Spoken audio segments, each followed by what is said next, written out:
When you got today's best taste in smoking, people find out.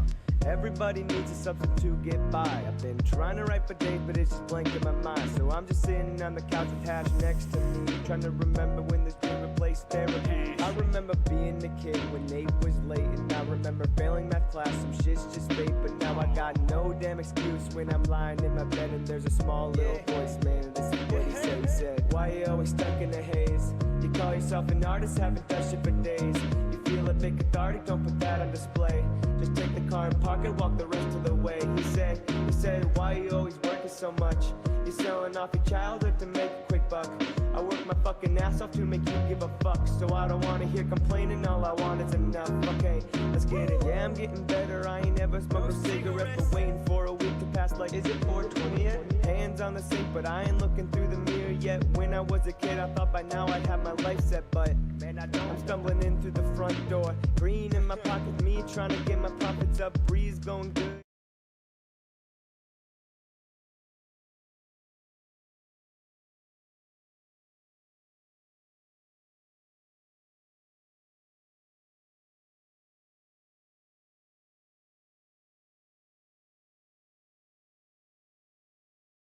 And this weed is immaculate. I could get a buzz off a nickel and some pocket lint.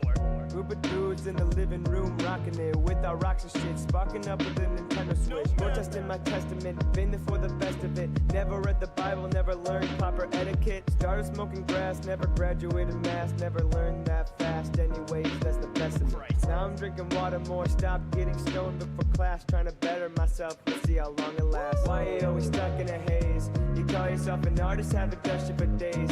You feel a bit cathartic, don't put it on display. You take the car and park it, walk the rest of the way. Okay, why you always working so much? You sell your fucking childhood to make a quick buck. I work my fucking ass off to make you give a fuck. So I don't wanna hear complaining, all I want is enough. Okay, let's get it.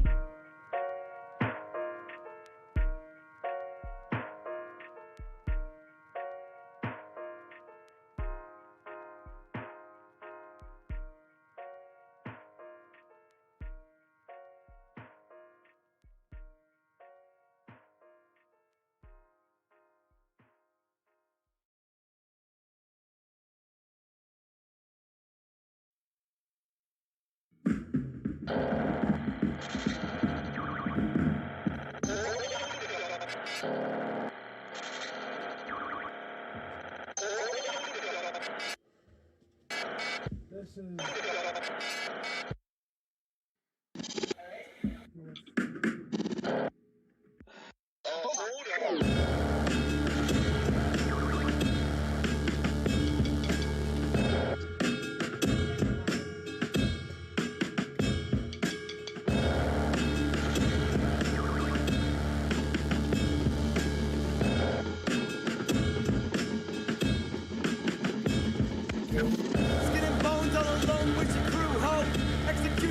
I decide where you go, jumping through your window, turn your wife into a widow.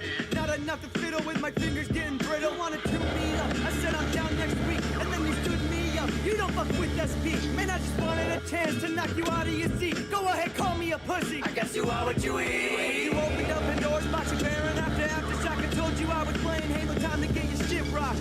Watch your step before you fall into that dark hole. Every other week I try to get a hold of one I'm told. Getting old, fuck that sound. Feeling bold, lost him now. You lack a moral compass, I still lack a moral high ground. You thought you could've owned me, should've known you were a phony. I've been in this rap game since I've been snuggling with my homies, bitch.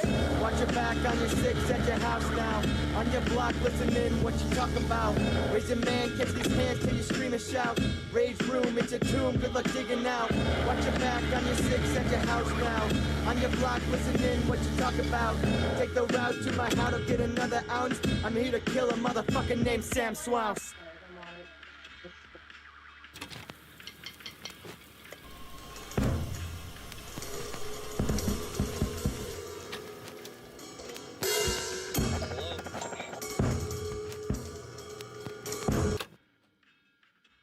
Yeah. Before it turns, glad that you were here for me. Now step right up to my flaws and insecurities. The group's been splitting. Loose goose in the blue chain. Understand my blue blood. Over here by my new pains. Now the 31. Hit around like these magma waves. Red rage and breath burns. It's all about it. losing, everybody's choosing, angry at each other's selves. I speak a poem cause I ain't had enough. Put on too many faces for braces, make you wanna start up crack. Got that, me versus me, C versus C.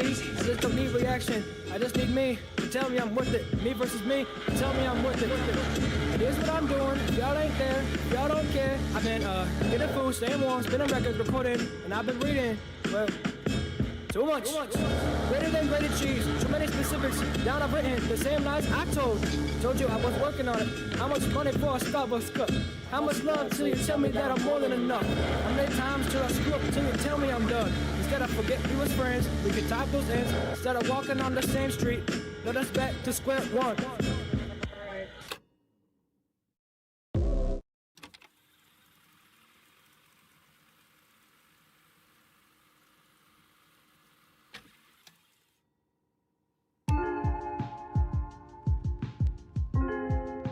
Presenting 3 patients showing characteristics and attitude of these patients, however, has not changed for several years. Their faces are fixed, and changes of expression, if they occur, are usually due to fantasies or voices. Oh, won't you look at yourself? You're all undone. The situation's just tearing you apart now.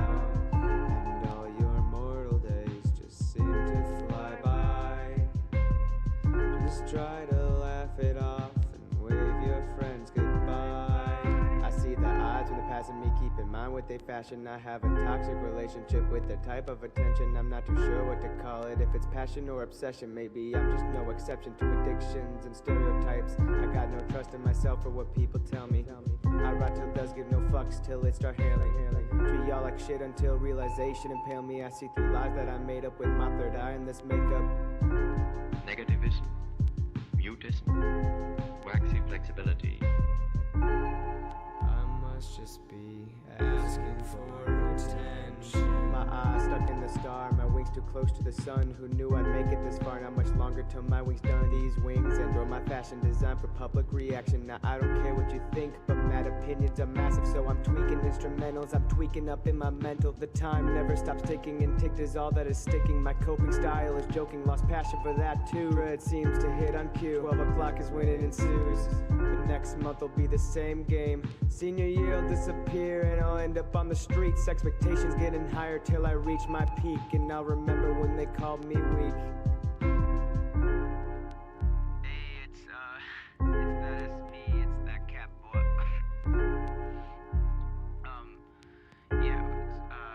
Don't worry about how I got this number, but it's okay. What's not okay though is you ignoring me for so long and teasing me, and I know what kind of person you are. I know the type of people that you are. You're so scared of just opening up. Hey, you don't want to be judged, but you're projecting. I know the secret for people like you is that you're projecting on me. So just open up, Just you're fine. Just open the fucking door. I promise to be what you want. I promise to everyone else. I promise to be who you need. We've seen up on the apple fell. Whatever it takes to be pleased. I wonder how well this will sell. Yellow lips with my blue face. Can't wait for these red legs to go to waste. Can't wait for everyone to just go away. They'll come back, everyone gonna be here to stay. I'm not shy per se. I just don't think anyone wanna hear what I gotta say. I just want to be held closer. I just wanted to feel warm. I don't want to be cold anymore. I just want to be held closer. I just want to be held closer. I just wanted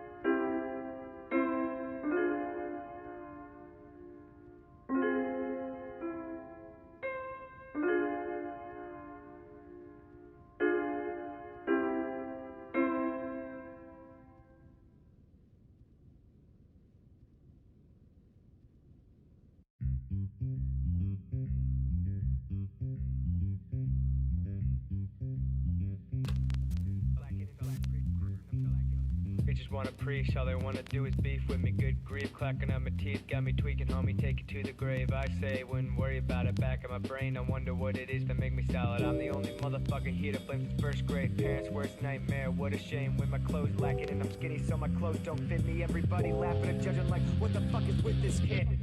But I can take the fucking trash out, filter through my life so I don't throw my fucking back out. Trying to carry conversations, I don't know what they about. Been this independent since the bear in the big blue house. I should go back to therapy, my temper gets any worse, nobody wanna fuck with me. Testing.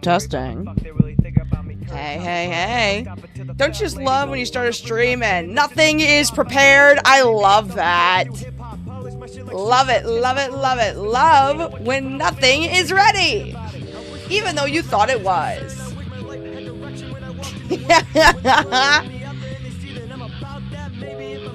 I sound a-okay. Thanks. I don't need a sound check. Sound check guy has done it for me.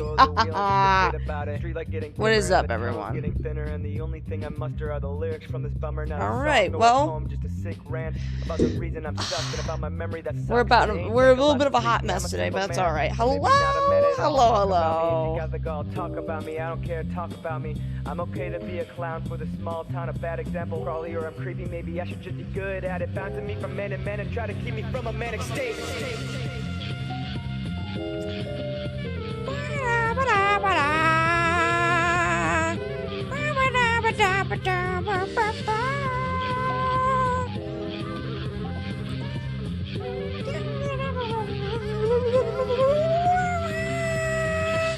Hate, you're my face by proxy. No paradox can stop these. Toxicities won't drop these. Dismissing of my feeling. That and everything I'm reeling in. Cause all the curtains closing, opportunities approaching. Oh!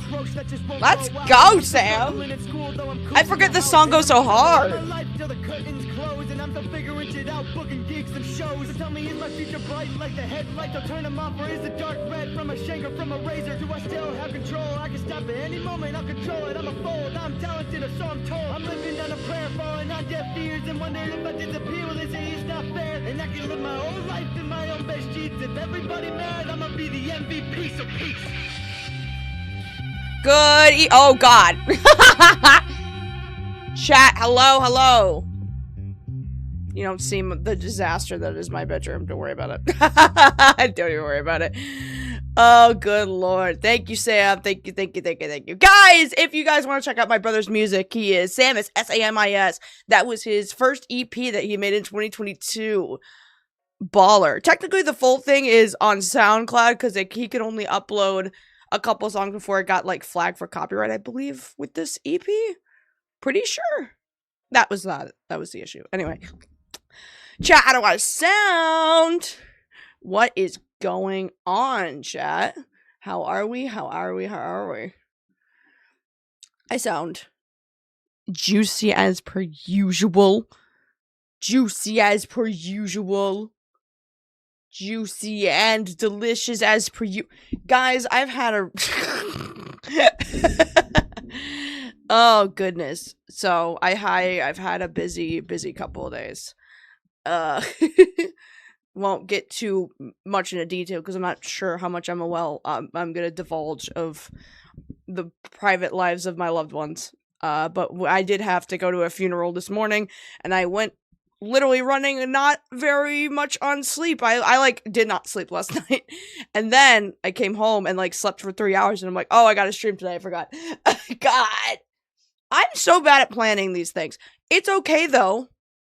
Because I got sushi, and that should make up for everything else.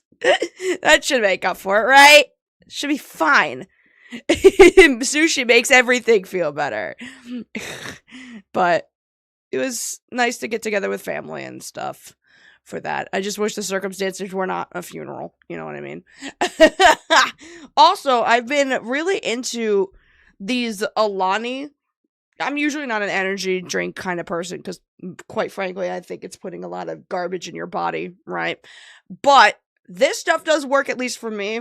It's this Alani juicy peach energy thing. I remember when, oh god, what was it? I was working a factory job and we were doing night shifts, which would be 11 o'clock at night all the way into 7 in the morning. And I would have a hard time you know, either staying awake or sleeping or whatever. Mostly just staying awake throughout the entirety of the shift, I suppose. And so my partner who was working with me, we were working at the same factory job, was like, hey, you should try, like, Monster Energy for the first time, right? And I had never tried Monster before. So they're like, what flavor do you want? I'm like, I don't know, dude. Regular? And then I tried the regular one, and it tastes like freaking battery acid. Monster is just ass. I've tried their orange flavor, and that's not bad, and whatever the pink stuff is, or, like, the pink can, I don't remember what flavor those are. That's not terrible, but, like, overall, if I were going to, I guess, rate the experience of having a Monster, it's the equivalent of just pure chemicals running down your body, which is not fun. Anyways. Peach ones are so good. Well, look. Yeah, thank you. Don't worry about it. It's not my loss, it was a family loss on my partner's side. So, no one I've personally met, because they don't really take in touch with their family, but, you know. White Monster and Naruto G Fuel is my favorite drink. Naruto G Fuel? Monster tastes like plastic? That's what I'm saying! That's what I'm saying. It tastes like shit. Oh, good lord. Anyways, hi. How are we doing? Tusskie with the 5. Thank you so much, Tusskie. You sound like this YouTuber I used to watch called Pun in the Fuck off, Tusskie. I mean, whatever happened to them? Oh, you meant mic quality. It's good. Fuck off. Tusskie being around for that long is actually reminding me that I'm, like, getting old. This is a problem. Like, this is a problem. Oh goodness! Welcome to the sushi mukbang, ladies and gentlemen. Check out this spread right here.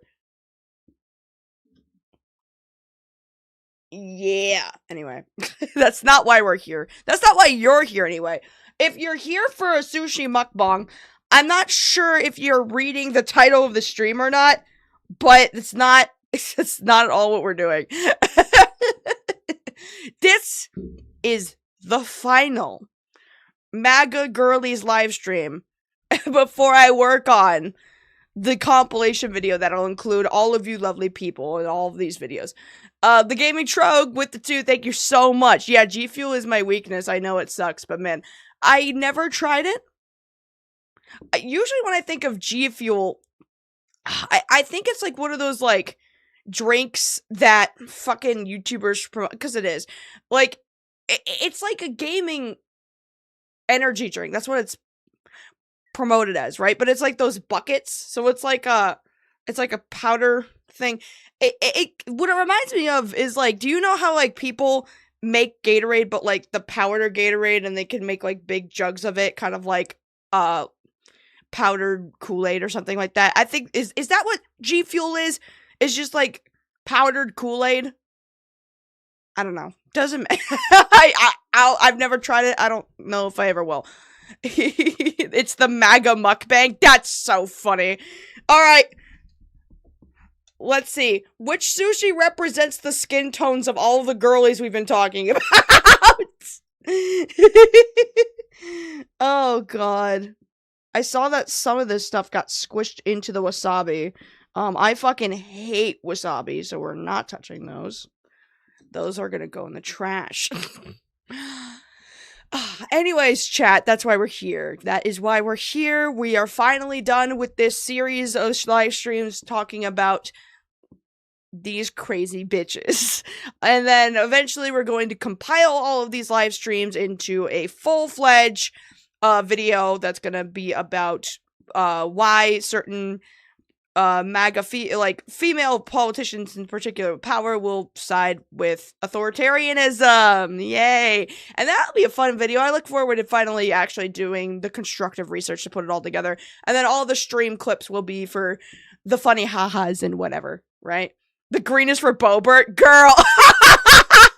That's fucking crazy. It's because of the fucking... it's because I made her the Wicked Witch. That's so funny. Oh, goodness gracious. You got... My chat's hilarious. So, yes, let's talk about this, right? I'm sure that you guys are all as eager as I am. Be sure to like and subscribe, chat. We have a bubble goal set up. If you guys are new to live streams over here on Lazy Bedhead channel, why did that go? The fuck? Oh, wait. Here it is. Sorry. No. Shh. We'll get to you in a second. Anyway, we do have a bubble goal set up. If you guys haven't been to a Lazy Bedhead live stream before, you give me money, I shoot you in the face with a bubble gun. This one. I'm packing heat, and I'm threatening you with it.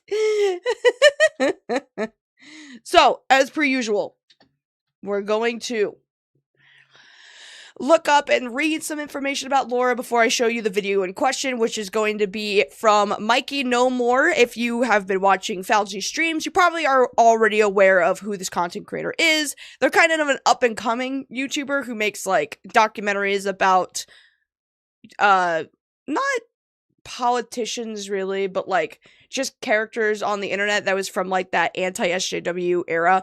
He's made a fantastic video on the quartering, which Falgy's gone over in a stream. If you have not seen, it is wonderful. But how I got introduced to Mikey was through his fantastic Nick Fuentes video, which is better than mine because it's updated and it's, like, far more research than I think even I did.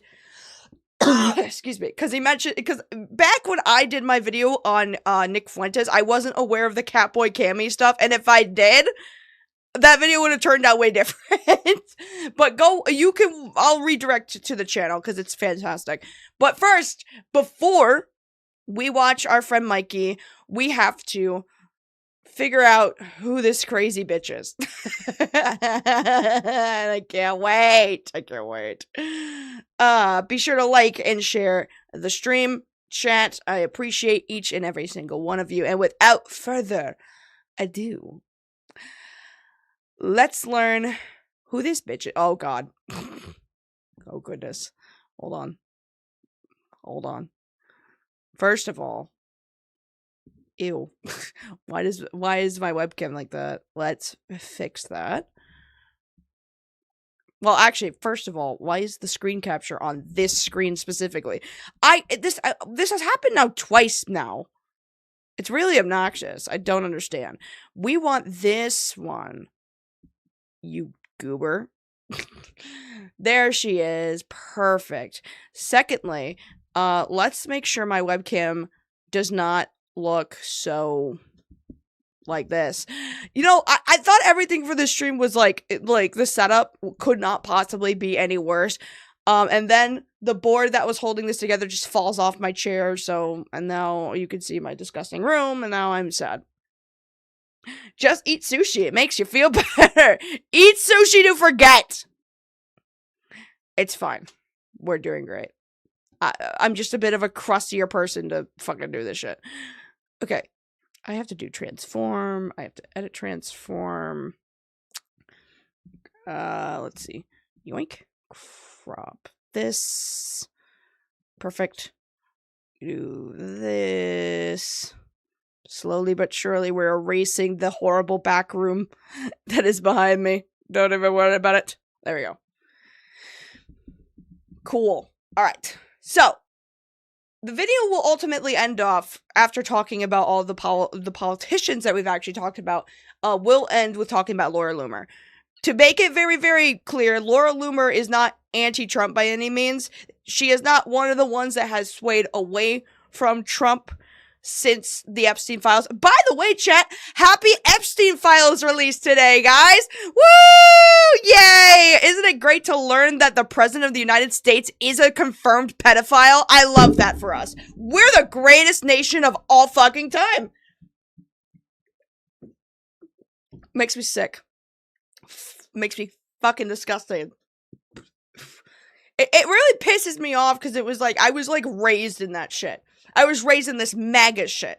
And now whoever raised me this MAGA shit to worship a fucking pedophile, never want to fucking speak to him again. Fuck them. Anyway. But the only reason we're gonna end the MAGA video with talking about Laura is because Laura Loomer, for me, even though she's not some of the people that has dissented or dissuaded from Trump due to the Epstein files, she is one of the people who has rid the Trump dick harder than most. She's born in 1993. She's only 8 years older than me. Yes, she's pretty young. She's 32. But obviously she doesn't, look. 32. If I can get this open. Yeah. We'll talk about what is happening here, in just a second. But I want to talk about, like, the politicians that have dissuaded from Trump since the Epstein file thing, and then end the MAGA video off with Laura Loomer as a sort of, like, cautionary as to what happens when you ride the boat way too fucking hard. You know what I mean? It's like, you think all these politicians are crazy. Wait till you see this bitch. Now, Laura here is a point of fascination for me because she started off in the same circles that I sort of started off with this channel. This one specifically you're watching right now. Tusskie with the 2, thank you. If you really want to feel old, I turn 27 very soon. She's not 32, no way. Yeah. Yes. Yes. So, the reason why Laura is a point of interest for me specifically is because she comes from my neck of the wood, which is the anti-SJW skeptic sphere. So does Nick Fuentes, actually, but, like, she was, like, one of the people that got bitched out on Warski Live, right? And, like, after getting bitched out and, like, ostracized. I don't think Nick Fuentes ever really, I mean, he did. Nick Fuentes burns every boat that he's ever, like, created, right? Laura Loomer, lost her fucking connection simply because of something, and it's in the video, we'll get to it, but, like, she was one of the people that I got bitched out on Warski Live, and I believe the reason was specifically for doxing somebody, right? And I believe the reason she said she doxed somebody and made, like, false allegations that they were gay was because they wouldn't date her. I'm pretty sure. It's in Mikey's video, we'll get to it. But she's a specific point of interest for me because she comes from my neck of the woods and has gotten really, really cozy with the president, which a lot of, like, people from my neck of the woods are just, you know, yappers who bitch. It's very rare when they ever actually get in positions where Laura, is at. It's gotten so far that there are rumors, and I don't know if you guys remember this, right? I'm, like, scratching my brain with my chopsticks. I don't know if you guys particularly remember this, but during the run for presidency, for the 2024 presidential election, Laura was seen with Trump a lot. It got to a point where a lot of his PR was like, you need to fucking cut ties with Laura Loomer because she's very anti-Israel. And that was one of the big concerns. And also just the things she would say on social media were incredibly anti-Semitic. Like, she was fucking full-blown, like, just being a Nazi, right? And of course, the PR for that would have been a nightmare for the Trump campaign during the 2024 presidential election, but he kept hanging around with her anyway. To a point that there was a rumor going around that Laura Loomer was in an affair relationship with Donald Trump. I believe it happened. There's no proof that it happened, other than she sort of said it in a Telegram chat room with all these other alt-right chuds, like the Milo Yiannopoulos and stuff. They all, like, congregate in, like, a Telegram and, like, whisper their little secret plans and, like, all their dirty secrets to each other. And the one that got around, I think, that came directly from Milo on Telegram was that Laura Loomer was, like, sucking Trump off, like, legitimately. I believe it happened. Again, it is Milo's word, so take that with a giant fucking grain of salt. I like to think that it happened. Me, personally, I think he was absolutely cheating on his wife with this bitch. I'm older than this woman? Yeah. Well, we'll get to it. We will get to it, guys. So, Laura Loomer an American far-right political activist, conspiracy theorist, and internet personality. And we'll get into her conspiracy theories that she believes in, because a lot of it's QAnon stuff and, like, stuff you probably hear from, like, InfoWars and whatever. I don't remember if she's ever... Oh, yeah, she's been on InfoWars. It says so right here. I was like, has she been on InfoWars? It's literally the next line. I'm dumb. Born in Tucson, Arizona, Loomer has worked as an activist for several organizations, including Protecting Veritas, which is a far-right activist organization that was founded by James O'Keefe in 2010. The Geller Report, which has a picture of a woman for some reason. An American anti-Muslim far-right political activist. Paula Geller is the founder of the Geller Report. Okay, I got it. Wait, who is this person? Because I don't think I've ever heard... Her name's familiar, I just don't remember why. Lorlock with the 199. Evil ages you, I guess. Oh, dude, hate ages a lot of people. Have you seen Joe Rogan? Good lord. Anyway. Pamela Geller. Yeah, she sounds familiar. I'm not sure where I've heard her from. Geller promoted birther conspiracy theories about President Barack Obama, saying he was born in... Of course she did. And that he's a Muslim man. Oh, okay. Is she the originator of this fucking idea? No, because Trump said it way before her, I'm pretty sure. Anyway, doesn't matter. Doesn't matter. Rebel News. Who runs Rebel News? Oh, Canadian far-right. Oh, no! Rebel News is fucking... Oh, what's her fucking face? What's her name? Blonde chick. Who is also part of the anti-SJW sphere. Shit, I don't remember her name at the moment. God. I think her fucking YouTube channel was like... It started with... It had rationale and something in it. Fuck. Oh, God. I don't remember her name. God damn it. You know what? It doesn't matter. I know what Rebel News is, and I know there's a content creator that's part of this Rebel News thing whose name escapes me at the moment. I can't remember what it is. It's probably in Mikey's video, and then I'm gonna go, oh! That's what I meant. Anyway. And for InfoWars, she has described herself as being a pro-white nationalist. Awesome. Fantastic. And a proud Islamophobe. Great. Awesome. Perfect. Repeatedly making racist and anti-Muslim statements in public setting. She currently hosts a show called Loomer Unleashed, streamed weekly on Rumble, because Rumble is literally the only place where all these people can go. Loomer has gained notoriety as the result of being banned from numerous social media platforms, including Facebook, Instagram, Twitter, payment processors, vehicles for hire, which we'll get into because that one's really funny, and food delivery mobile apps for various reasons, including violating policies on hate speech and posting misinformation. Loomer has been also banned and removed from events and had press credentials revoked for harassment and causing disturbances. That's all this girl does, is like one of the... I think Mikey describes her as like a conservathought, where like she's purely involved in politics for the sake of garnering like attention to herself, which is very true. I wouldn't call that thought behavior necessarily. I would just call that attention-seeking behavior, but whatever. I would call it a lolcow, is what I was doing. Loomer was the Republican nominee to represent Florida's 21 congressional district, so she has attempted to run for political office in the past. She never garnered any support or a seat because she's insane.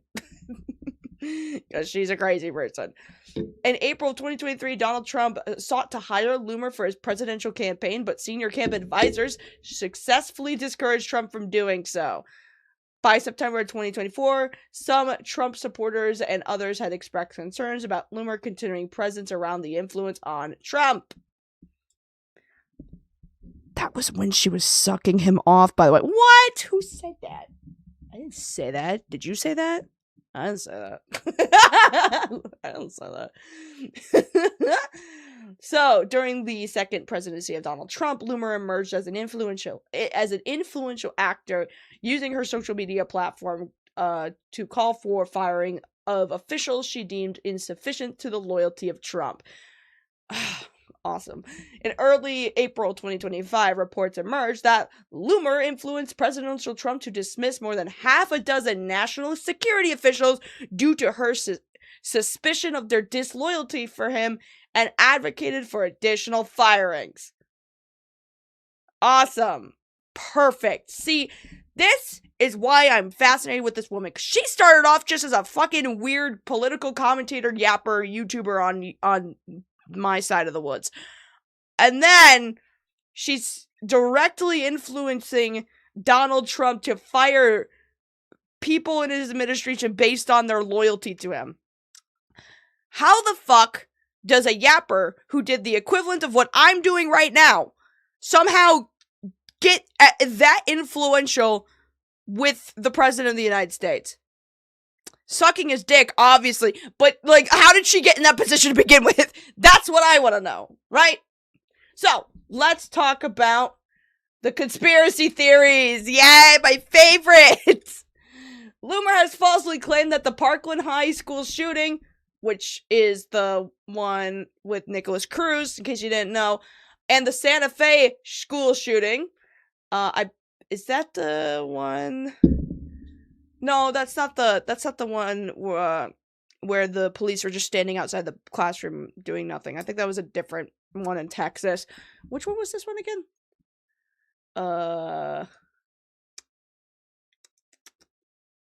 10 people, 8 students. Demetrius Howard, Pagoritz? I don't know how to say that name. God. I know this is going to sound horrible to say. I genuinely don't remember this one. I know that's awful. I think that's terrible to say. It really is. But that's the reality of living in America where this happens so often. It's like, which one is this one? You know? And I shouldn't be saying that. It's almost kind of disturbing that I can't remember this particular one. But it's because it happens so often. Anyway. But she believes both of those were staged. Because of course she does. That was Uvalde. Yeah, no, Uvalde was the one where the cops fucking did nothing. I don't remember the Santa Fe High School one, which is awful to say, but this happens so often and so many times that I'm just like, you know. And it shouldn't. I live in a very scary reality where this is just so normal that, like, when I hear of a certain shooting, I'm like, which one is that one? And that should not be a thought in my brain. That should not be happening, but here we are. So she believes those two were staged, just like fucking Alex Jones thought that Sandy Hook was staged, of course.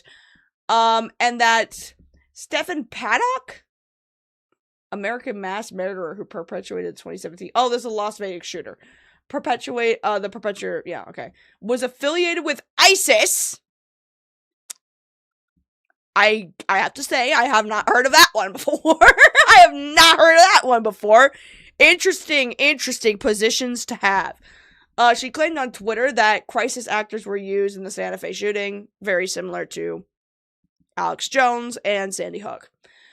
In July 2018, Loomer said that a man arrested in South Dakota with bomb-making equipment and illegal weapons had been a leftist Antifa terrorist, because they always say that. It's their go-to boogeyman, despite the fact that Antifa as an organization is not even really an organization. At least, not one that I would count. Because an organization, a political movement, say like a Black Panthers or whatever, has at least a founder, a form of organization, and at least some sort of mission statement. And Antifa doesn't have anything except for being anti-fascist. It's more of like an identity at that point. And if you're saying that Antifa is like a terrorist organization, being anti-fascist is terrorism, then we are in the bad place. Anyway. According to the man's social media activity at the time, and per his brother, he was a conservative who despised liberals and Antifa. Of course he was. Duh. Of course. During the October 2018 United States mail bombing attempts, Loomer falsely said that the bombing attacks were a false flag operation orchestrated by Democrats. People, I need everybody. My Alex is Jonesing on there. I hate this. People, I need you to understand that every single accusation is a confession. Okay? Right? they're Antifa terrorists are shooting up our schools and they're shooting up everybody. Actually, they're all Trump supporters. Every single accusation is a confession. Okay? After the 2022 Buffalo shooting, a lot of commentary on shootings. I'm noticing a pattern here. Which was carried out by a white supremacist. Shocker to no one. Loomer falsely claimed that the shooting was a hoax. Of course.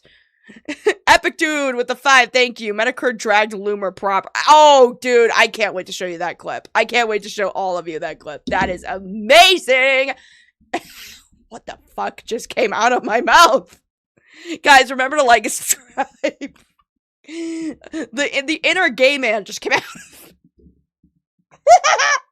God. Oh my god. Anyway. So, of course, she believes that, like, most shootings that happens are, like, hoaxes perpetuated by the Democratic Party. And the reason why this happened, like, that accusation's made is purely because a lot of these people on the right that make these accusations are gun rights activists, and they believe that most school shootings are used as a political toy to push for gun legislation, which, if that were the case, we would have gun legislation passing by now, but we're not. So I'm not really sure why these school shootings keep happening if they're all planned, staged attacks for the sake of trying to take away gun rights. They're still happening. They've been happening ever since I was in high school, which has been now almost fucking...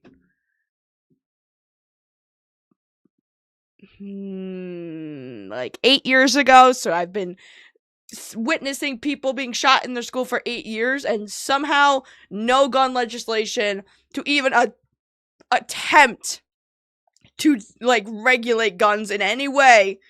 Besides, the only maybe progressive thing I've seen is when my high school got shot, the governor actually punished the parents as well, right? For allowing, free access to their child to a gun. As being irresponsible gun owners, basically. So, that's the only progressive thing I've actually seen. But whatever.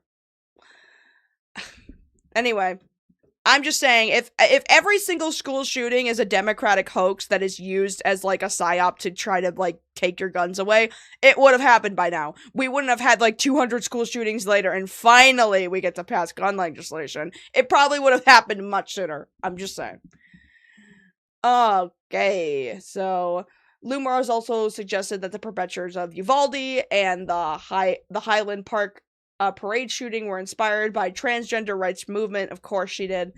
In 2023, Loomer accuses Casey DeSantis, the wife of presidential candidate and Trump competitor Ron DeSantis, of exaggerating her bout with breast cancer to boost her husband's presidential campaign. Okay, I know that one already is not even true, because I didn't even know Casey DeSantis had cancer.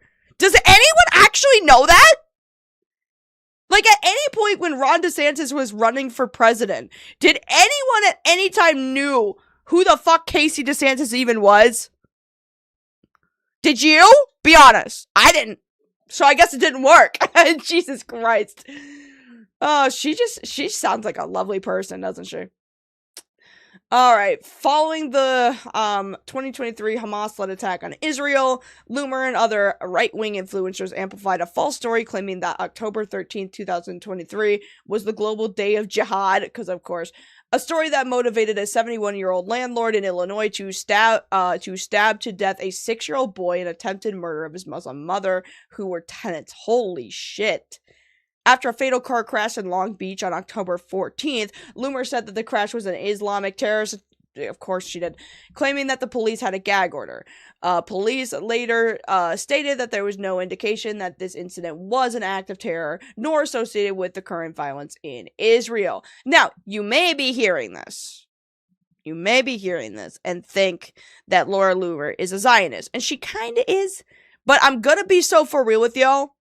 She is also incredibly racist towards Jewish people, even though she herself is Jewish. I think her thing is that she, like, I don't know. She is interesting because she herself is Jewish, but she's anti-Israel, And she also says a lot of, like, anti-Jewish, like, conspiracy theories. So, like, she's Jewish, but she's, like, one of the good ones, I guess. I don't fucking know. It's really weird. I need to eat sushi. I'm gonna start with the shrimp one, because I love shrimpies. The only problem is that they never cut these correctly. They're always so, like, stuck together. Beautiful. Oh.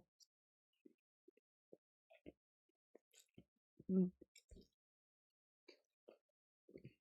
Mm. Bustin'. That's good, actually. I've never tried these shrimp wrap ones before. They're always usually inside the sushi. That's good. Sushi. Oh my god, how long is the conspiracy? Oh god, it's so long! Oh goodness. Anyway. Alright, so let's see how wackadoodle these get, right? I won't talk about maybe all of this because it's more Gaza stuff, and I'm not really interested in her anti-Gaza settlement, you know? Obviously, free Palestine. Fuck this bitch for not caring about basic human rights. Anyway. Loomer falsely claimed that a winter storm that occurred before the 2024 Iowa Republican presidential caucus was created by American deep state using high-frequency active auroral research programs, or HARP, in order to benefit the electoral chances of the presidential candidate Nikki Haley. So she believes the winter storm was due to HARP. They created the winter storm using their weather machines in order to benefit the electoral chances of Nikki Haley. Amazing. Love that for her. Love that for her. Jesus Christ. In October of 2024, in the aftermath of Hurricane Helene, Loomer amplified false claims of FEMA aid being denied entry into impacted areas in North Carolina. Loomer later urged individuals on X to not accept help from FEMA. I wonder why there may be a delay. That's the fucking case. Whatever. 2023 and 2024, falsely attributed social media posts to family members of judges Arthur Engoron, okay, and Julia Merchant, who are overseeing court cases involving Donald Trump. Loomer inaccurately claimed that these family members had called for Trump's imprisonment on social media. Loomer's misinformation was amplified by Trump to support his claim that Aragon and Merchant were biased against him. Loomer further falsely claimed that Merchant's daughter was receiving checks from congressional Democrats, a claim shared by Representative Elsie Stefanik. Cool. Awesome, Laura. Love that for you. In July 2024, Loomer falsely claimed on X that Joe Biden is dying and final preparations are being made for him. In September of 2024, Loomer promoted the Springfield, Ohio cat-eating hoax. Of course! They're eating the dogs and they're eating the cats, obviously. Yes. 20,000 cannibalistic Haitians are being let into the country. Awesome. Great. I love that for her. Oh.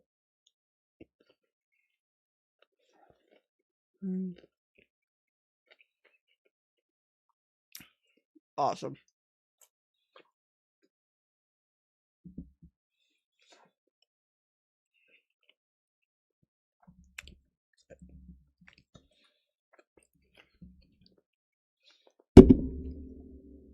Drinkies.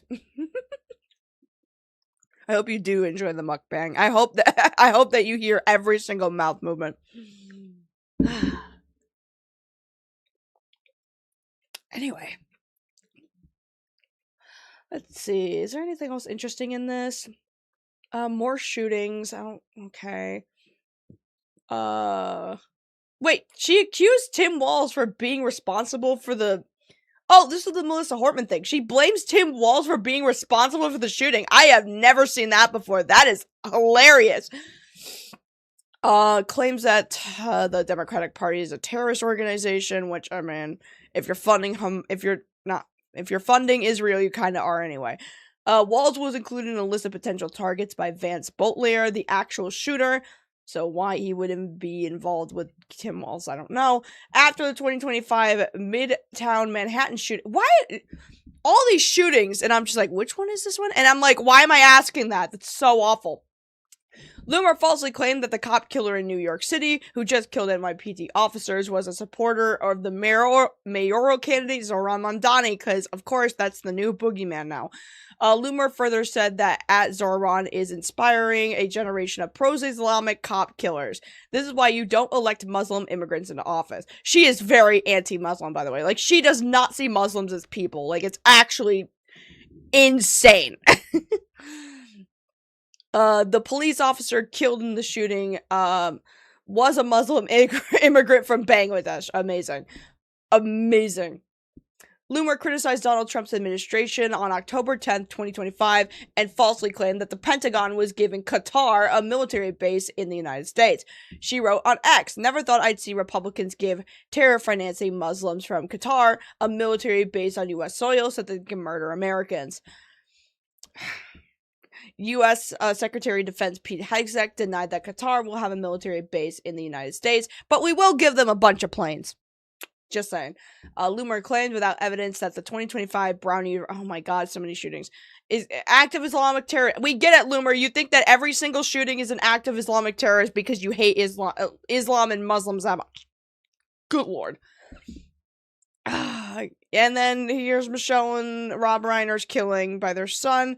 She shared a fake post falsely attributing to Rob Reiner that used profanity to disparage supporters of Donald Trump.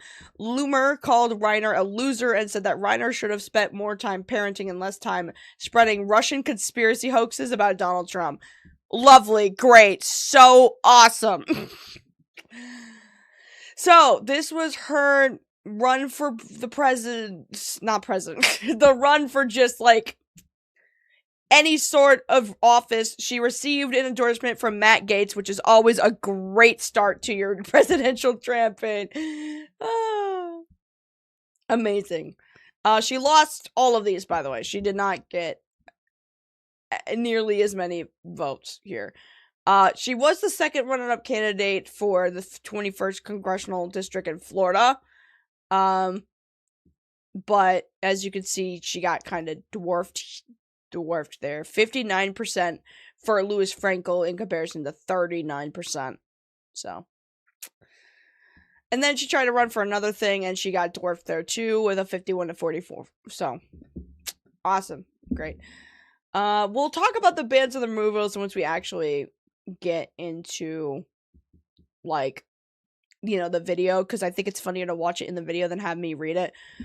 Here is some of her views. Anti-Muslim is the first thing at the very top of that. Like I said, she fucking hates Muslims. Loomer has repeatedly espoused anti-Muslim views. Most shootings ever to exist, she believes, are Muslim attacks. She, of course, hates Minnesota Democrat Ilhan Omar because, brown. Also Rashida Tlaib because, again, brown. Loomer traveled to Minnesota with Jacob Wohl.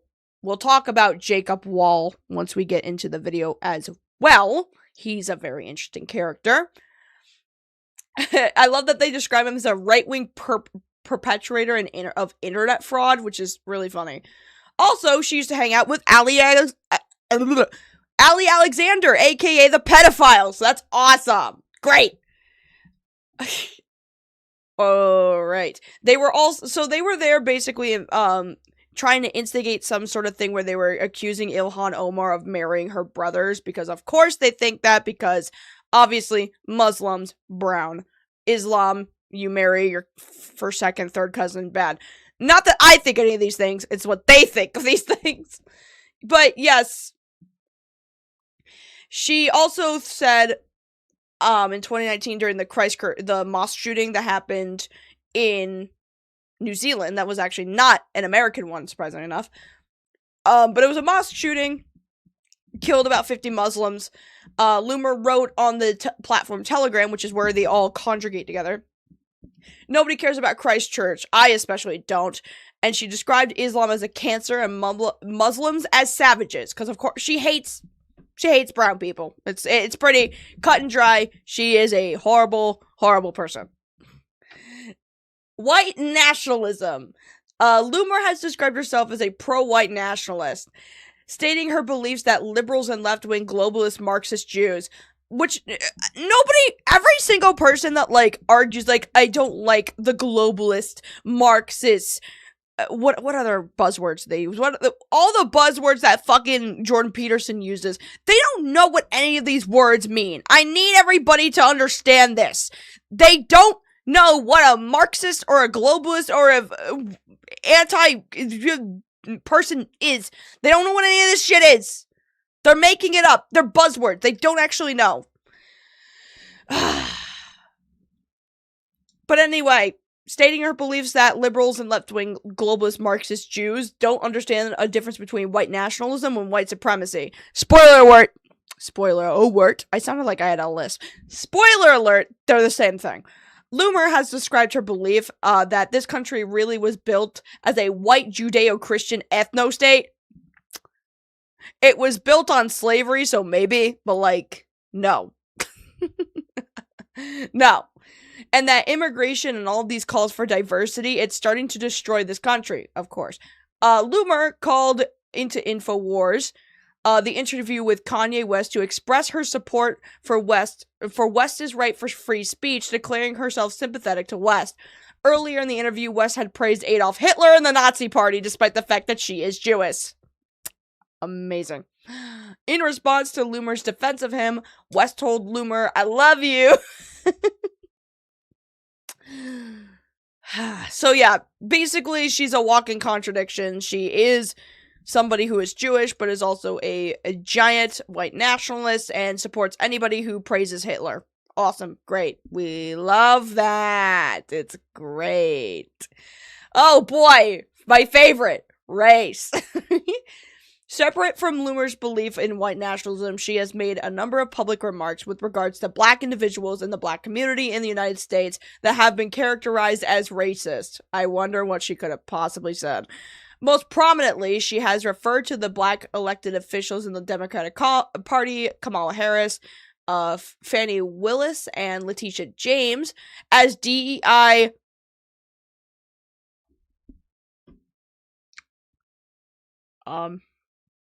Shaniquas.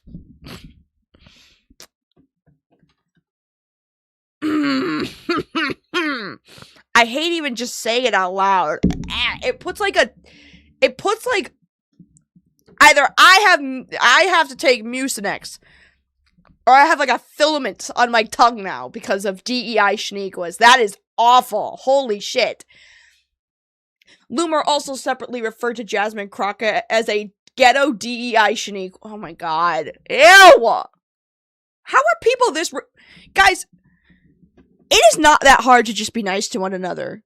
It really isn't. When you see people like this that are just blatantly just being like, looking at another human being and like putting them in certain categories that are like derogatory or just like a complete, you know, mischaracterization of who they are as a person, as a human being, when they won't bother to get to know someone on a human being and will purely base it on inconsequential things, like, say, their skin color, or the way they were raised, or how they talk, or whatever it may be, right?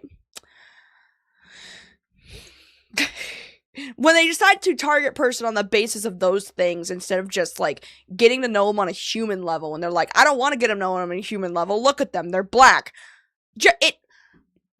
It has to take a special type of asshole, a special type of loser, to be that fucking horrible to another human being. Seriously. Seriously. Like, it's not hard. Like, if you get to know a person and they are, like, rude, they have, like, qualities of, like, being, just being off a terrible human being of its own right? Then sure, say whatever you want. But that's after you get to know them on the basis of their character, not on the basis of their skin color. You know what I mean? And sure, maybe Laura Loomer inherently doesn't like these people because she listens to their policies and she doesn't like them. She doesn't like what they're doing with their job in office. clearly when she says ghetto DEI hire Shaniquas, I don't get that impression that she is judging these people based on how they are performing their duties in their elected positions as politicians. It's purely based on their skin color.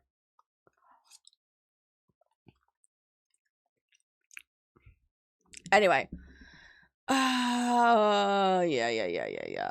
Black people bad. She has referred to Ilhan Omar as a black dog whose district is literally Somalian. Amazing that that's just the insult. Just literally, it's just Somalian. That's the insult.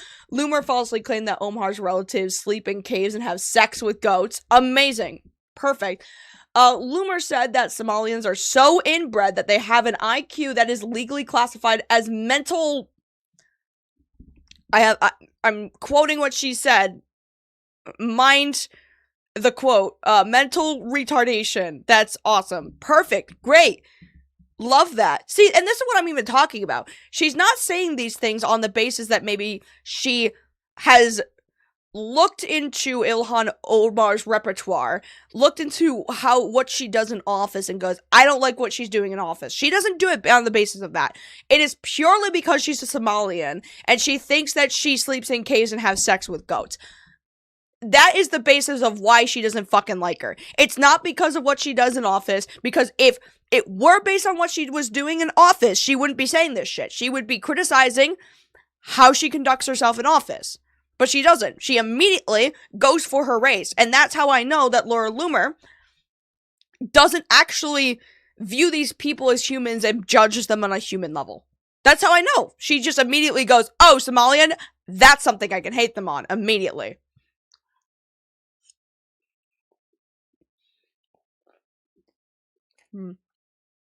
It's just this immature second grade bullshit, you know what I mean?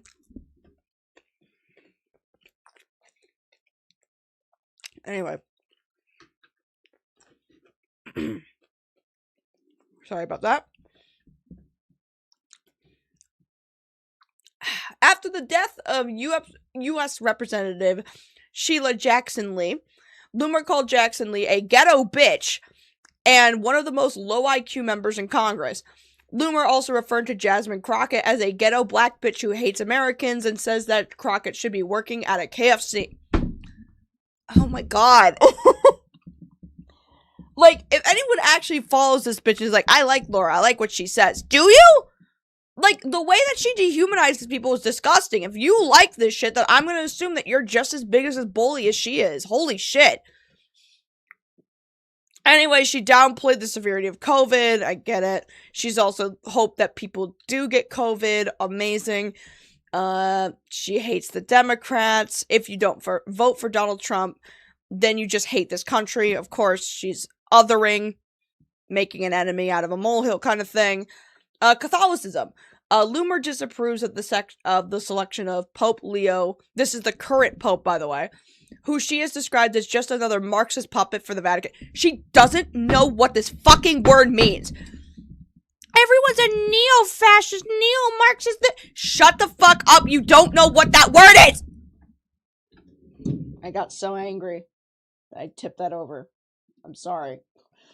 It's just infuriating. It's so stupid. Hold on. Stupid thing. Hold on. You don't want to see my ugly room. I know. Get on there. No. Stupid fucking thing. Oh, good lord. Good lord. Like, it's not hard to just treat people. Hold on. What if I...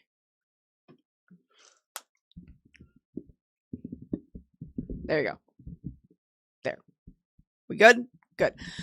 Anyways, as I was saying, it's literally not that hard to treat people with, like, basic human dignity. It's so crazy how she's this hateful. It's so annoying.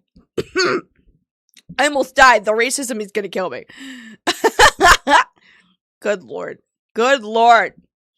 Yeah, anyways, she doesn't know what these fucking words mean. They're all buzzwords and that's all she says. Whatever. As you can tell, based on her views, based on how she's conducted herself on Twitter, which she has a giant Twitter addiction, because all of these bitches do, seems like a perfectly normal person. Seems like a lovely human being to be around, right? So, you want to laugh at this stupid bitch for a little bit? Let's do it. Let's do it. Let me get the screen capture to the correct video. There you go. Now, this is the YouTuber Mikey No More. This is what their channel looks like. This is what they're doing. They're making videos like the Nick Fuentes one. This one right here is how I first got introduced. Very, very good stuff. This is the one we're going to be watching today, Laura Loomer. He's made a lot of stuff on, like, you know, different political stuff, but also, like, most of the, when I say political stuff, I mean, like, political landscape, like, on the sphere of the internet, not, like, real politics, but, like, people who talk a big game about, like, knowing a lot about politics, but really they don't, kind of thing on the internet. Grifters, basically.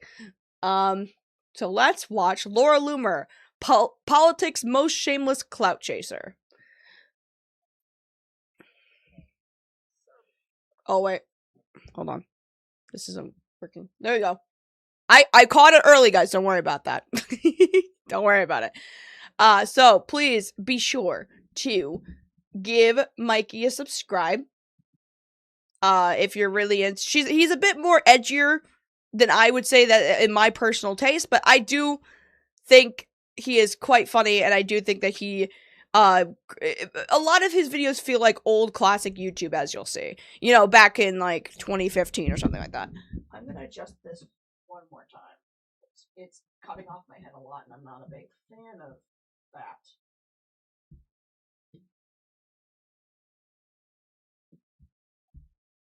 Should be better, I think, except for you can see that that's getting cut for a second. 1 second.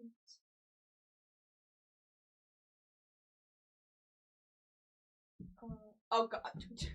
Really? Stupid thing. Oh, there you go. I guess that's much better anyway. Okay. Okay. Are we ready, chat? Remember, we got a bubble cult goal going on if you guys want to contribute. Please like and share the stream. Appreciate it. Without further ado, I'm gonna speed up our friend here from the jump. Just cause I know that we all have short attention spans. And this is 52 goddamn minutes. Let's learn about Laura Loomer in video format instead of me just reading a Wikipedia page. Are we ready, chat? I'm ready. Let's do it. There is a class of women on the right called conservathoughts. These are women who consist of people like Ashley St. Clair, Elon Musk's baby mama, who thought she was going to be set for life after having a kid with the world's richest man, but ended up broke and evicted instead. Also, I'm getting evicted, and Polymarket offered me $10,000 to do an ad read. So with that, the roof over my head has been brought to you by Polymarket. We also had Lauren Southern. Oh, Lauren it's this bitch! Yes! She's part of the Rebel News thing that I could not think of. Lauren Southern. Because that is alt-right Canadian stuff, and she's, like, a Canadian that cosplays as, like, a American nationalist for some reason. Yes! Lauren Southern. See, I had the moment, chat. I went, oh! Who was the baddest baddie of Canadian conservatives back in the 2010s until she got married and had a baby with a literal U.S. federal agent who left her as a single mom. What's going on with this? Yikes! Yikes!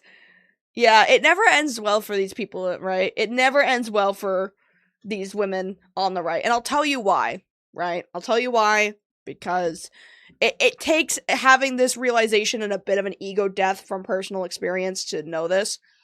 Oh. Manifesting.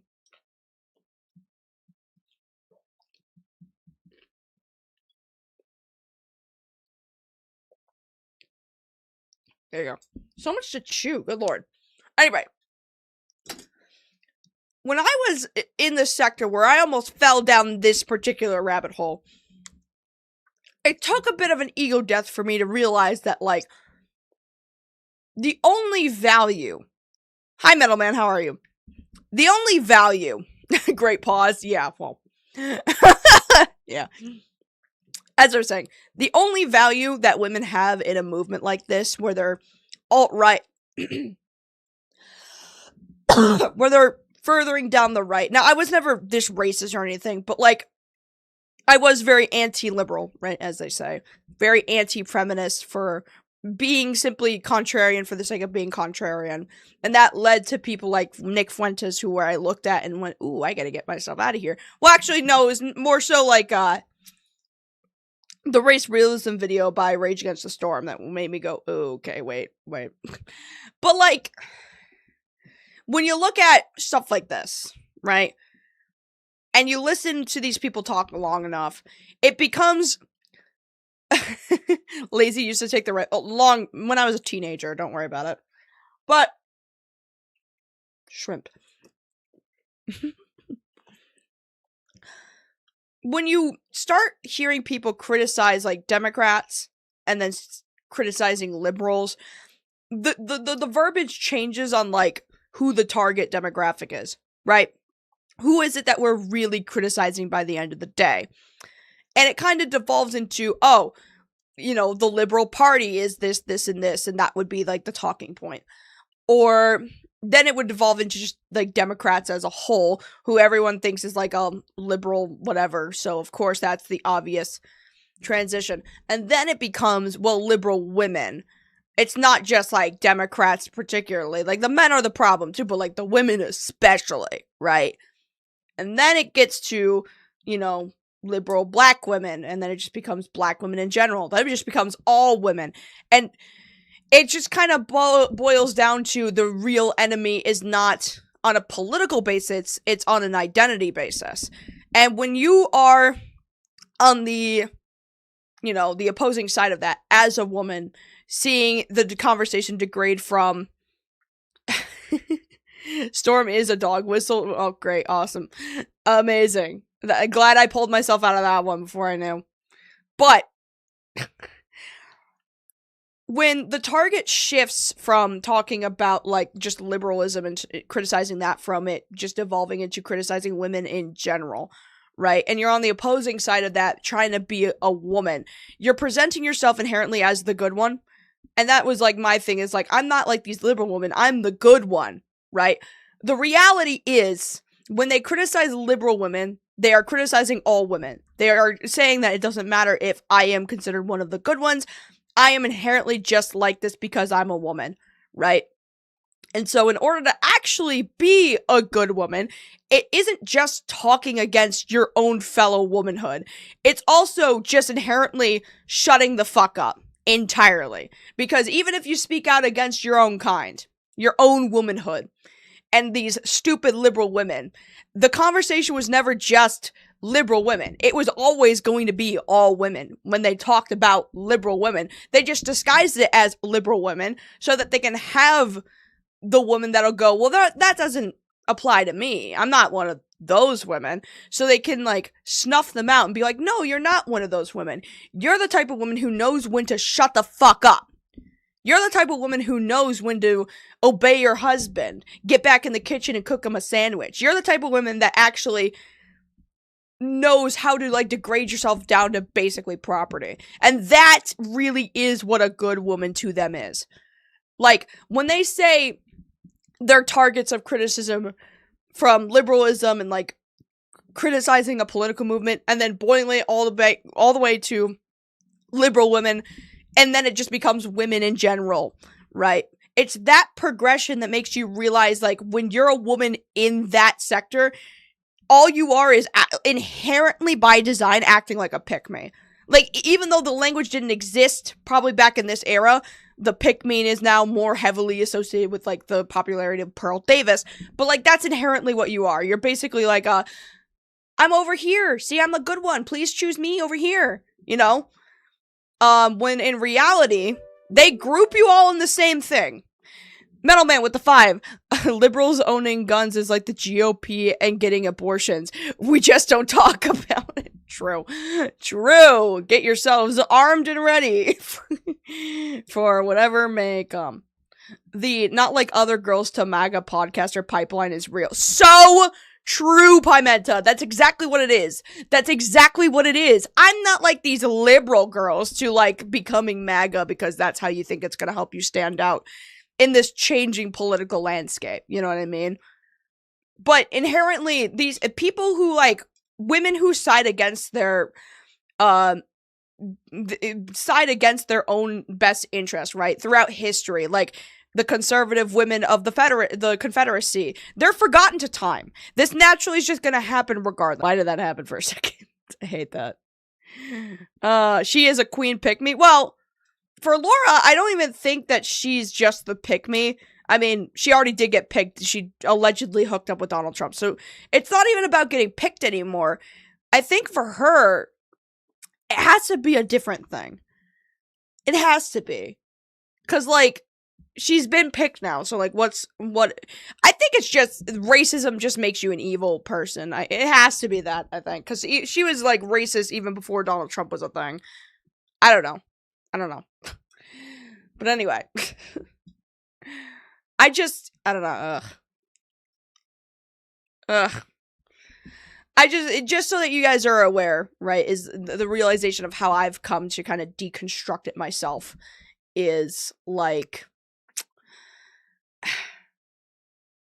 once you realize that they're not criticizing politics and they're instead criticizing their woes against an entire identity of people that is half the population that they can't secretly stand because they miss the times where half the population, or even, it's not even like a women thing, it's like even like a race thing too. Once black people realize that when they say, well, these black Democrats, these black people that vote Democrat are bad, once they realize that it's like, oh, you're not just upset with black Democrats, you're upset with all black people because you're upset that we actually have, you know, equal recognition of our humanity in comparison to you, and we're not just like indentured slaves and like just like forced servitude or like slaves anymore.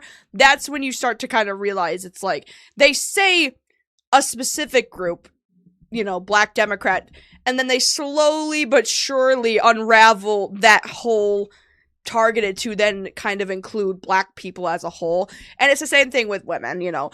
The only use that we have going against our best interest for them anyways is to say like, well, what I'm criticizing actually doesn't like offend women or black people. Look, there's black people and women that agree with me. So obviously what I'm saying must resonate somewhat.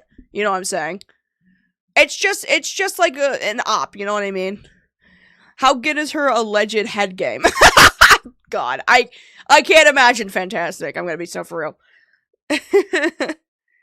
Anyway.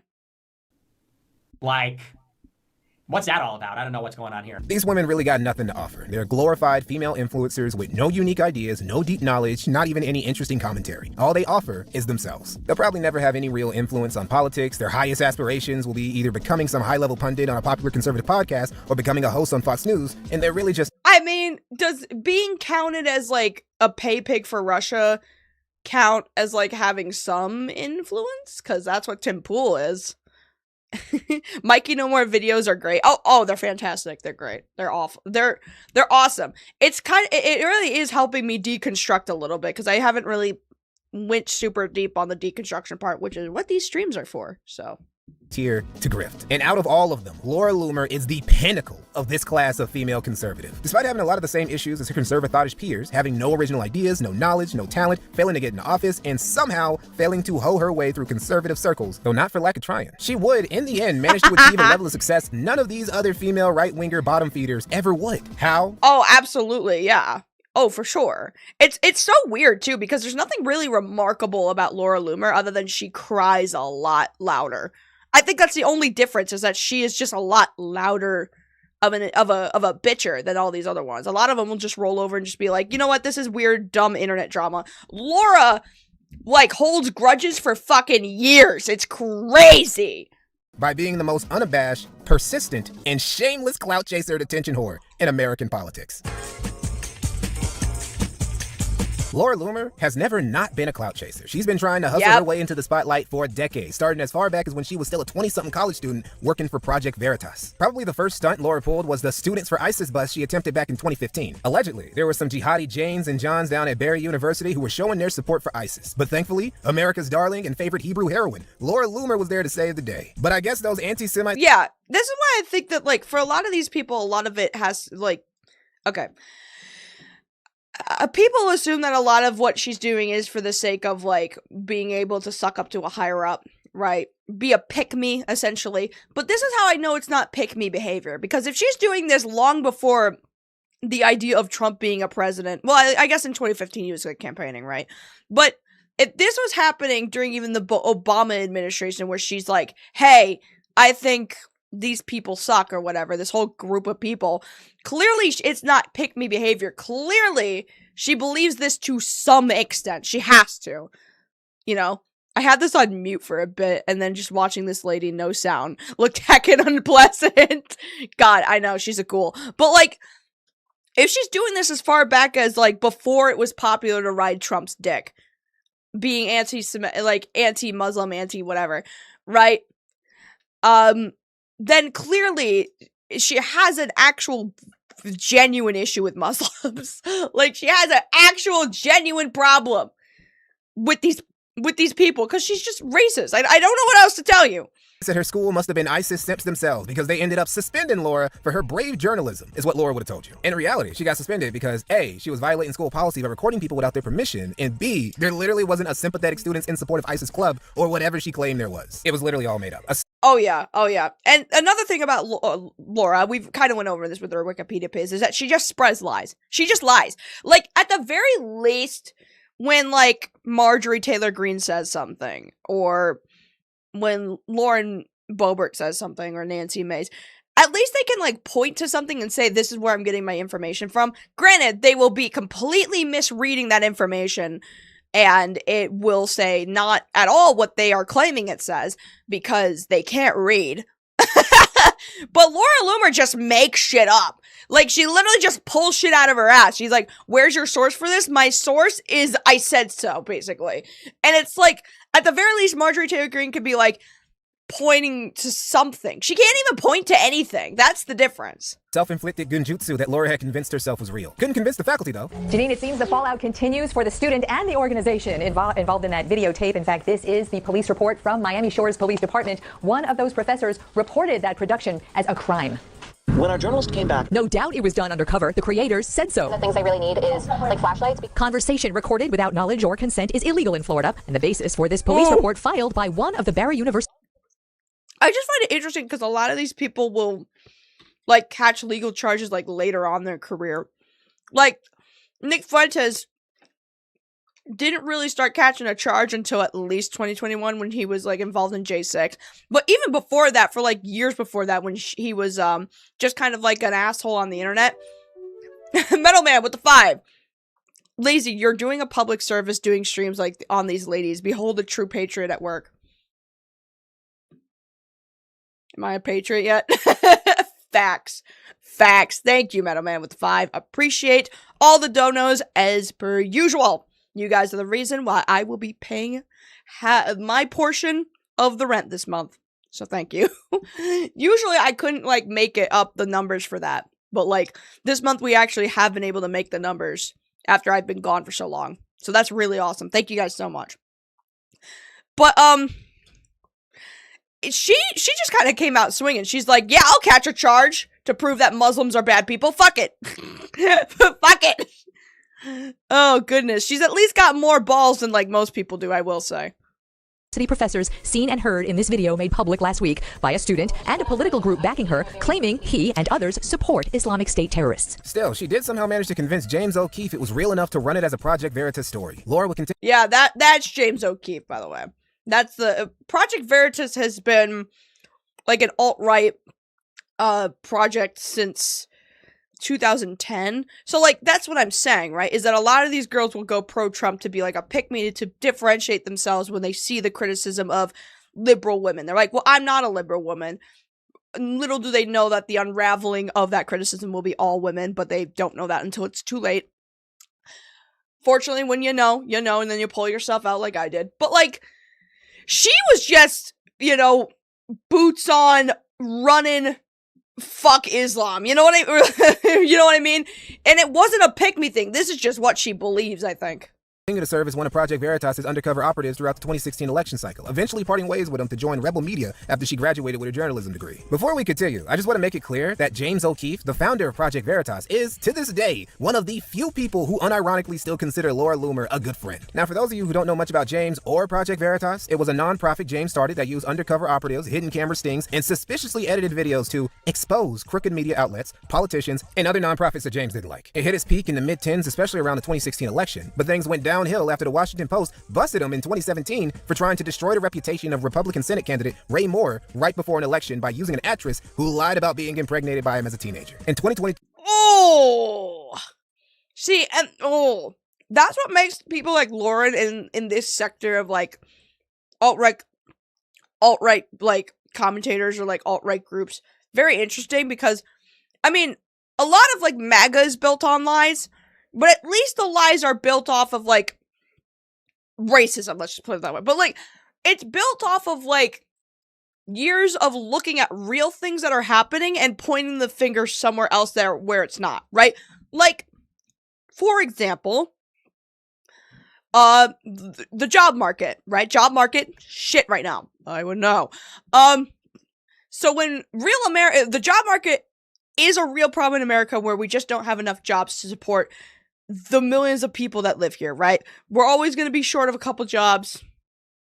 It is what it is, and what solves that inherently would be creating more jobs, right?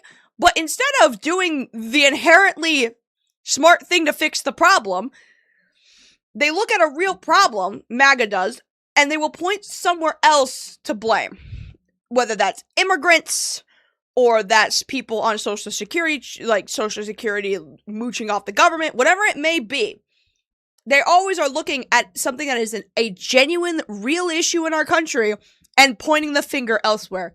These people on the right just make all of it up. It's all just fucking nonsense. Like, at least MAGA is pointing at real issues in this country that I'm like, I agree that that's an actual problem. But where they come to the conclusion of, like, where that problem originates is the lie, right? They look at these real things that are actually happening, that are actual issues, and their conclusions are a lie as to why those things are happening. These people will just make up problems. They'll look at things like the job market, right? And maybe they will see that as a problem, but that's not as big of an issue as, say, like, ISIS protecting, like, people who support ISIS in the United States, America, unironically, like, being a pro-ISIS sect that is, like, this big underground domestic terrorist operation ever in the history of, like, United States, whatever. Like, just making up stuff like that, blatantly lying about other fucking politicians that they just don't like just cause. Like, it's actually fucking crazy. The name has to be ironic. What? What name? James O'Keefe? They would really pay someone to lie about a teen being pregnant? Actual yeah, fucking crazy. Have you seen Iron Lung yet? I want to. I don't know if it's coming to, like, I'm trying to find, like, a showing of it. It says that it should be coming to my local theater, but I don't know. I just joined. What the hell is the caption at the top? Jury awards Democratic firm $120,000 in the Project Veritas lawsuit because this person, James O'Keefe, paid somebody to lie about a Republican, actually, and a Republican nominee they didn't like. Some woman basically was like, he impregnated me when I was a teenager. Turns out Project Veritas paid her to say it to ruin his campaign, and then it turned out to be complete libel and slander. So, cool. Anyway. Veritas was found civilly liable for fraudulent misrepresentation and violating federal wiretapping laws and had to cough up $120K. James would soon after be booted from leadership of the nonprofit the very next year for alleged misuse of donor funds, and he's currently the defendant in multiple active civil cases, including one filed by Project Veritas. This is one of the— Damn. I mean, how do you, like, imagine already losing a bunch of money to having to pay off this lawsuit because you lied about somebody and literally paid somebody to lie about being impregnated by them as a teenager. And then on top of that giant loss, that giant lawsuit loss, you then go, I'm just going to take the donor funds here and I'm just going to... You know what I mean? Like, how bad are you with money? You know what I'm talking about? Love you, Lazy. Hope you have a good night. Thank you so much, Okami. I'm glad you're here. I'm glad you have enjoyed the stream. The only guys from the early era of Laura Loomer's career who she's still close to this day. Pretty much everyone else, from Lauren Southern to Candace Owens to Milo Yiannopoulos to even Nick Fuentes, would come to despise this woman. Now, when Laura began her post-graduation career as a professional provocateur at Rebel Media, she really hit the ground running, straight into controversy. She was one of Rebel Media's correspondents on the ground at Charlottesville, Richard Spencer's rally that, instead of catapulting a dissident right into the mainstream, resulted in it being censored across every mainstream platform, with the alt-right in particular getting obliterated. Laura herself would get a taste of that censorship hammer in a not-too-distant future, but not before making a name for herself as a spectacle merchant, a grifter, and an all-around crazy-ass bride. What you gotta understand about Laura... And you know what's so interesting? Like, this is how she looked back then before she looks the way she does now, if I still have the picture of her. See, okay, so this is what Laura Loomer looks like now, right? This is what she looked like back then before her weird-ass transformation. And it's so weird because I think that she looks better here. I don't know why she thought she needed to change anything at all when she's not a bad-looking person. Now, granted, I don't like coming after people's looks at all because I can't talk, right? Like, I can't, right? I'm not as conventionally attractive as some of these people. It's like, maybe blonde here or her. Like, I can't really speak. And, like, if, as somebody who's dealt with self-image issues for, like, her entire life, if I had the type of, like, fuck you money Laura Loomer has to get some work done, I'd do it.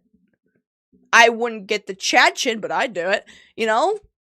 But, like, when you look, like, here, I don't understand why you would desire looking like this. I really don't. Like, granted, you know, I wouldn't really want to change much of how I look just because I feel like that would be, like, very dysphoric in that moment to, like, look at my face and be like, that's not my face, you know what I mean? But, like, I don't know, it's so strange to see her like this and go, that's just like a normal, I mean, I know she's not a normal person, but that's at least a decently looking human in comparison to whatever this meme face is. Like, what is this type of work? Like, clearly something's happened with her chin. I can't, it's so wow. You know, like, normal, square. How does it happen? I need to know. I know that, something happened recently. It was when, I saw this earlier. It was like a picture of, fucking Jeff Bezos recently. And it looks like there's, like, swelling all around his jawline. I'm like, what the hell happened to his chin? Did anyone see this? Hold on. I'm gonna put this up. Hold on. Give me a second. I'm gonna try and find this.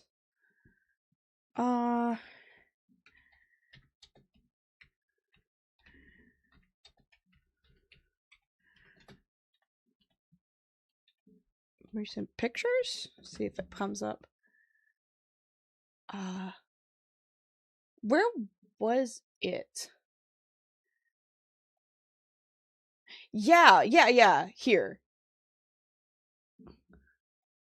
Like, what's happening? Why is it, like, it looks like his, like, jaw is, like, crooked and extended out or something. I think this might be a beard, but he just looks swollen for some reason. And I don't know why. Like, what? Like, you know, this is what he normally looks like.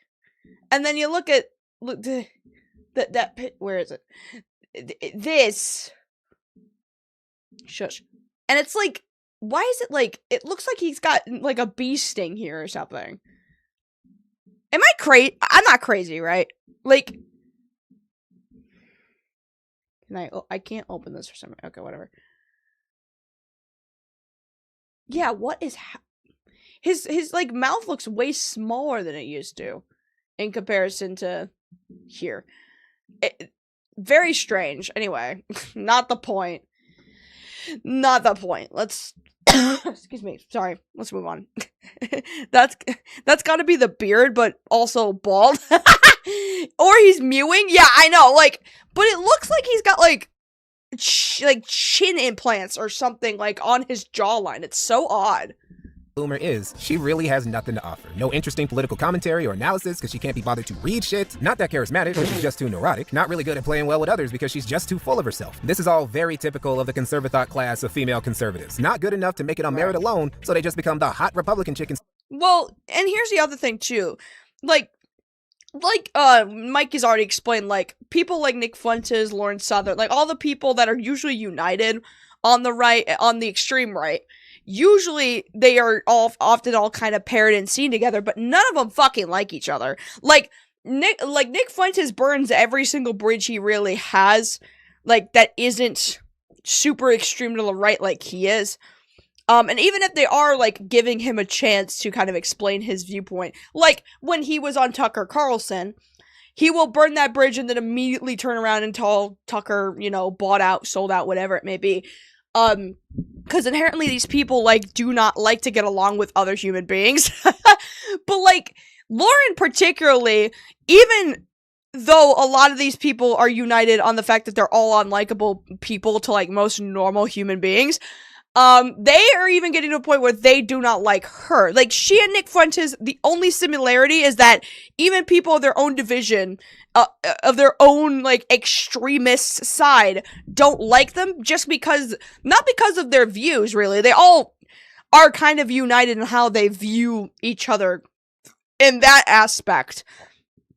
What they're united on is that, like, they hate her and Nick Fuentes particularly because they're either, like, snaky, or they're not in it for the right reasons, like they're just doing it for clout, or alternatively, they're super fucking annoying.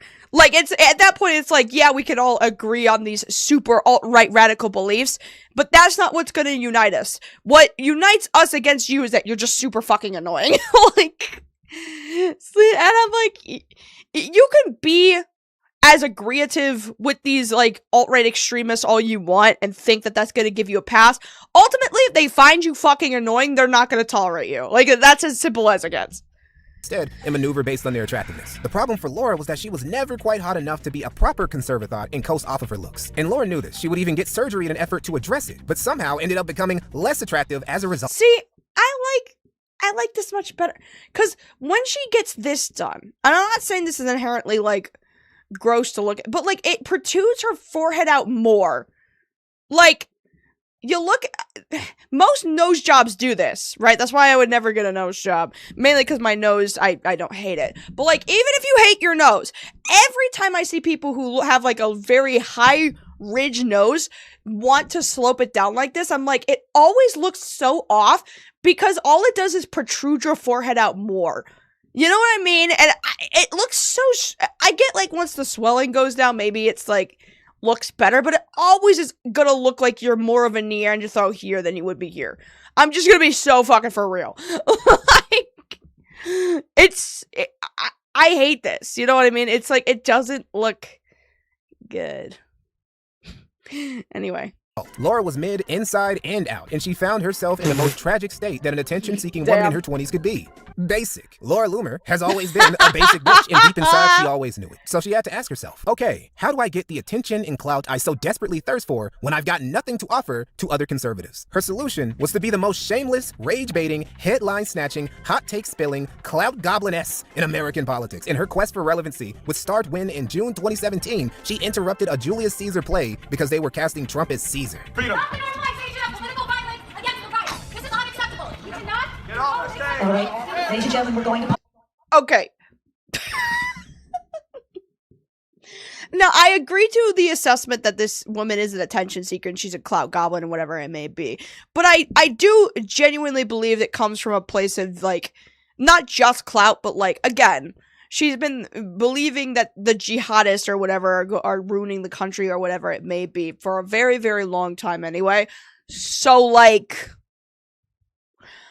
it's like, part of it is clout chasing, but another part of it is, like, maybe she feels like she doesn't get enough credit for, like, her viewpoint, you know? So she has to make these grandiose statements, these grandiose viewpoints, and make these attention-seeking, because she feels like nobody pays attention to her for her looks, like, you know, when she got all those plastic surgeries or whatever.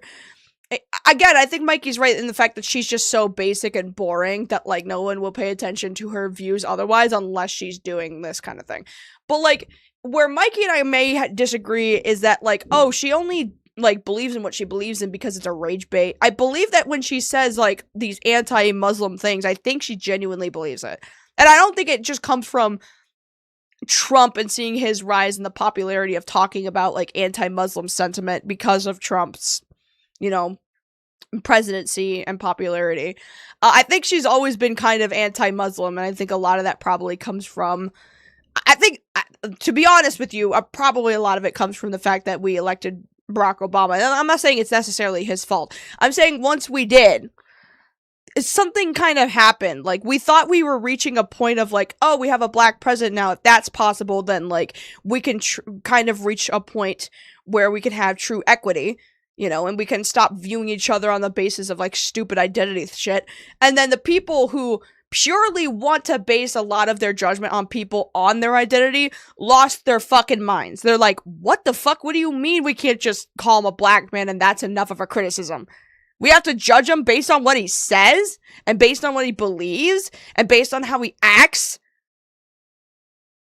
Ew. You know what I mean? You know what I mean? Oh, and so, now that, like, their viewpoint of, like, let's view everybody on the basis of things that don't matter, you know, was becoming unpopular, they kind of revved it up even more, because the theory of it, like, is called an extinction burst. When something is dying out, they just, like, fight harder and, like, become more visceral and become more blatantly obvious. And a lot of people are saying we're witnessing that right now with, like, the Trump administration, with all the failures that's going on. That the reason why things are so bad right now is because we're witnessing an extinction burst. I don't believe that's true, because I don't believe we as Americans are that smart. I'm gonna be so fucking honest.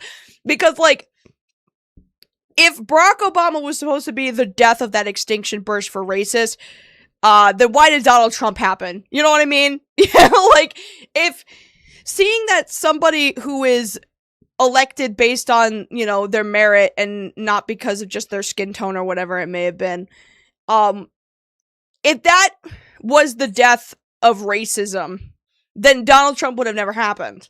You know, if we were just looking at that and, like, the racists experienced their actual real extinction burst, then we wouldn't be having the problems we have now. Which is why when people are like, guys, the right is going through an extinction burst, I just don't inherently believe it. I just don't. I'm like, guys, we're fucked. Like, I mean, maybe that's just me being an inherent pessimistic, but, like, I just don't think we're smart enough to recognize the extinction burst and be like, let's project that into, like, until it, like, fucking dissipates and, like, we can finally end this fucking fascist regime. I just don't think we're smart enough to direct ourselves in that direction. I just don't. Thanks, Obama was well, yeah, but they meant that quite literally in a lot of aspects, you know? Anyway. We're going to pause. Security. Security, please.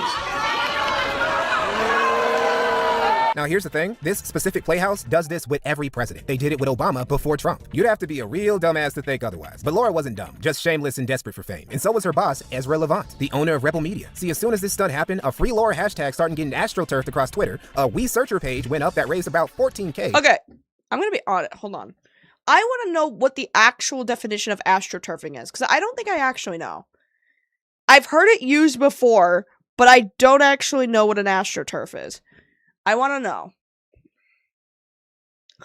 Alright, so according to the dictionary, a deceptive practice of presenting an orchestrated marketing or public relations campaign in the guise of unsolicited comments from members of the public. Should I ask Reddit? God. God, I'm sure it'll be great. AstroTurf is fake grass. Grass is green, organic ground cover. Oh, awesome, great. So astroturfing is putting out so many fake social media stories to support a narrative that it looks like, oh, okay. Oh, they call it astroturfing because it's fake. Oh, okay. Interesting. I guess that's an interesting way of putting it.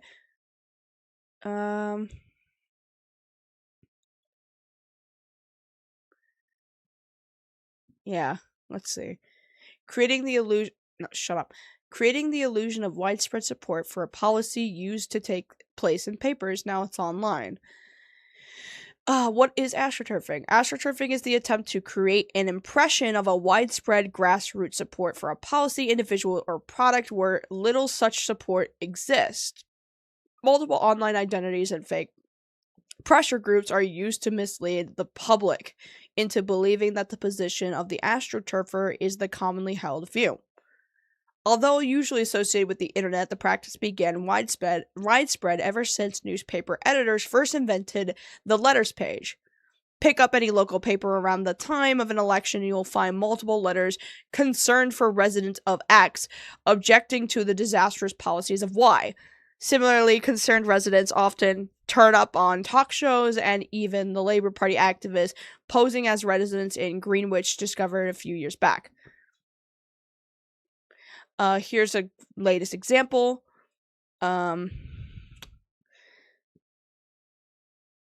Sort of operations from Russia. Okay, new form of software enables any organization with the funds and the know-how to conduct astroturfing on a far bigger scale than even the Kremlin could hope for. As reported by The Guardian, some big companies now use sophisticated persona management software to create armies of virtual astroturfers, complete with fake IP addresses, non-political interests, and online histories. Authentic-looking profiles are generated automatically to develop for months or years before being brought into use for a political or corporate campaign. As the software improves, these astroturfing armies will become increasingly difficult to spot, and the future of open debate online could be increasingly perilous. Oh, okay. So it's like kind of like creating your own fake support for like something you believe in. Sure, okay. I feel like I can think of like a couple of different examples then of like an astroturf in like the modern day when I look at things, right? Interesting. I think it's my green screen sheet is literally just like a board that's like sitting on my back right now because it used to be up against here and now it's just like falling apart. Don't even worry about it. Just don't look at it. Don't look at the horrid state of my green screen, please. Okay. And also, Ezra put up a link on Rebel Media's website where people could donate to Laura's legal funds. The play here was obvious. First, you do something deliberately stupid to get attention, then you play victim when you get in trouble and you're being oppressed or targeted because of your politics, and then you ask for donations from people sympathetic to your cause. A classic political activist grifter tactic. You see it from dudes all across the political spectrum, and Laura will become a pro at these type of attention-grabbing grifter stratagems. Everyone who just gave Laura the attention she was looking for had just got Loomer, as Laura herself likes to say. Has just got Loomer. That's so stupid. You know what this kind of reminds me of? Who was it? There was like a Roganite from the Joe Rogan podcast, a comedian who, you know, would preach that he's getting censored in his comedy acts when he does them in New York or California or basically anywhere around the world. So he's like, I'm going to move to Texas. And he said this on the Joe Rogan Experience that he was moving to Texas. And his main reason why was because, you know, he was being censored anytime he did a comedy special anywhere else and targeted for his jokes. So he has to move to Texas because that's where that's the bastion of free speech, right?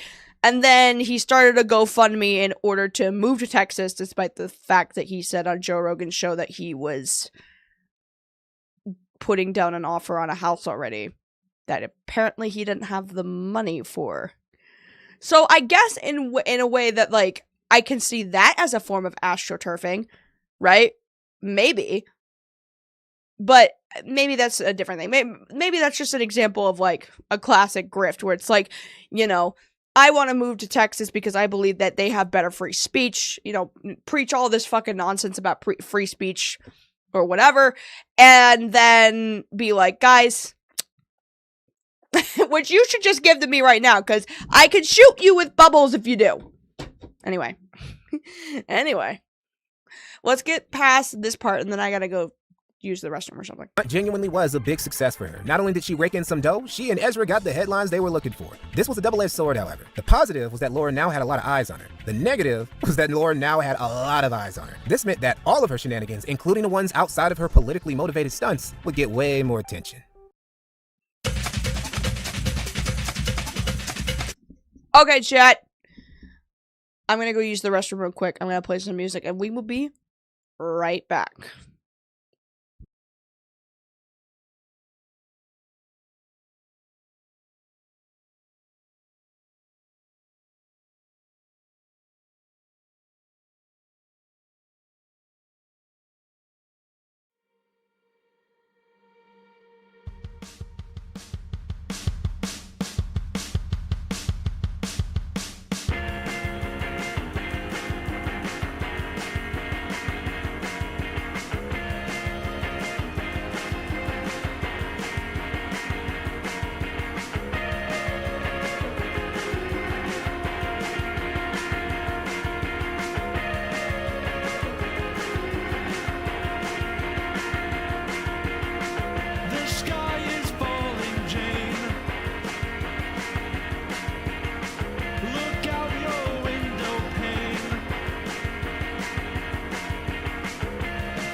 And back. Thank you to Jules Bonnet. This is also another one of my, my brother's friends. They all do music together, actually. Like, most of my brother Sam's friends are all in bands, and they all make their own music.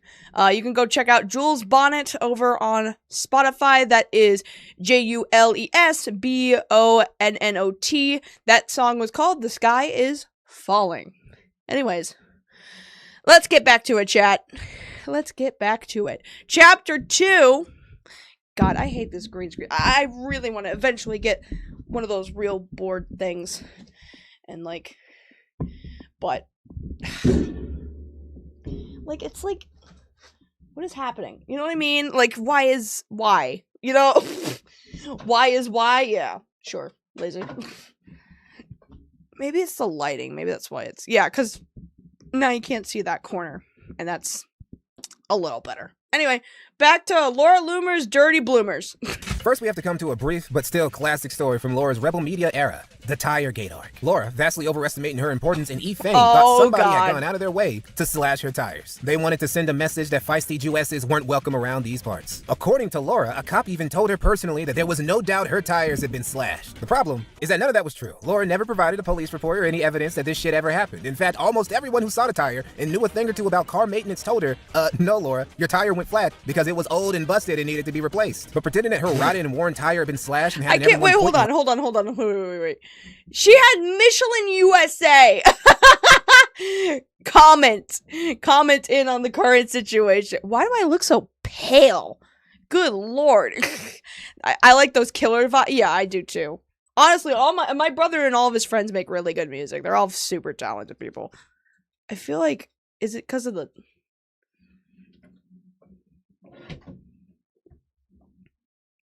Okay, that's a little better. I just looked like a ghost for a second. Good lord! Good lord, have mercy! Anyway. I can't believe that she had, like, actual Michelin USA. It's hard to say what could have happened here. It looks like the tire is severely cracked. We recommend a tire inspection. The mark there is where the wheel hit the curb in the pothole. There is 0 puncture. That's how an impact blowout. The tire is old. That's funny.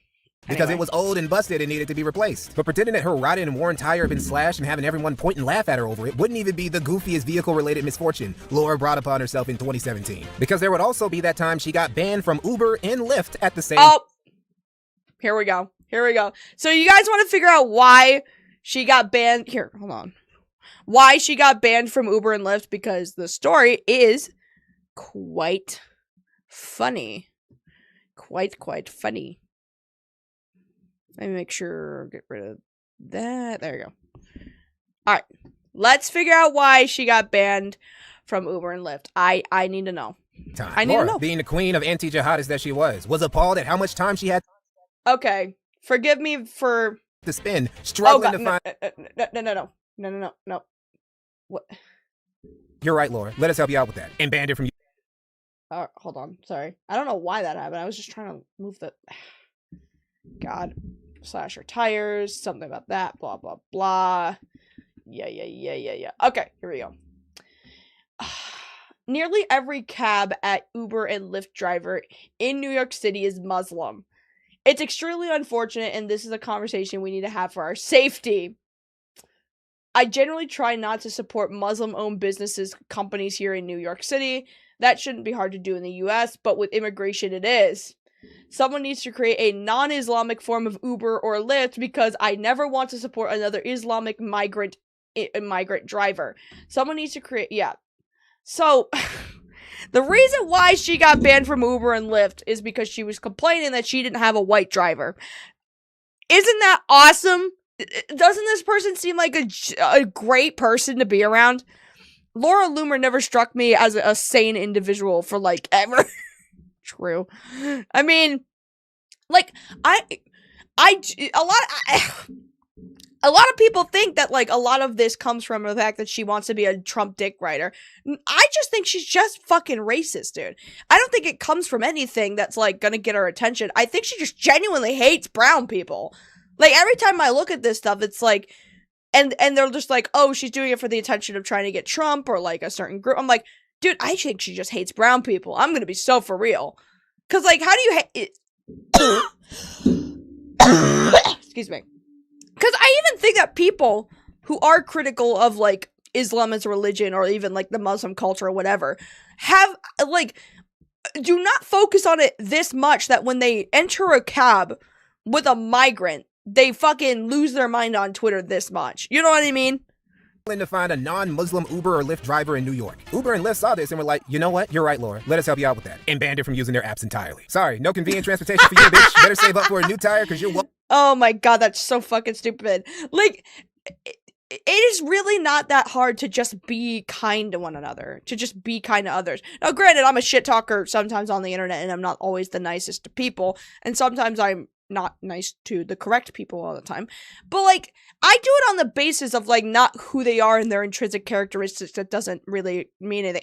It usually is based on something that is not just, you know, their X, Y, and Z, but it's more of they did this, this, and this kind of thing. She never does anything that just, she never says anything that's like, why do you hate this particular Lyft driver? Oh, they got me to the wrong destination. Oh, they overcharged me. Oh, they just weren't listening to my directions. Oh, they drove too fast. It's always because that stupid driver was a Muslim. And it's like, why does that matter? Why does that matter? And then it's like, I guess if you want to be like, what do you not like about Muslim people or the Islamic religion that much?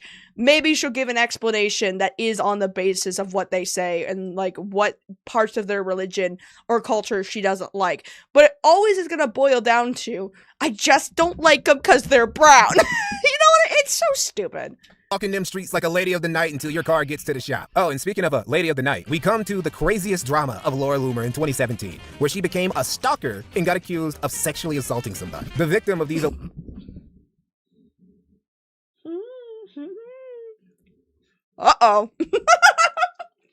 Uh-oh. I almost choked there on a sushi.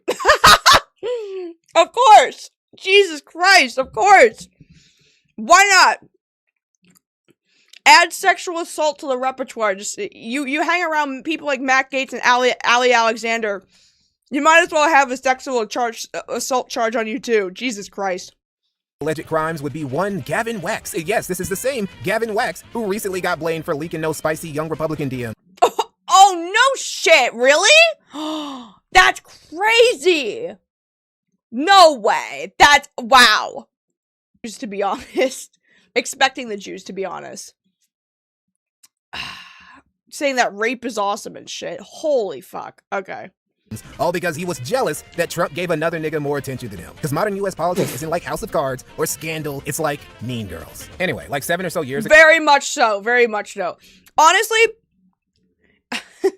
chat, give me some suggestions. Does MAGA Mean Girl sound like a good title for this video that we're coming up with that all these streams are going to be in? Let me know. Hold on. You know what? I'll put it up to a poll. I'm going to put it up to the poll. I will put it up to the will of the people. I don't think I'm muted. No, I might. You might have to refresh the stream again, guys. This happens a lot. I'm not muted. It says it's picking up my voice. If it's not, then just refresh your screens. There you go. I also have been, like, disconnecting from chat a lot, so it could also be that, if that's the case. Yeah, because it's picking me up here. It's picking me up there. Anyways. I'm gonna start a poll.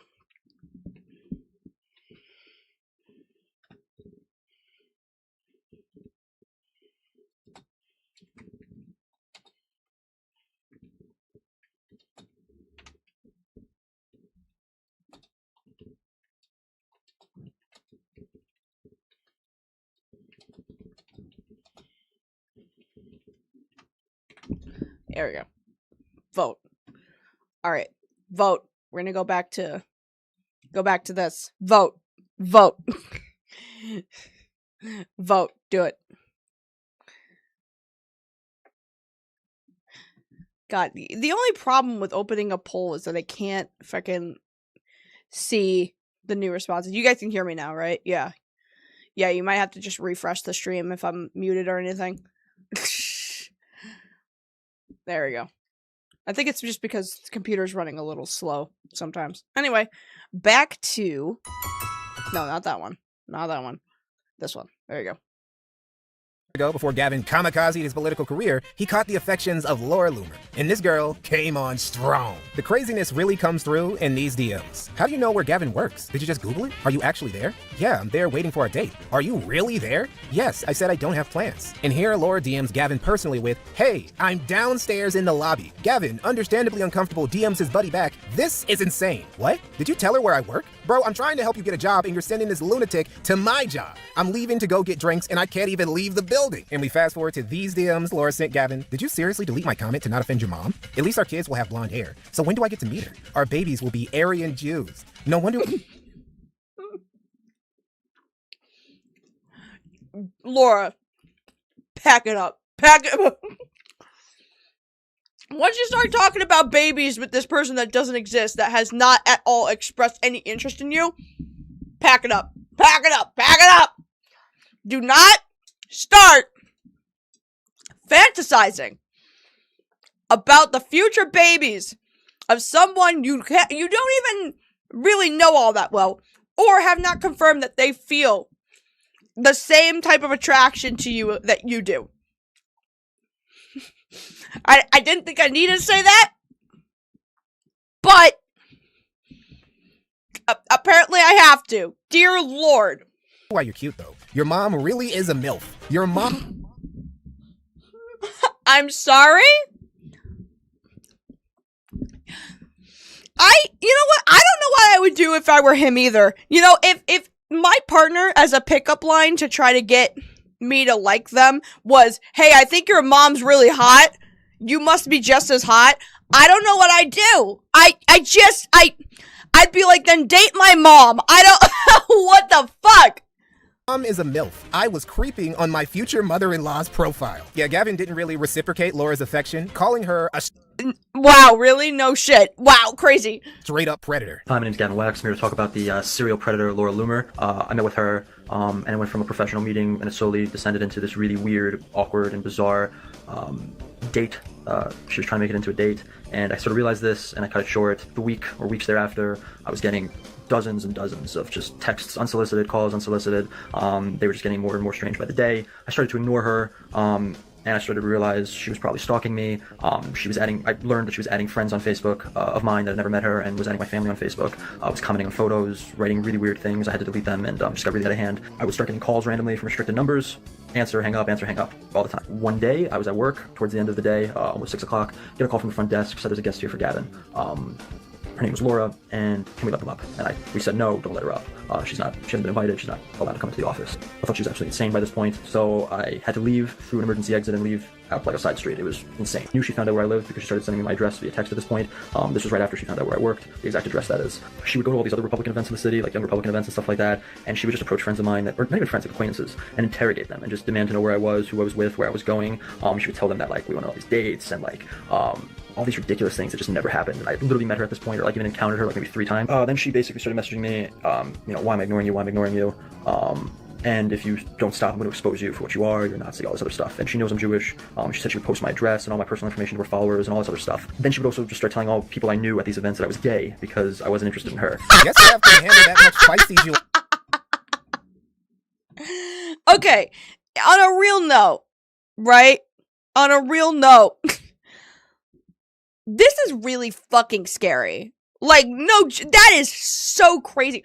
To find out where your address is and start just sending things to your house, to, like, then figuring out who your friends are and just talking to them without ever, like, having this person formally introduce Laura at all.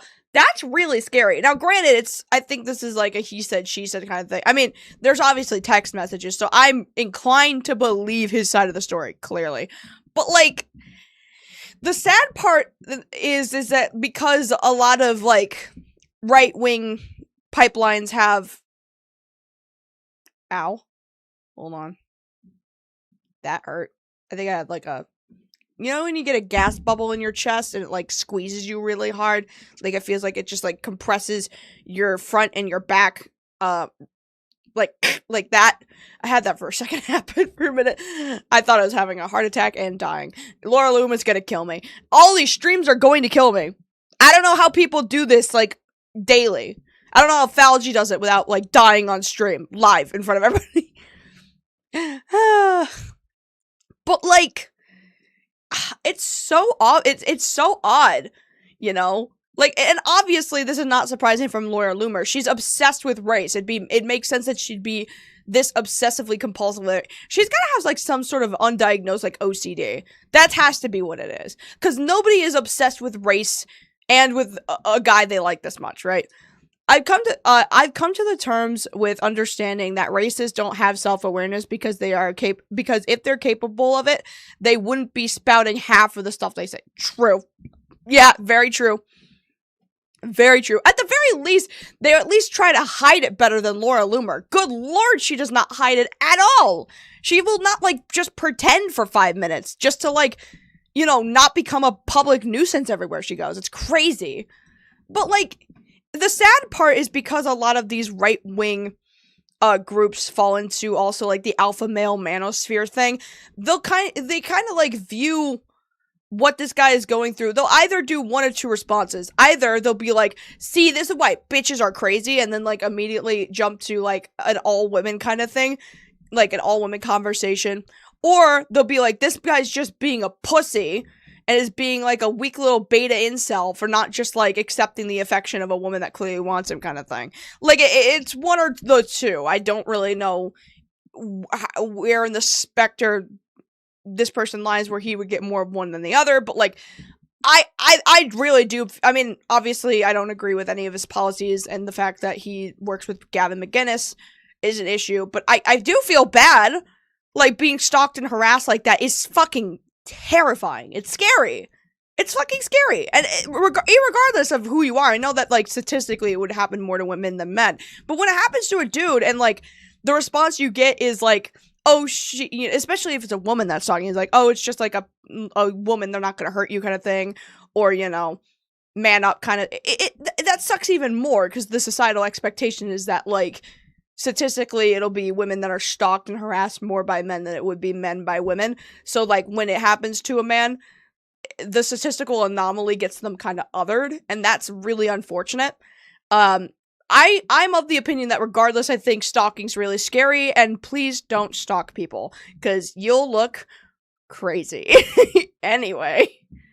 There was even talk from peers of both Laura and Gavin of Laura being a rapist. Now, this accusation ultimately went nowhere, and despite her... Excuse me? Sam Hyde says, why would Cassandra Fairbanks accuse Laura Loomer of rape? Serious accusations that cannot be deleted or ignored. Yes, very serious indeed, which is why she will be hearing from my lawyer. Based on reports that you and I both know exist, I have a feeling that Cass will be just fine. What does that— wait, Lauren, what does that mean? Based on the reports that you and I both know exist, I have a feeling that Cass will be just fine. Ooh, infighting. Infighting. And what reports are those, Lauren? Will you also be named in my lawsuit? Holy shit.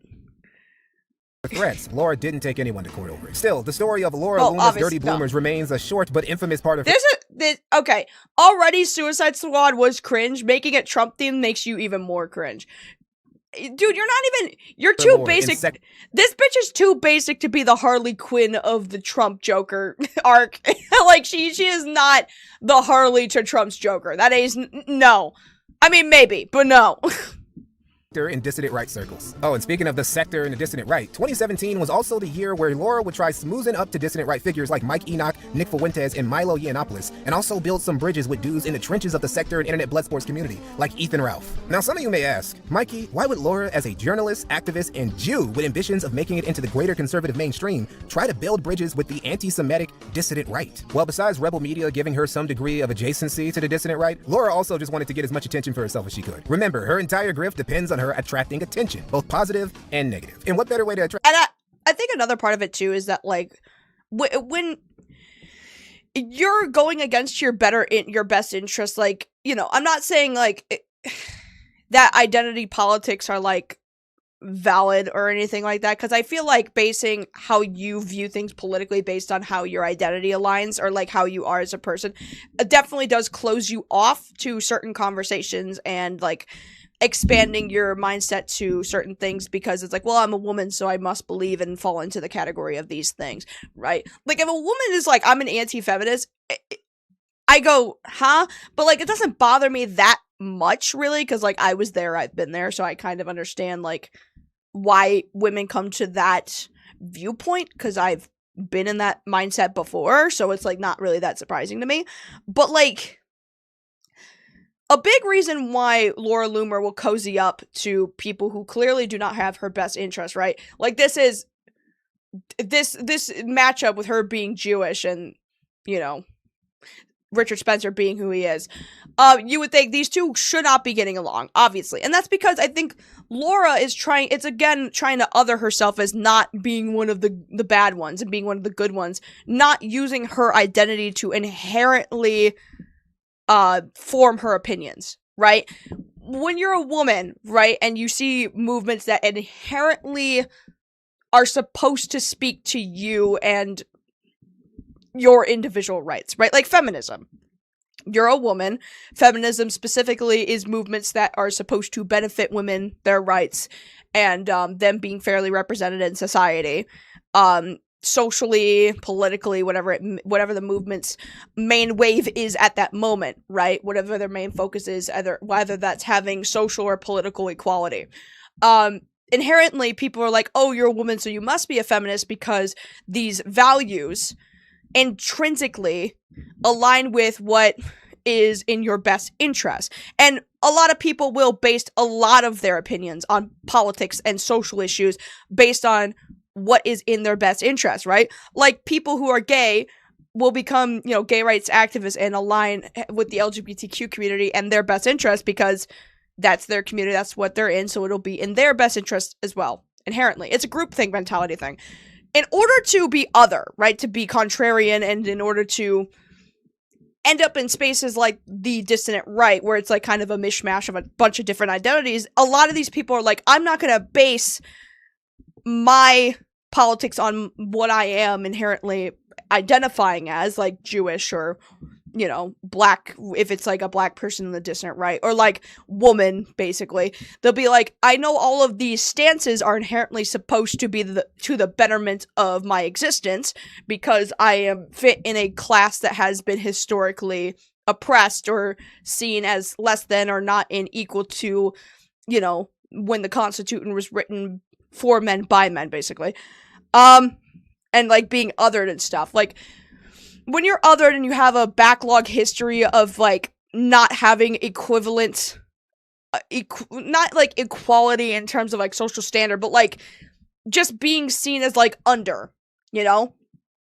When that historically has been a big part of history and a big part of your sector of your identity is, like, constantly being othered, then you'll see these grassroots movements of feminism, Black Lives Matter, as something that is inherently supposed to get you on equal playing field to what was the white slate acceptable identity to be completely seen as a human being, basically.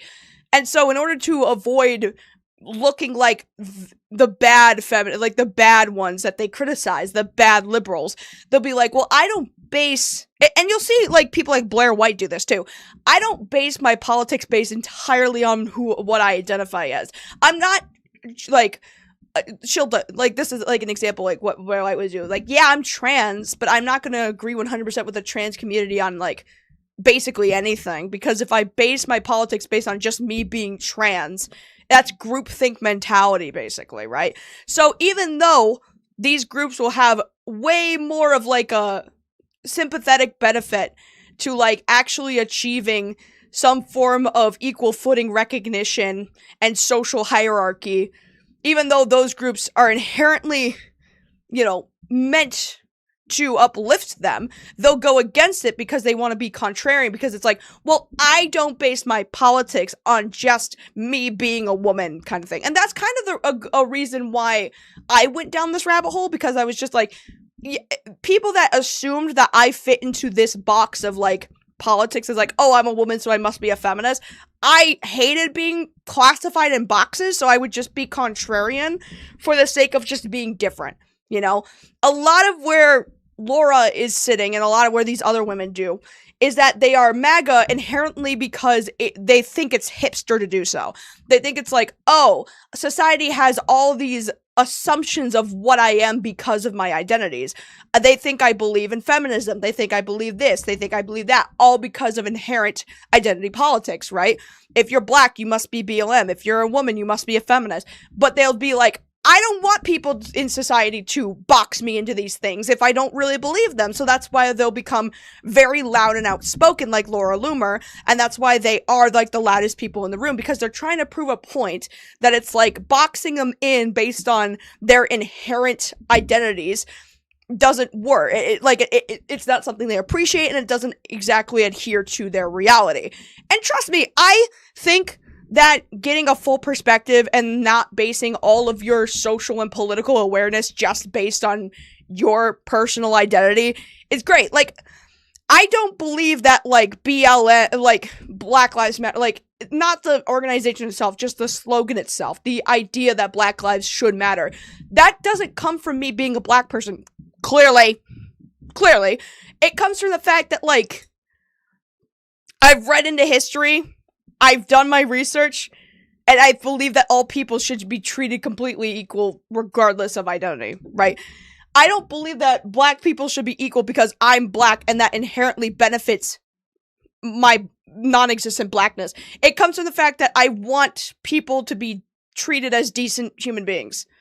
Like, I don't need to benefit from it myself to know that everyone needs to be treated fairly. You know? Like, it's a thing called, like, having, like, extended empathy, I guess. Like, you don't inherently have to be a thing to want to support that thing, really. Whereas Lauren believes that, aside from maybe her Jewish identity, because she will, like, attack Muslims on the basis that she thinks they're inherently anti-Jewish and will come after her because she's a Jew, right? But, like, you don't have to have, like, all these special identities. Like, there's a lot of, like, allies in the LGBTQ community. There are a lot of straight friends who are like, I may not be gay, but I still want you to have the right to marry your partner like I do. And they're not doing that at the benefit of themselves. They're doing that because it's like, it's just basic common sense. Like, why should anyone be stopped from getting married to who they love? You know what I mean? So which mean girl would Laura be? I'm thinking MTG would be Regina George. I'm gonna be honest, I haven't watched Mean Girls enough to know, like, where I'd put everybody. Maybe I need to watch Mean Girls and, like, kind of, like, categorize it, because it would be kind of funny. Freddy Fazbear is in the files and I'm not sure.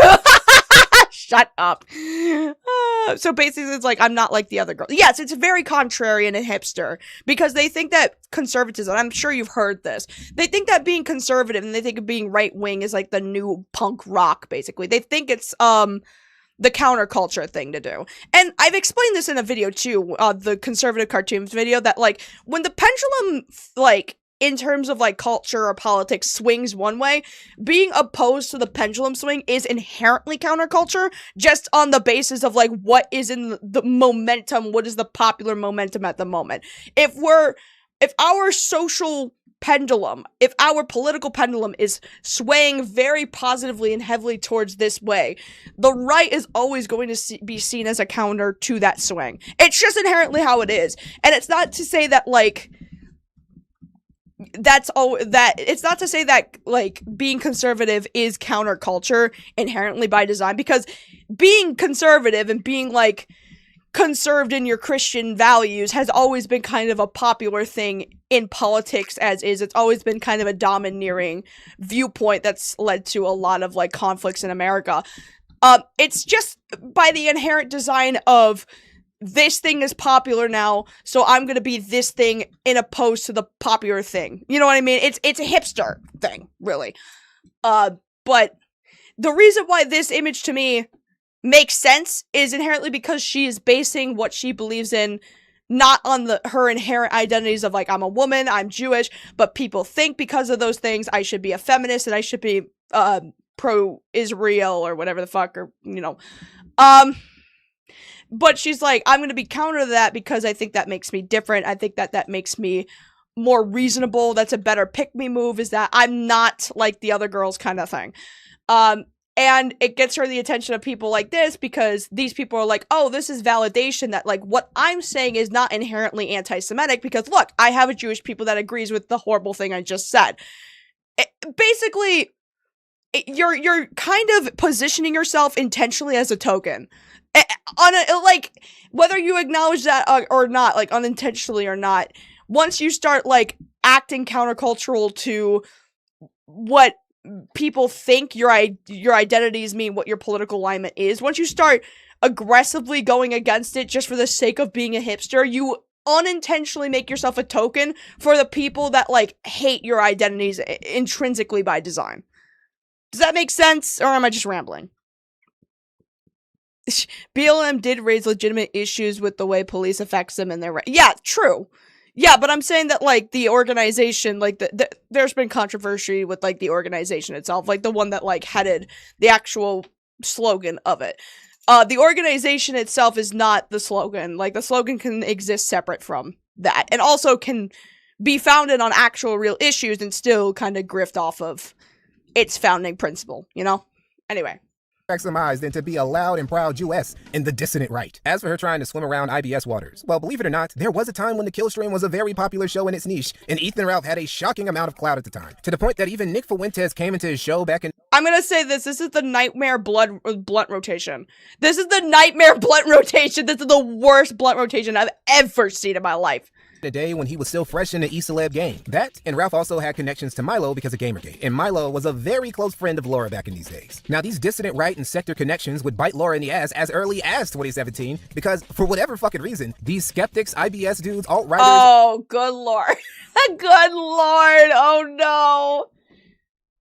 God. It's like looking at a remnant of the past, man. It's so cringe. The only one I think out of everybody who is looked upon sort of fondly still is Medicare and maybe Kraut and T, but that's because Kraut and T, like, Kraut and T, like, completely changed their style of content. More demonic blunt, yeah, actually. But, like, I think the only two that is legitimately looked at least with any amount of fondness to this day, is Medicare and Kraut and T. Now, granted, Medicare is very edgy and very right-wing, too much in my opinion, but, like, you know, like, I think his support for Trump was pretty obvious, and that doesn't exactly make me feel comfortable, given that he is a literal pedophile, and we now know this, but, like, you know, I feel like at the very least, Mr. Medicare wasn't, like, hardcore on the dick of MAGA, you know? Like, he was very much just, like, he was critical of it, but, like, it was, like, that's the better alternative, I guess. But also, like, you're dying of cancer, so, like, what do you, like, whatever you think of the future, I hope you're here for it. I mean, I think he's alive right now to see that this person that he's been propping up as the better option is turning out to be a fucking pedo, so I would love to see how he feels about that revelation.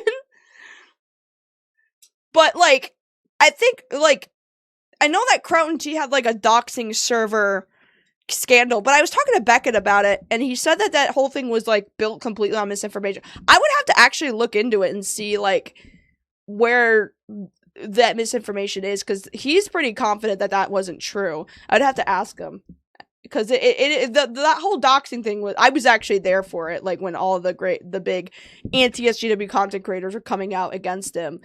And what the plot twist of the story is that 10 years later, everyone's like, yeah, that whole thing was bullshit. Would be kind of a cool video. It'd be kind of funny to look into.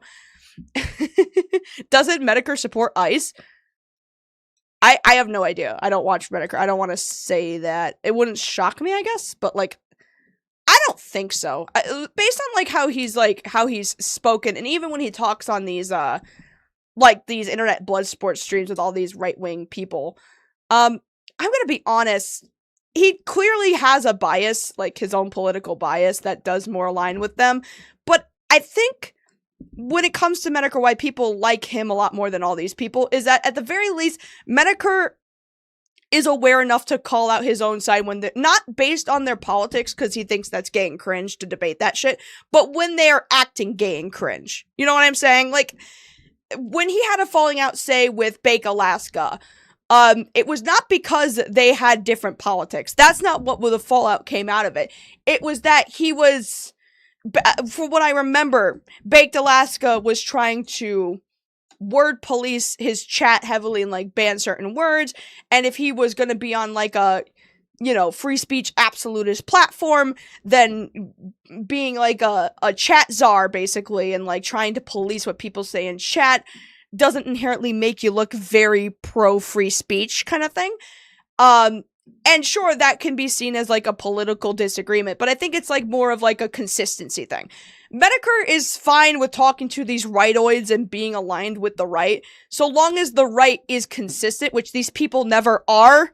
So, he had a falling out with, like, a bunch of them on the basis of not their politics, but on the basis of they're being inconsistent with how they actually espouse their views on the internet. Like, if you watch any of Medicare's stuff, he doesn't get into political disagreements with people, because I think he's a little self-aware to know that, like, even though he has his own political biases, he's not smart enough nor educated in politics well enough to actually debate them. Sure, he'll watch all these other people debate them, but he's just like, maybe they know more than I do, maybe they know how to argue it better. Where he starts butting heads with them is when they start doing things out of character or out of the realm of what they would espouse, right? Like, if Baked Alaska is like, I'm pro-free speech no matter what, and then starts limiting what people can say in his live chat and being like, please don't say these words, let's censor these words, please don't say this, please don't say that, obviously Medicare's gonna be like, what that doesn't align at all, you're being a massive hypocrite to what you said. You know what I mean?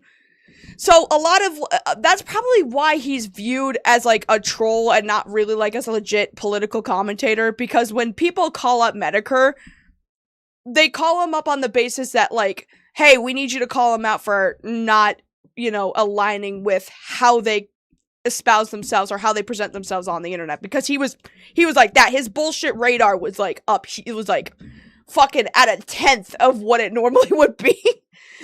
But, like, obviously he has his own, you know, biases, which is why he ends up in these groups all the time. But, like, he also severs a lot of these relationships on the basis of not their politics, but just, like, being consistent in their belief systems, you know? I remember him vaguely debating about immigration, but nothing on ICE specifically. Well, yeah, like I said, I'm sure he has his own political biases that I wouldn't necessarily agree with, but I at the very least respect that he's more self-aware than everybody in this fucking screenshot.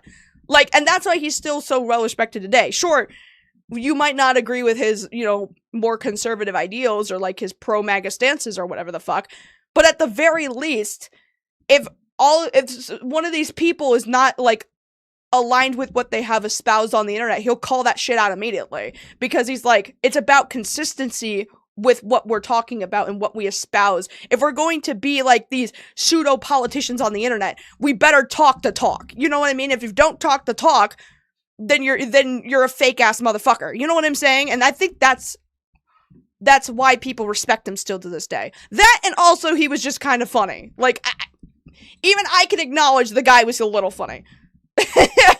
I might not agree with everything he says or how he says it or whatever the fuck, but at the very least, when you see him call these people out, it feels more cathartic than it would be like a left-leaning person calling these people out, because you know they're gonna call them out on the basis of, like, their ideals, which they're obviously not going to budge on. When Medicare comes in, it's not based on the ideals, it's based on you don't align with the ideals you espouse at all. You're a grifter, you're faking this shit, and you don't actually believe in it. And I think that's way more cathartic than seeing, like, these people try to debate with leftoids with their right-leaning audience cheering them on in this giant echo chamber of IBS, right? I think seeing Medicare being like, hey, you're being fucking stupid because you're not at all aligned with what you say on the internet, and basically calling everybody a fake motherfucker is way more cathartic, because it's coming from the call is coming from inside the house, basically. That, you know? Medicare having actual principles is why he's regarded by a lot of, yeah, exactly, like, at the very least, and I think that's the reason why, like, when I was speaking to Beckett, why people respect him in this space is because he's not dishonest with who he is. He's like, dude, I'm just an asshole. Like, I'm straight up just an asshole, right? And you may not agree with his methods or whatever the fuck, or may not agree with some of his language or whatever, but at the very least, he's consistent and honest. And that's why probably people really do like Medicare still to this day. They may not agree with what he believes in politically or whatever, but that doesn't really matter when he's still very much morally consistent with what he says, unlike everybody in this fucking screenshot. But anyway. And Gamergate veterans were seemingly the only motherfuckers who instantly saw Laura Loomer for the mentally unstable, malicious, grifting, clout gobliness that she was. Laura, likely presuming that she, an experienced media figure, could just run game on a couple internet losers, came onto Tusskie Live to defend herself over recent drama. It didn't go that well for her. I would like to talk about the tire incident. Now, from my understanding, on August 2nd, you put up some pictures. You said, hey, look, my tire was slashed a week after I was doxxed. You asked people to stand with you in your tire. But almost immediately, and I'd say within like 24 hours, you had people responding, doing close-up pictures of the images that you shared, saying, that's dry rot, that's not a tire slash. You weren't attacked, your tires are shit, you need to get them replaced. You then put up receipts from like Riverside and a towing company as well, saying that, hey, look, they verify what I say. But those were customer copies. In fact, somebody tracked down Riverside and got a statement from them where they said, we didn't tell her that. We'd like if she wasn't putting our name out there. We're not involved in any of this shit. Even the Michelin Man account, the fucking Michelin Man account, looked at those tires and said, that is not a slash bar. All is said and done, but I know it's forever going to be a meme that follows me for the rest of my life. Oh, yeah, no, that's a catchy like glue. Yeah, that ain't rubbing off. We can agree to disagree on the tire thing, but there is the biggest issue in the video that I did, the main, like crux of the video that made me really get interested, was your conversation on the 20th with Cassandra Fairbanks and Lauren Southern. Cassandra Fairbanks said, and I quote, she is Harvey Weinstein with a badge. She is blackmailing multiple people, and there was an See? You see?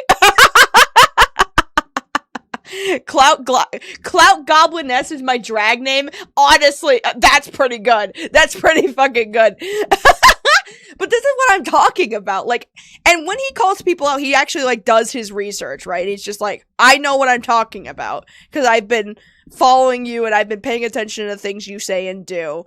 And when I present it to you, like, hey, why'd you do this thing? And your response is like some sort of vague like deflection. He's like, dude, you're not answering my question. Like, this is this is fucking stupid. Like, just own up to your shit. What the fuck? But like, I think even to an extent, I think people who are like left-leaning, even though they might not politically agree with everything Medicare says, can at least appreciate moments like these where they're like, yeah, call this bitch out on her bullshit. Like, it's so stupid.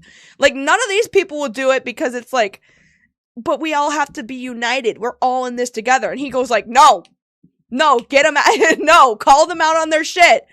No, I don't care that we're all friends. Friends call each other out when they're doing stupid shit. What are we doing? You know what I mean? All right, I'm going to end the poll. Harvey Weinstein with a vag. Yeah, Jesus Christ. Jesus Christ. Accusation of rape. Now, after that went out, Nick Monroe began to post conversations, DMs, Facebook messages, as well as a video interview with Gavin, who, and I'm summing up, the 5 to 8 minute video that he had done that said, she harassed me, she stalked me at my work, she sent an insane amount of text messages to me, she went after my family and my friends. I have to know what her response is. She told me that if I wouldn't go on a date with her, she would dox me. She would tell people that I was a homosexual. Yeah, but there's context behind all of this, and I think that,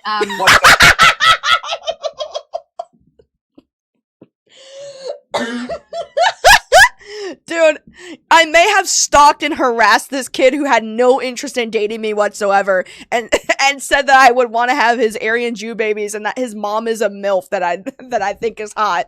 And I might have tracked down his friends who I've never formally introduced myself to at all. And I may have found out his address without him giving it to me personally. But I swear there's context to all of this. Like, in what context would all of that be okay?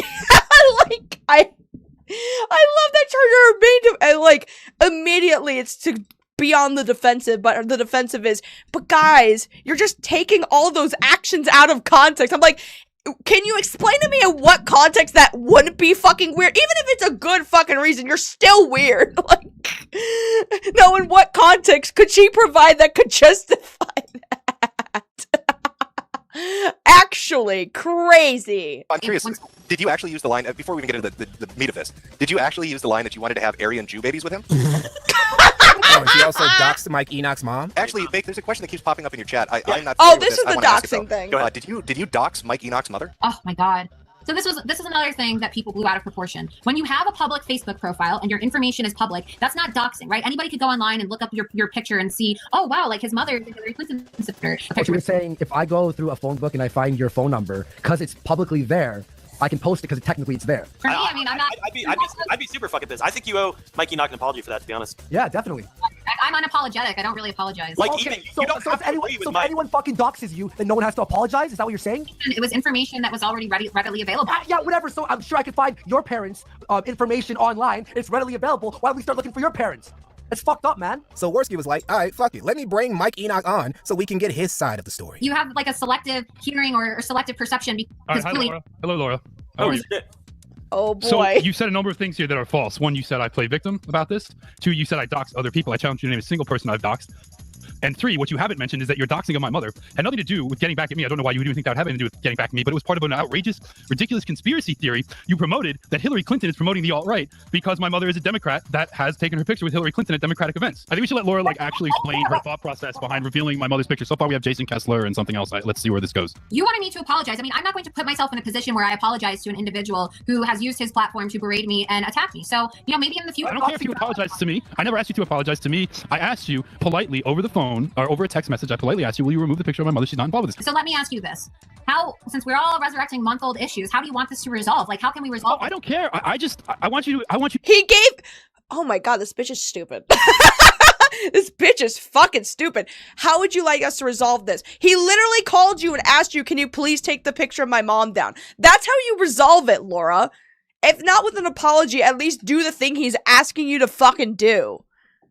Quick, y'all, pull up her info. She says it's okay. No, don't do that. She may say so. I'm gonna be the one of reason and say no, that's not okay. Because I'm a good person. I just think that this whole thing is just so...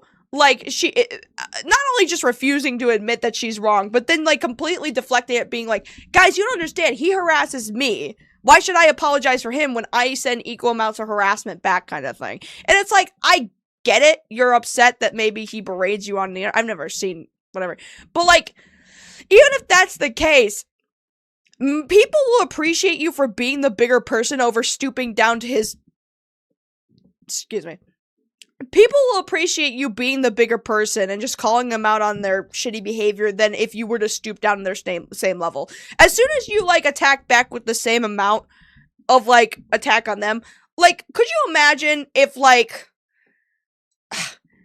I don't know, Plague Moth tried, like, if that point when Plague Moth was, like, making false accounts with my face, calling me a whore or whatever, and started trying to, like, dox where I live with the wrong address. Could you imagine if I made a false account of him with a stupid face and try to dox his family in response?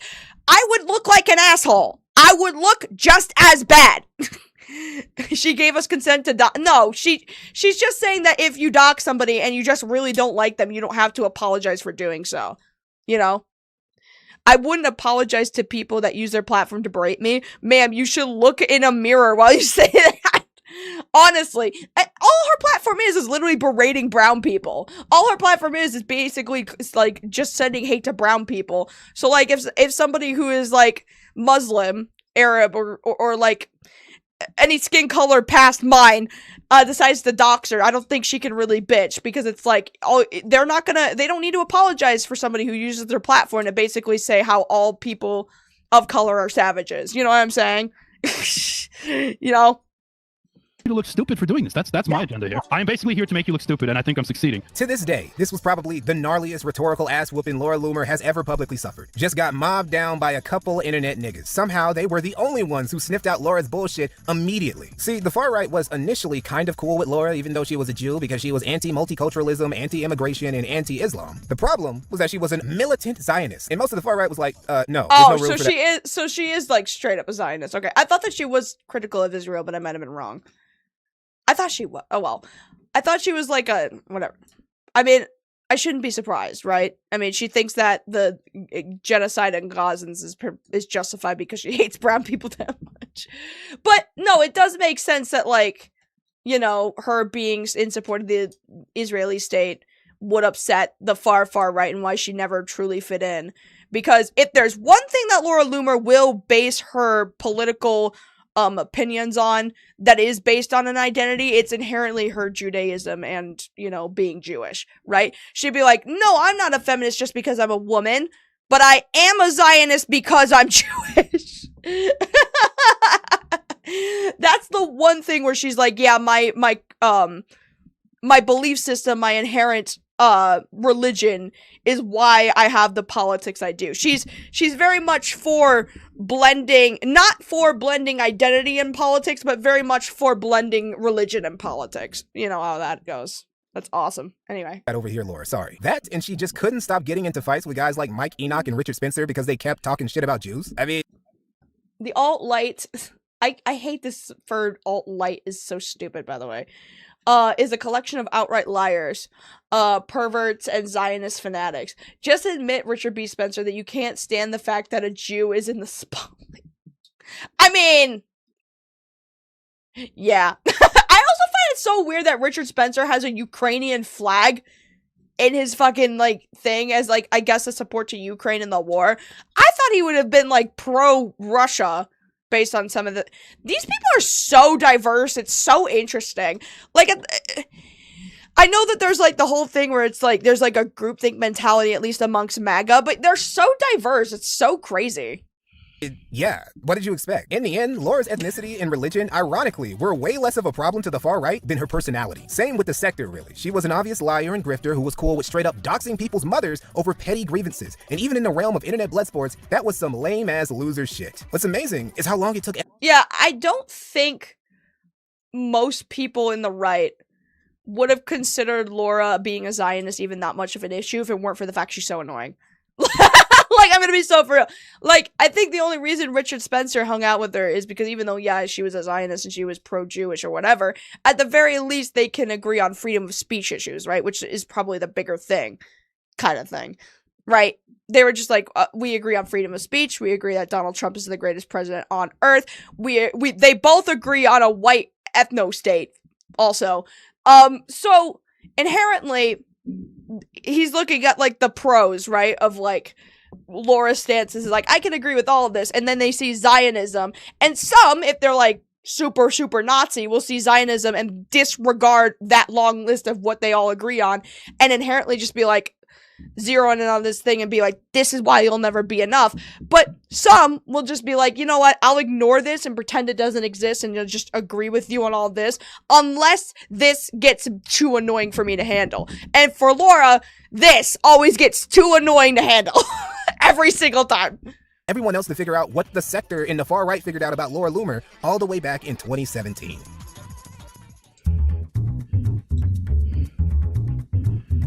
2018 would be the year platform banning became a real problem for Laura. While she was able to evade the great far-right purges of 2017 and the fallout of Charlottesville, she would get banned from a lot of mainstream platforms anyway. Now, Laura and her supporters would tell you this was because she just speaks too much truth to power and refuses to let big tech silence her and her freedom of speech. That's go. Laura is a spectacle merchant who gets paid, or at least hopes to get paid, by causing scenes, raising ruckuses, and starting drama with influential figures. Now, she was getting annoyed by some of the censorship she saw, particularly on Twitter, her favorite haunt. In Laura's mind, Jack S.S. Dorsey was an oppressive Nazi and her Jewish ass was next on his chopping block. So what did she plan to do about it? Well, in September of 2018, she went to a House hearing to disturb it by pleading for Trump to save America. Oh, I don't understand why this is always her go-to tactic, is to cause a scene anywhere she... Has it ever worked? Has it ever helped her cause in any fucking way? Has it ever directed her? Has it ever actually caused... All it did is put her in the news for like a day cycle and then everyone forgot about it and thought like, well, that was fucking annoying and moved on. Like, it's like her main tactic of getting her point across is by being belligerently loud and annoying every single time. And like, she has not learned that that doesn't inherently work. Like, she does not get it through her head that causing scenes like this does not make somebody go, you know what? You know what? She might be right. I know we're trying to conduct professional meetings, but right now, it's not. It's not. God, it's so stupid. It just puts her unhinged behavior for the internet to laugh at. Yeah, for sure. For sure. So stupid. From the big tech de la Wagner, Jack Dorsey. Ma'am, if you'll please take a seat or we'll have to have you. Then you'll need to President relieve. Donald Trump, help us. Please help us, Mr. President, before it is too late, because Jack Dorsey is trying to influence the election, to sway the election. What'd she say? I can't understand her. What? Steal the election. I'm not going to sit here and say that Jack Dorsey was never trying to influence things by banning certain political influencers who he found dangerous or whatever. I will say, the idea that Laura Loomer would be one of those influencers is preposterous. Nick Fuentes went to Charlottesville, was way more deeply dug into the dissident right than Laura ever was saying that the Holocaust was fake, giving all sorts of hot takes about women and race and shit. It already had a bigger, more dedicated audience at the time than Laura did. And somehow, this little Chicano managed to avoid getting banned from all the major platforms except YouTube up until he was yelling through a microphone for people to storm the Capitol building on Jan 6. But nah, it was Laura. Right, and I feel like, you know, say what you want about Jack Dorsey or whatever. I feel like not every single ban was 100% justified just because, you know, a lot of it was automated bot systems and trying to detect what is hateful and what's not. And it became a Don Quixote over time where they couldn't detect the difference between something that was like made sarcastically or as a joke or what was actually legitimate hatred like Laura Loomer. And you know, whether or not you want to say that certain jokes like actually support or influence like those beliefs or whatever, I think that for the most part, when Jack gave Nick or let Nick have his platform for as long as he did, despite the fact that he wasn't any bigger than Laura Loomer, right? But Laura got punished like significantly more than Nick. Like it's because she's fucking making an ass of herself in public. Like, Nick lost a lot of his social media accounts the moment he starts making a public nuisance of himself in, like, real life, you know? And that happens with, like, a lot of people with social medias. It's like, so, first of all, social media, a lot of people think that, like, social media is, like, a bastion for free speech. And once your account gets banned or it's flagged for, like, certain posts you've made, like a Jordan Peterson, like, up yours, woke moralist, or whatever the fuck. They think that that's, like, an inherent infringement on their right to free speech. It is not. Social media is not a government entity. They can ban whoever they want if they believe it is a detriment to the look of their platform. Right? That is not against your freedom of speech. Freedom of speech, as it is written, prevents you from being punished for speaking out against your government. Like, you speak your mind and the government can't just, like, break down your door and, like, throw you off, like, throw you into the streets and execute you in front of people for saying wrong thing. That's what it is written in the Constitution. When these people talk about freedom of speech on the internet, you do have freedom of speech on the internet. These internet companies, like these social media companies, just have the right to look at what you say and go, we don't want that to be the face of our platform. They have the right to do that just as much as you have the right to say it, kind of thing. But, like, when people yell and scream like, this is a violation of our rights, we have freedom of speech, it's like, yes, you have freedom of speech, but you do not have freedom from consequences of that speech. And if that speech makes these social media companies uncomfortable because it's like, we don't want that to represent our platform, we don't agree with it, they have the right to take that down because they are the founders of that platform and they have a TOS for a reason. So, for Laura, I'm sure she started getting targeted and started losing her social medias because she's just making a fucking ass of herself. Right? And they don't want her making an ass of herself, going to public venues and screaming about President Donald Trump needs to save us from this Nazi or whatever.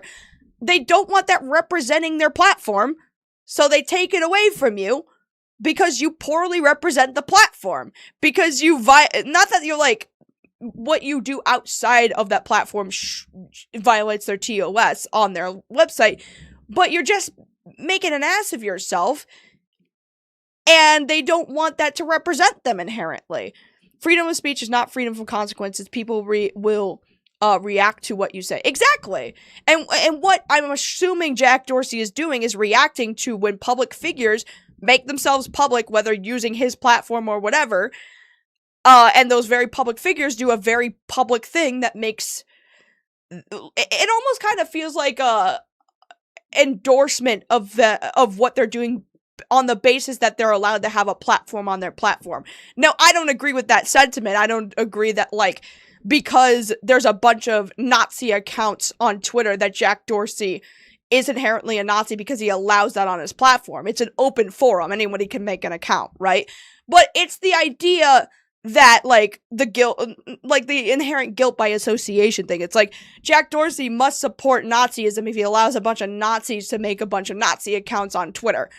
I think that's dumb, because an open forum leads to a bunch of assholes making their own accounts and customizing them the way that they want to, because that's the features of Twitter. They are just utilizing the inherent features of Twitter.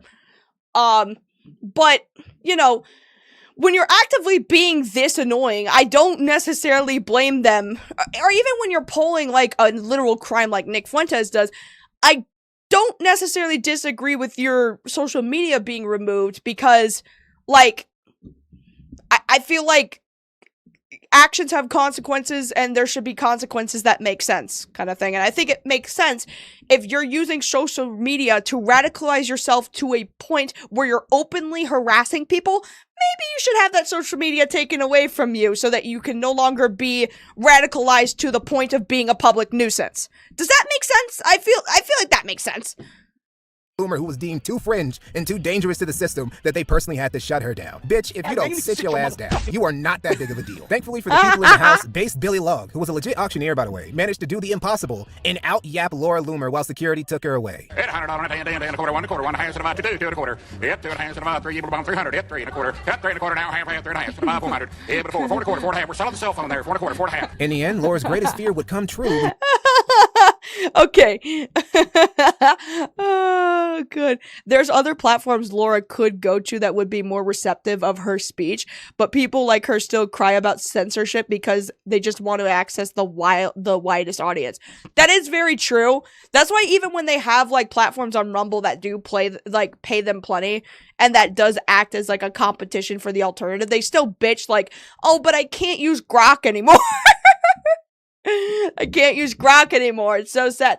They want to be the mainstream so bad and have their ideas be part of the mainstream very badly. That's why they bitch about it so much. And having to go to the alternative means that you're kind of submitting to the fact that your ideas are unpopular. I think that's why they're so upset about it, because it's like, dang it, I can't express myself without having to go to this Twitter alternative because my opinions are just that unpopular that they can't be supported. Excuse me. Shush. That they can't be supported by the mainstream kind of thing.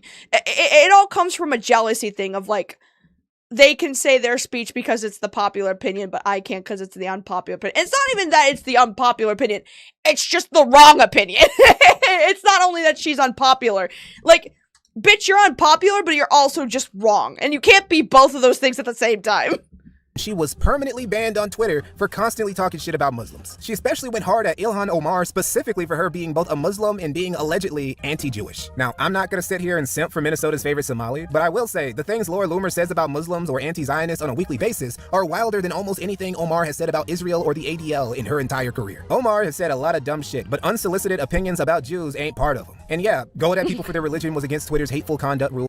Yeah, again, if Laura Loomer had a personal issue with what Ilhan Omar says about her religion or, like, the IDF or something like that, because she's, you know, a Zionist, I guess, and she, like, does not agree with her on this basis of, like, her Ilhan's criticisms of the IDF, understandably so, considering that, like, you know, I don't think Somalia and correct me if I'm wrong, I don't want to misspeak and then sound either racist or, like, racially insensitive or ignorant, but I think, like, Somalian people and, you know, the Middle Eastern piece of Gaza are, like, different things. I don't know. Someone can correct me on that. I'm not sure.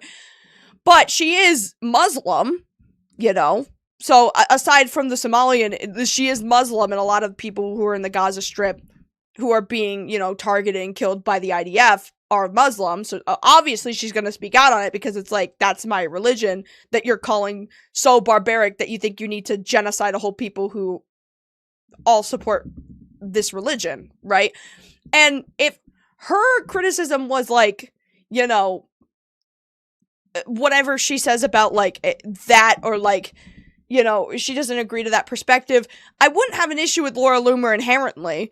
I think a lot of people you know, wouldn't have an issue if she was criticizing Ilhan Omar on the basis of, I don't agree with how you speak about my homeland of Israel or my religion on the basis of, like, how you view things that are going on in Gaza or whatever it may be, and not, like, on an individual whatever. Fine, whatever. But, like, obviously, she doesn't give a shit about any of that. She just sees a woman in a headscarf that is slightly a different complexion to this, and she goes, evil! And it's like, dude. I just know that every single one of her criticism, if she's, like, ever having a conversation with somebody who is Muslim, is gonna be on the basis that, like, they're Muslim. And so she doesn't have to have an actual conversation about what they say. It's that they're Muslim, and that inherently puts them on the losing side in her mind because she hates them that much. You know, she can't actually have a cohesive conversation with anyone because she's so hyper-focused on that part of their identity that anything they say after that doesn't fucking matter. And it's so fucking annoying. At the time, so she caught that ban hammer around November. A lot of you would say pre-Elon Musk era Twitter was very selective when it came to how they determined what did and didn't break their TOS. But hey, at the end of the day, none of these big dick, big tech corpos are actually— I would still argue that it's like that today, but— beholden to the Constitution, and they can pretty much ban anybody for any reason that they want. And Laura was absolutely breaking Twitter's rules in this case. She was doing so intentionally, by the way. Make no mistake, Laura Loomer always knows exactly what she's doing. She's a habitual lie stepper who calculates every move for maximum spectacle. Problem for Laura is that she miscalculates a lot. I didn't even know Jews could be this bad at math. She never imagined she'd be straight up perma. Jesus Christ. Like I said, a bit edgier for my taste, but, like, good lord. Twitter, and it left her in turmoil. Laura Loomer couldn't live without Twitter, and not just because of the negative impact that it had on her grift. Laura is a legit social media addict. This was like banning an elite gooner from OnlyFans. Might as well send some rope in the mail too while you're at it. Laura wasn't gonna take this lying down. She stormed Twitter's HQ in New York the very next week and cuffed— oh my god. Jesus Christ. Dude. This has gotta be, like, the saddest fucking thing ever. I got banned from Twitter, so I'm gonna go to Twitter HQ to protest my ban. Like, do you not have anything better to do? Like, so, I couldn't imagine being this attached to a social media platform. I mean, I'm pretty attached to YouTube, right? I probably have a YouTube addiction. But, like, you could just make another account, just pretend not to be yourself. I don't know! Like, what the fuck? What are we doing? herself to the front door for hours, all while wearing a yellow Jude star patch like a Jew being shipped off to a concentration camp. Because Jack— oh my god, she's a perpetual fucking victim. It's so pathetic.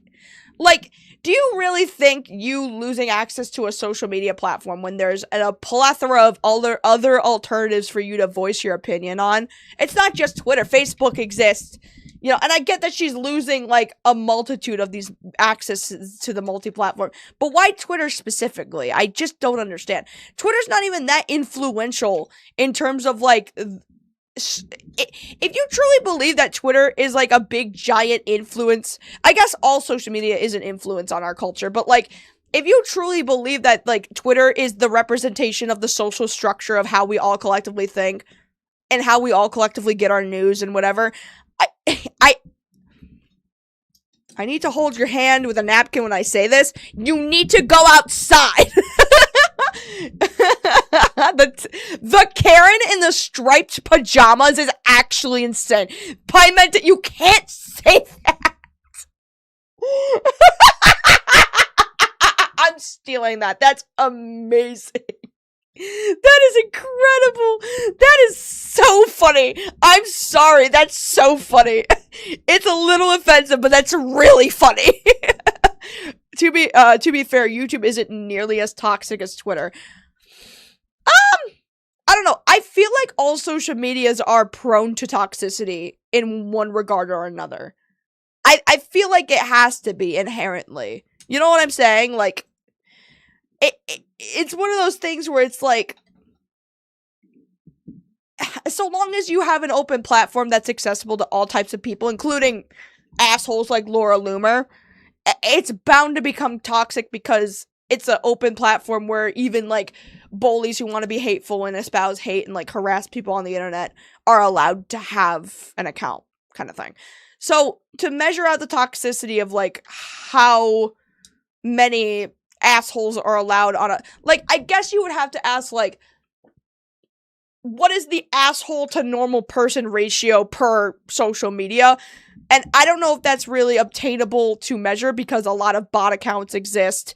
A lot of people make multiple accounts, you know, so do you count those as one or do you count those as like two different things? You know what I mean? Like it'd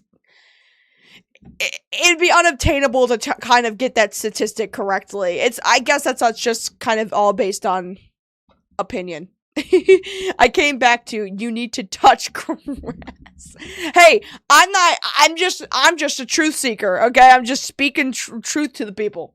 Dorsey was an anti-Semite oppressing a young Jewish woman by not letting her use his app. My name is Laura Loomer. I'm a conservative investigative journalist, and today I'm... God, these people with a microphone. Good God. Get out of here. Stop giving this person attention. You know what it is?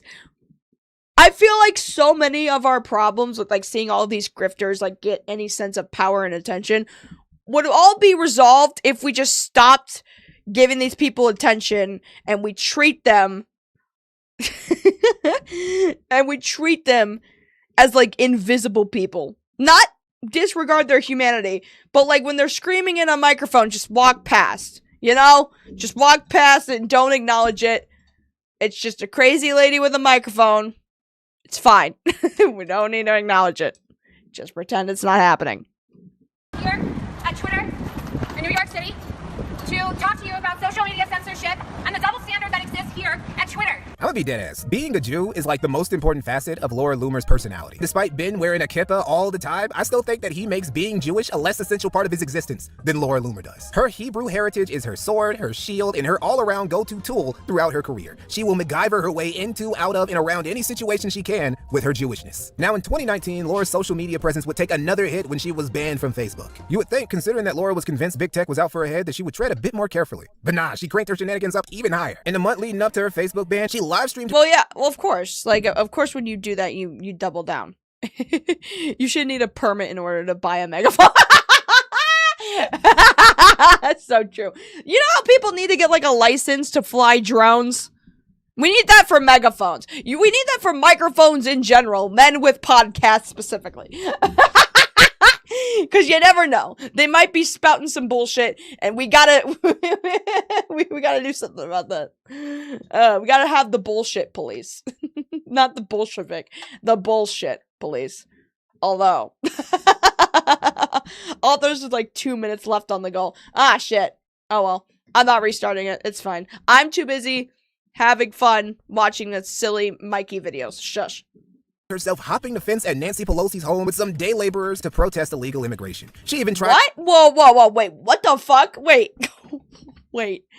She would tread a bit more carefully. But nah, she cranked her shenanigans up even higher. In the month leading up to her Facebook ban, she live-streamed herself hopping the fence at Nancy Pelosi's home with some day laborers to protest illegal immigration. She even tried opening Pelosi's door. She then did the same stunt at Gavin Newsom's place later that month. So what I want to know is why is it not okay to come over, Gavin? Oh.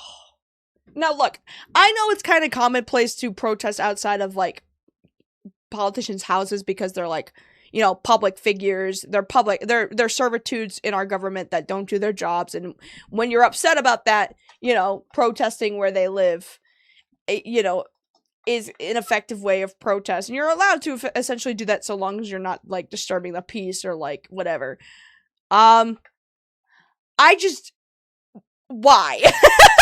Why? Why any of this? What? the Bolsheviks? That's funny. but why? Why?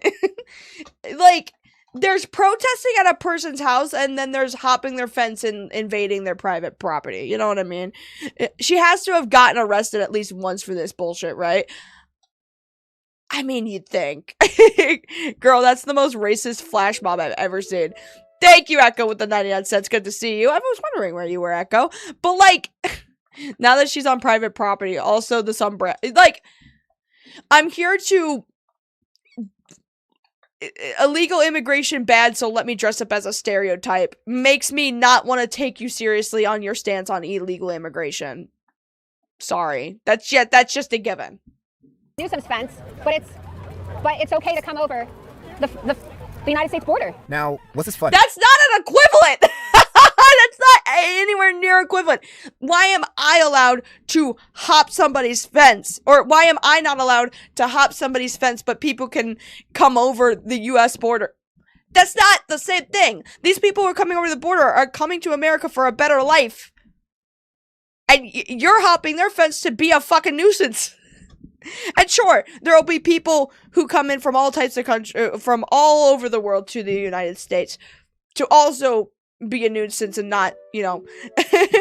Oh, you were watching Iron Lung? How was it?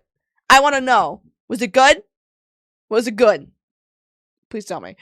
At least she's being honest about the shame thing. Yeah, I know. Well, and sure, when it comes to any form of people coming into the United States, of course, there's not going to be good people, but there's already also bad people born here that do bad things anyway. Like, everybody is capable of being evil, including me.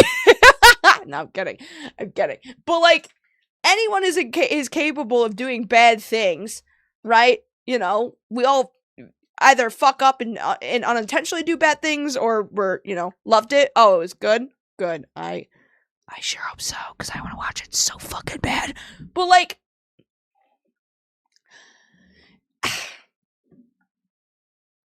I think there's a massive difference between people trying to seek a better life in America than, say, you trespassing on somebody's lawn. Like, if you're gonna trespass on somebody's lawn, you know, that's not the same as, like, coming into a whole other country for whatever your motivations in trespassing on someone's personal property is to harass them. A lot of the people who want to come over to this country are not here to harass us. They want a job and they want a better life. And you don't want to have a better life by going in on somebody's property. I'm not saying anything new when I say this, but if legal immigration was easier, more accessible, and less costly, maybe illegal immigration wouldn't be a thing. No, exactly. And that's, again, what I was talking about earlier, is that we can look at issues like illegal immigration, go, yeah, I would like people to come through the country the legal way, obviously. I think anybody would, so that it would avoid, like, stuff like ICE that's happening now. Or even just, like, you know, you'd like to have at least somebody who comes over here for the right reasons and, like, wants to actually be here because they want to live here and be an American citizen and, you know, benefit the economy or whatever it may be. You want them to contribute to our society and be a respectful human being that is a friend and family to your fellow neighbors and fellow man, right? It's nice to invite more people into the flock. That's a good thing. It's a good thing to be an inviting place for everybody. And it's a good thing to have opportunities in the United States where people desire to be here, right? Presenting yourself, I think a big reason why when people are like, diversity is our strength, that's fucking stupid. Like, I laugh at those people because it's like, isn't being an inviting place to live, isn't that like a selling point for why America's like the best place on earth, that anybody can just fucking come here and be welcomed and contribute to our society and be important and someone that's valued and like cherished by your community? Isn't that like a selling point? I feel like that'd be a great selling point. Holy shit, Echo! Echo with the 50 gifted. Let's do bubbles. Let's fucking go, chat. Holy shit, Echo. Thank you, thank you, thank you. Holy shit.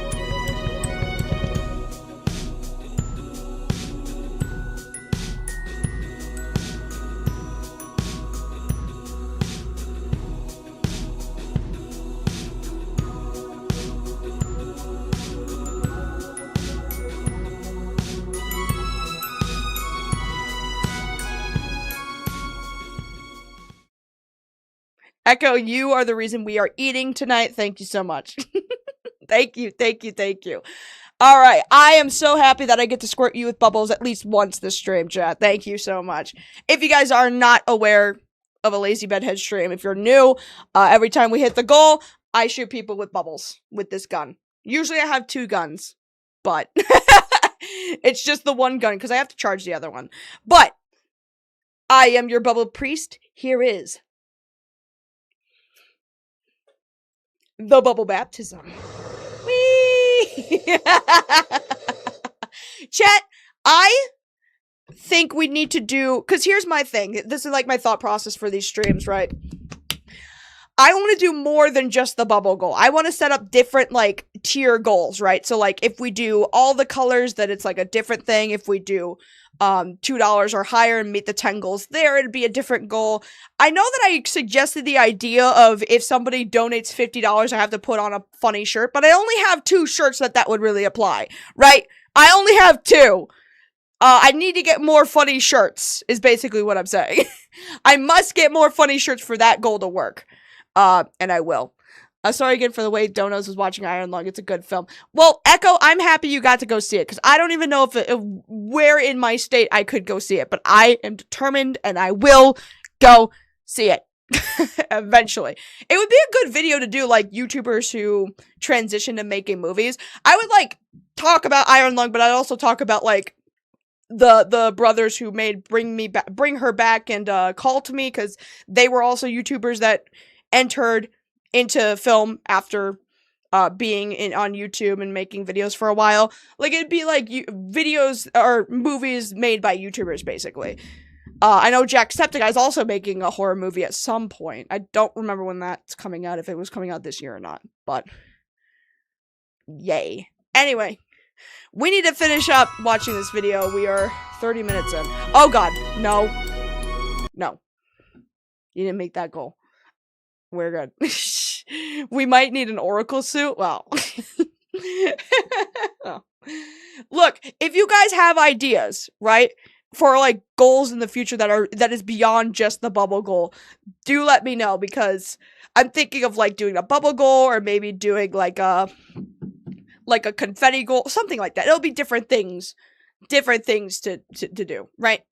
Anyway. Bruh, of course, it was fucking hilarious. Probably the funniest thing Laura Loomer has ever done, which is why I'm convinced it wasn't her idea, because again, Laura Loomer doesn't have original ideas, and she has never been this creative before or since. However, this was also a definitive step beyond just heckling politicians in public settings. Facebook would say they banned Laura for violating their anti-hate speech policies, very similar to Twitter, but her now having a reputation for basically harassing prominent politicians on the left and trespassing on You know what? I don't even need... Echo, dear God! Echo, I'm gonna crash out. Oh my god. Thank you, Echo. I really do appreciate you.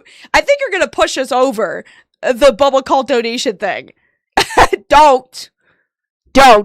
Keep your money in your pocket. I want you to be able to feed yourself. And also pay for therapy bills if you need them. But anyway, I don't even need to listen to this video to know what she's saying. She has her arms behind her back. She's looking deep into the camera and she's going, "This is a violation of my right to protest. This is America falling to fascism. I am a Jew that's being persecuted like Anne Frank in the closet. She wasn't in a closet. Bedhead.exe stopped working. Refresh the stream. Good lord. Anyways, I deserve the right to protest wherever I want. This is a violation of my First Amendment rights. You know what I mean? Doing that whole fucking stupid thing. I don't even need to hear it to know that that's what she's doing. Properties probably didn't help either. Early 2019 would probably be the most canceled Laura Loomer ever actually was. See, it had been revealed that donations to Laura were being funneled through an organization called the United West, led by Tom Trento. Now, the United West describes itself as a counter-jihad group. The Southern Poverty Law Center describes them as anti-Muslim. Don't worry, I got my therapy covered. Well, I'm glad you're getting therapy. Everybody in my chat should, after all these MAGA streams where I've shown you the worst of the worst. If you're feeling a little depressed after all this, don't worry, that symptom is normal. Please do talk to people. It's very helpful. I would describe them as Zion sexuals. On the About page of the United West official website, the top 2 mission objectives for the organization are literally defend the U.S. Constitution, followed by defend Israel. In fact, let me just read a bit of Tom Trento's bio for you. Trento leads a team of highly talented investigators and analysis to either covertly or overtly expose anti-American, anti-Israel activity, in particular the coalition of Marxists and Muslim jihadists joining together to destroy America. Tom leads national security fact-finding missions to Israel, where his group interfaces with Israel military military, intelligence, and law enforcement. You got some motherfucking nerds calling me out Shabbat on some little bullshit ass nigga. Better calm that shit down and come around here and show me some fucking respect before me and my Jewish nigga come up here and beat your ass, nigga. I just think it's a bit weird to call your... Why did it sound like... Why did it sound like with the background beat that he was, like, rapping that really fast? I'm sure if you play it down normal speed, it's just the background music. It doesn't fit at all, but that was really funny. I thought I was listening to, like, what do they call that? Like, slam poetry rap for a second. Which, honestly, sounds pretty fucking cool. What would slam poetry rap sound like? It would just sound like slam poetry, but with a little bit more of a flow than just like screaming cohesively together. You know what I mean? The United West and then skip every Western country in between the United States and Israel. Just saying. Now, some of you might say, well, Mikey, maybe Tom Trento is so pro-Israel so his organization could avoid being branded a hate group. Well, if that was the plan, it fucking failed because the United West was seen as... Echo, I swear to God, Echo is really gonna push it. I'm so... Unless if you already did that. Oh. Wait. Echo, I swear to God. Put the money away. I swear to God.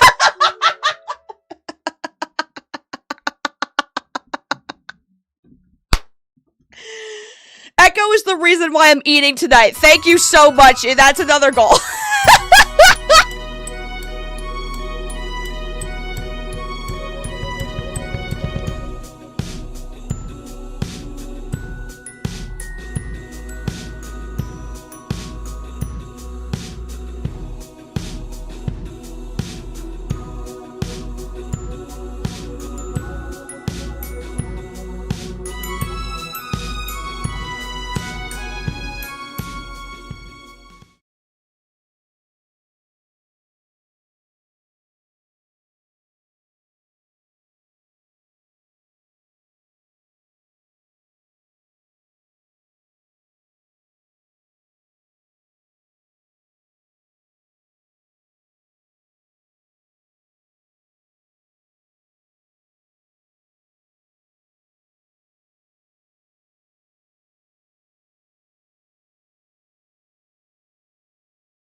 God damn it. I know, shush. This happens every stream. It has to happen at least once. I'm aware. I'm here. Hi. Yes, I'm aware. Thanks for giving me more money for being stupid. As I was saying, I think at this point, Echo either needs to have like some sort of bubble paladin thing. Like some sort of, they need to be labeled as the bubble paladin. They are the head bubble paladin. That's what they are right now to me. They deserve some sort of reward. I don't know what. I'm gonna send them a free t-shirt. They already bought all my t-shirts. You're getting another one. That or chat. We can open up like you, but here's the problem. I have Patreon. And I feel like opening up YouTube subscriptions or whatever, like the YouTuber, whatever. And my idea was, you know, open up memberships on YouTube and then have Echo have their own individual emoji to use. But the problem is that I already have Patreon, and I'm of the mindset if I have Patreon, I don't need YouTube memberships, and I can't have both because then I'm being too stingy. And that's a problem. But you know what, Echo? I might just do it for you. I might just do it so you can have your own custom emoji. You give me too much goddamn money for me to do nothing about it. It's a problem. Anyways, here is the bubble baptism. Justice reigns from above! Good lord, that was a lot. It's all over my fucking laptop. That's bad. Oh god, that made it worse. I'm still doing it anyway. I'm trying to blow them away. It was an Islamophobic hate group, and in February of 2019, oh Laura god. was banned from... Oh god. Bitch, this video. No, stop. Stop, RuPaul. Stop the bubbles. Oh god, the bubbles are everywhere. Okay, wait. I have to clean this up. Hold on. Give me a second.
All right, I'm back. I'm back. Thank you, Tusskie, with the 2. You should have both options, though. It'll be great. I just don't... Bubble Bishop, Bubble Cardinal. What is the command situation over there? You know, because I can't call him a Bubble Pope, because then that means inherently they'll be higher than me, and I don't think that'll work. I don't know. We will think of things. It'll be great.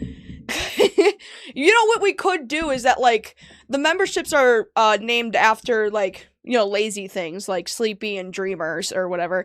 And then the YouTube memberships could be based off of, like, positionings in the bubble cults, like a Bubble Follower or a Bubble Cardinal or whatever the fuck.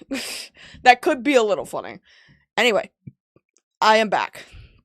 Let's finish this video. Oh, gotta connect the North Atlantic here for a second. Let's finish this video because I'm tired and we have 20 minutes left. God, we might have to speed this up. We might have to speed this up to 2. Let's get it done. Country in between the United States and Israel. Just saying. Now, some of you might say, well, Mikey, maybe Tom Trento is so pro-Israel, so his organization could avoid being branded a hate group. Well, if that was the plan, it fucking failed, because the United West was seen as an Islamophobic hate group, and in February of 2019, Laura would be banned from PayPal and Venmo, and have her Chase bank account frozen for funneling money to them. And honestly, this is the one case where I'm going to take Laura's side in this video, because these payment processors are legit evil when it comes to shit like this. It's not like she was sending money to terrorist organizations threatening to burn mosques or assassinate Muslim politicians. Goddamn, there probably should be some legislation to... No, but it was still anti-Islamophobic, and, you know, some people would call that, you know, terroristic to the Islamic, you know, community. So I don't know. Maybe I feel like I do agree to an extent that most Polophalgy, yeah. I feel like most people, so that makes your mods the Inquisitor. I don't have a lot of mods though, because you guys are relatively behave yourselves, so it's good. Other than like Phineas, and I think Phalgy was a mod and whatever. But like people usually get moderation status when they're like a friend of the channel and they know the vibes over here, so but I do agree that I feel like most banks should act bipartisan to politics. I really do, because it's like, what benefit is there to that inherently? You know what I mean? What benefit is there to just like close off business to someone because of like their personal beliefs or anything? Like, it doesn't really do anything for a bank, really. It might do something with, like, say, a social media outlet, because, you know, that's social media. They are cutting that relationship off. Can I ask a question? Yeah, sure, you can. They might cut that relationship off for the sake of PR, right? Like, you're a poor representation of our platform. So that would, you know, be at the benefit to them to not associate with you. But what do banks do?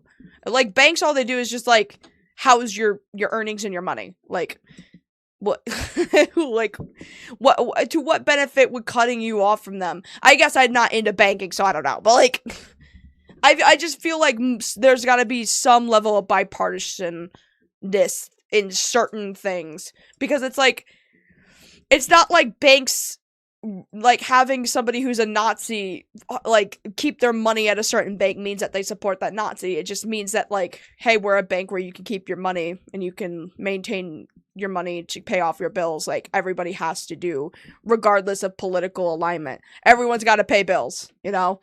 Everyone's got to keep their money somewhere. If you make emotes for the streams, can you make the emote Jinx from Arcane throwing money, if that's okay? Yeah, I could do that. You donate enough money, Echo, that I will literally do anything you ask. Anyway. Stop at least the card networks and payment gateways from abruptly banning you from their services for vague bullshit reasons when their services have become increasingly essential to the average person's day-to-day life, and these companies have an oligopoly, so you can't just go around them when most or all of them tell you to kick rocks. But just like with the big tech titans, Constitution doesn't really apply to these guys, so that was tough titty for Miss Loomer. The craziest ban that Laura would catch of all, though, would be from the conservative establishment itself. Laura went to CPAC, the biggest, most mainstream conservative event in America, and as usual, made an ass out of herself by following liberal reporters from CNN and the like, trying to Loomer them all fucking day. American Conservative Union Chairman Matt Schlapp and other organizers of the event were like, hey, this is unprofessional as fuck, you're literally harassing people doing their jobs, and permanently banned her from ever attending CPAC again. So, just so everyone knows, they're banning me right now from CPAC. Also, if you guys don't remember, Nick Fuentes was also banned for CPAC.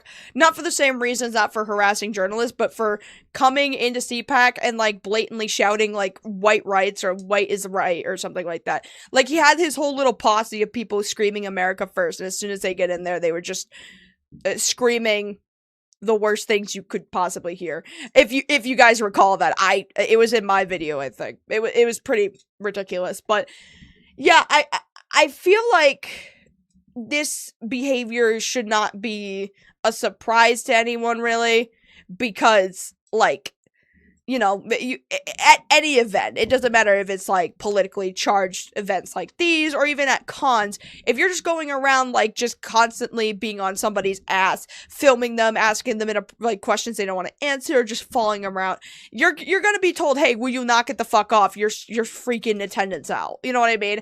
So, I'm glad CPAC did this, not because, obviously, the reasoning is not because... I will beat you with a brick with the 190. Thank you for the 199. Please don't beat me with a brick. Here at the security, and I'm one of Trump's biggest supporters. I have 265,000 followers on Twitter before I was banned. And I just talked to Don Jr. the other day. Don Jr. follows me on Instagram. I want you to think about this. This bitch is... And it makes her feel so entitled. The entitlement is... That's a wild... I know. The entitlement is so fucking crazy. Like, she's like, I got to talk to Don Jr. once. Yeah, so did Charlie Kirk, remotely aligned with his father, because he needs to get out of his shadow somehow. So he talks to his supporters to try to pass off the idea that he's a worthy successor. When, like, after Trump dies, the regime is dead. I may be pessimistic about a lot of things. I'm pretty sure the ideas of, like, MAGA will still be around, like, their inherent beliefs, but the MAGA movement itself, once Trump dies, that inherent momentum it has, that dies too. Because Trump doesn't believe even J.D. Vance or any of his kids will be just as good as him. And if he's already sowing those seeds of doubt, whoever replaces him, the base is not going to accept, inherently, because Trump disapproved of them and disapproves of everybody who could possibly replace him. You know what I mean? The only person Charlie Kirk is talking to right now is the devil. No, remember, he's talking to those girls who have that little Ouija board, and he's possessing the body so that he can go out and start debates again. We learned this a couple streams ago. Anyway. So off the wall, the conservative establishment banned her from ever attending CPAC. Laura Loomer has been banned from Twitter, Facebook, Instagram, Uber, Lyft, GoFundMe, Medium, Teespring, and even CPAC, but she'll still look you dead in your ass and tell you that it's everyone else who's the problem. Sure, Laura, sure. Yeah, it's like, after, like, if they just got banned from Twitter and say that Twitter's TOS is so unfair to ban them, sure. You know, Twitter has not always had the fairest bans, I get that, right? If you were banned from Facebook, I'd be a little skeptical, because Facebook allows a lot of white nationalist shit on there. So I'm like, even Facebook, good lord. Good goddamn. But, you know, I would be like, it's just the two, right? If you're getting banned from YouTube, I'd be like, I mean, that depends. You know, like, some bans from YouTube are justified, some aren't. That's more of like a 50-50 there, whereas Twitter, I think, can get a little ban happy at times. So, like, what was the story behind that? If you're getting banned from Lyft, I have to assume you're the problem. I'm sorry. I have to assume you're the issue here. What the fuck? Everyone would. Sorry. I still gotta watch the VOD. That was probably top 10 LB stream. It was so much fun. We'll do another one too, because I know my roommate wants to watch the videos with me, and that would be really funny. Anyway. By 2020, Laura had amassed quite the ban list. Now, she was nowhere near the most banned woman in the world, like she tries to constantly brand herself as in her self-cunnilingus-ass books. The fact she could sell these books on Amazon is by itself proof that she was never that canceled. She could also still use banks and credit cards. True. Yeah. I mean, if you get banned from one platform, most people just hop to another. Like, just because you're banned from a platform doesn't mean you're, like, super duper ultra censored and you can never speak again. Other social media platforms exist. You'll be fine. It's fine. Putting her several steps above guys like Josh Moon, who are as unpersoned as a living public figure could be. Laura's good buddy Milo was basically as deplatformed as Laura herself was, but he didn't cry about not being able to tweet every day. Still, Laura's outreach was diminished by Right, especially when he has friends who also still have access to these platforms that he can just go on their podcast and it'll be fine. GG Pixels with the 10. Thank you so much. Getting banned from Lyft is wild. Yeah, like what? I mean, I'll tell you what she did to get banned from Lyft. She was like absolutely racist and saying like she's like, I'm sick and tired of getting lifted or getting Ubered by a bunch of Muslim drivers or whatever the fuck. And they're like, if you can't respect our drivers, like, I say that's kind of a W for a fucking corporation to stand up for the people that they employ under. You know what I'm saying? Like, for once, they're like, hey, that, you know, that is a little too far. Lyft drivers are so chill. How do you fuck up that bad? By being very racist. Echo, by being extremely fucking racist. That's how you fuck up that bad. Social media bans especially. Again, attention and exposure are the cornerstones of Laura's grift. But hey, these big tech nerds weren't gonna keep a feisty Jewess down, because despite her being the quote-unquote most banned woman on the internet, Laura Loomer decided that she was going to run for office in big 2020. Hi, I'm Laura Loomer, and I'm running for Congress in Florida's 21st Congressional District. Not New York. New York and New England in general were way too blue. The district she was running in was also pretty blue, but it was still in the deep southern red state of Florida. And to Laura's credit, she did win the primary and get some shine from Trump because of it. So, tonight was a historic, amazing night. I secured the Republican nominee. The Laura Loomer did nothing wrong. Good God. It takes $0 to slush during a Lyft ride. Oh, good God. Dude. Most people, when they hear you get banned from Lyft, do not assume you did nothing wrong. I'm gonna be so for real. They'll be like, you had to have been the problem. Most of the time when people are banned from using Lyft, like you're not allowed to be picked up by our drivers anymore, the problem is usually you. 9 times out of 10. In Florida's 21st Congressional District, and President Trump just tweeted about me. And of course I have to find out about it from all of you because I did it on Twitter. So I can't even reply to the President of the United States tonight to thank him on Twitter. Kitty. Oh, Kitty. Hold on.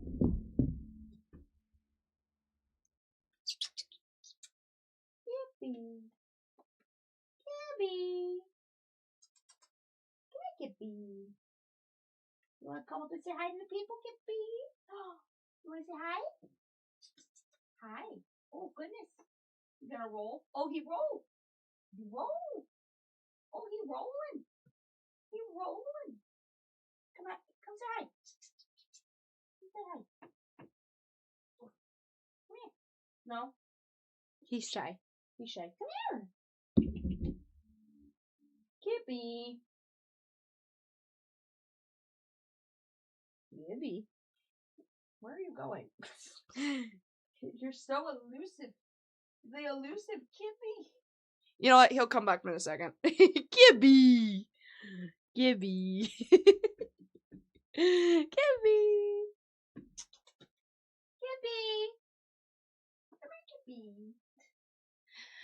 Oh, he's behind me. I'm not gonna try to turn around and get him because I know when I try to pick him up, he's gonna go. He's gonna complain. Anyway, back to our regular scheduled Laura Loomer. So you're just gonna have to thank him for me? It looked like she was finally going to break that conservathought glass ceiling. An election victory should have been a sure thing, right? I mean, surely, with her opponent being an old-ass lady only 2 years younger than Trump, and with Trump himself giving Laura his public support after her primary win, and Trump's daughter Laura Trump campaigning with her, Laura Loomer should have had this in the bag. Holy shit, Laura... Dude. Dude. Oh, they really... You know what? Saying Kibby like Gibby. Gibby! Gibby! Gibby! No, I really do feel like Donald Trump, when he doesn't want to directly support someone, will send his kids to directly support somebody he doesn't really care for. It really feels like it sometimes. It really does. Right? Well, that's what Laura and her supporters thought. What Laura forgot, though, is that at the end of the day, she's just a conservathought. And conservathoughts, as much as they try, will never rise above their station of being media personalities, unable to break into true institutions of power. Laura just overestimated her abilities in politics outside of clout chasing and fundraising. And despite all the shit she likes to fling at conservative women who can actually win elections, like Lauren Boebert, Marjorie Taylor Greene, and Nikki Haley, Laura is objectively less competent than any of them. In the end, she wouldn't be joining that big white clubhouse sitting on Capitol Hill. Laura lost, and just like Trump that year, she had to hold that L and go back home. As for why Laura lost, wait, clubhouse sitting on Capitol Hill. Laura lost, and just 59 to 30. This is crazy. Also, I was calling this Louis Frankel. It's Louise because it's a woman. I apologize. But holy shit. Good golly, Miss Molly. Echo with the 199. F Laura Loomer, hateful excuse. Oh, goodness Lord. Like Trump that year, she had to hold that L and go back home. As for why Laura lost, one of the main reasons why Laura wanted to run out of the 21st Congressional District despite it being so blue is because it was not only the most Jewish district in the state of Florida, it was the most Jewish district in America. Basically, Laura thought she could squeeze out a win with a bit of Hebrew heritage hustle, believing she could get the Jewish electorate in the district to come out in droves by shilling for Israel, saying she was more of a Mitch than Frankel, and saying that voting for Frankel was basically just voting to be put in the gas chamber. Lois Frankel loves black Oh my god, here we go. Oh shit. Alright, here we go. Are we ready, guys? Are we ready for... Are we ready for... Oh god. Sorry. That probably hurt your ears. Are we ready for this absolute insanity? Lives Matter. That is Meshuggah. Black Lives Matter is a part of an Islamic and socialist... Basically just I'm sorry. Hold on. I think this is also sped up. We have to make sure that this is played at normal speed, so that it's not. Anyway. Lois Frankel loves Black Lives Matter. That is Meshuggah. Black Lives Matter. Stop. Stop it. No. Stop. What does that mean? What is Meshuggah? What is that? What? Huh? Meshuggah? What's Meshuggah? Is that a slur? Did I say it twice? What does that mean? What does that mean? Please? What? Huh? Excuse me. Huh? Excuse me? Sir. Ma'am?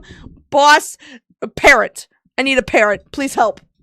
Matter is a part of an Islamic and socialist coalition that says Israel is guilty of genocide against the Okay, I have to be... Palestinian people. Israel. Guilty of genocide.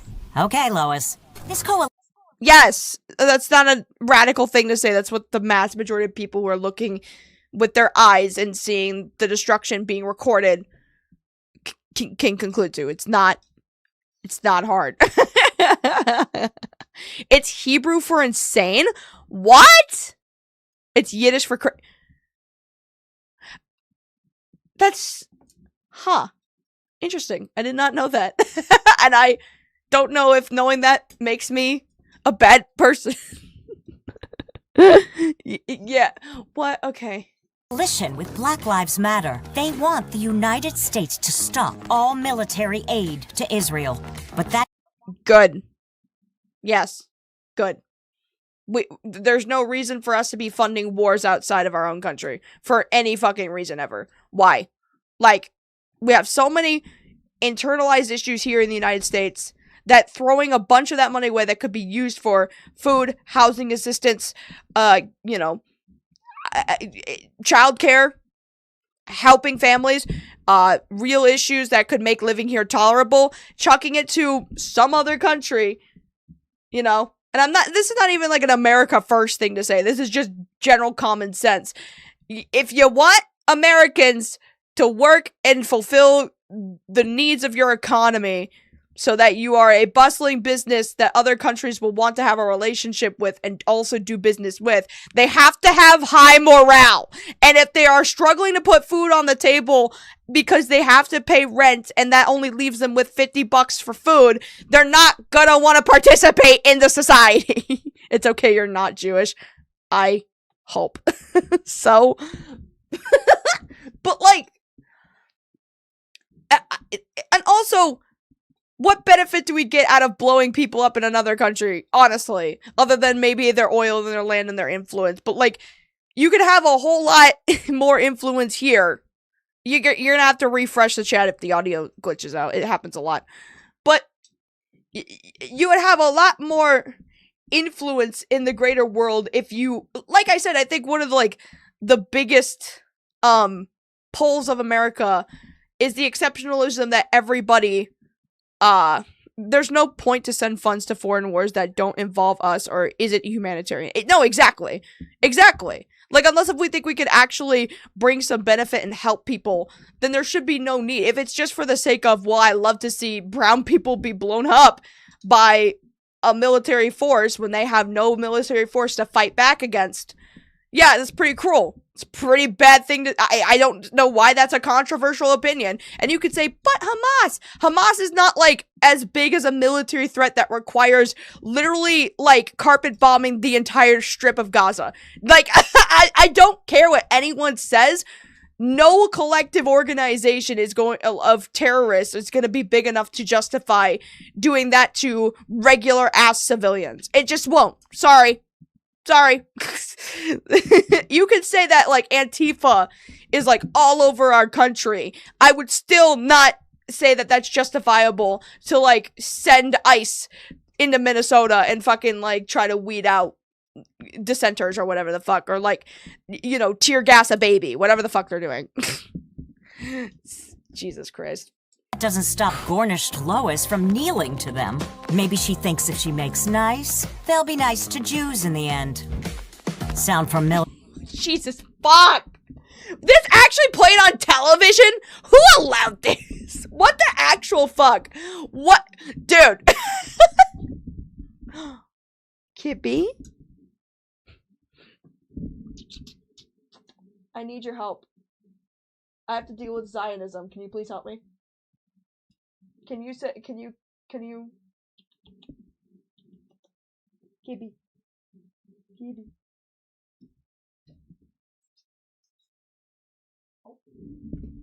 Move that out of the way so you're not playing with that. Get that on there.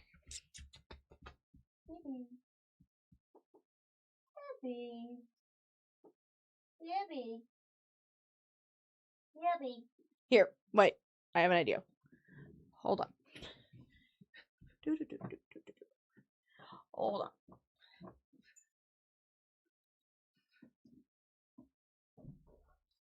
One second. Kitty. Come here, Kitty. What are you doing? Kitty. Kitty.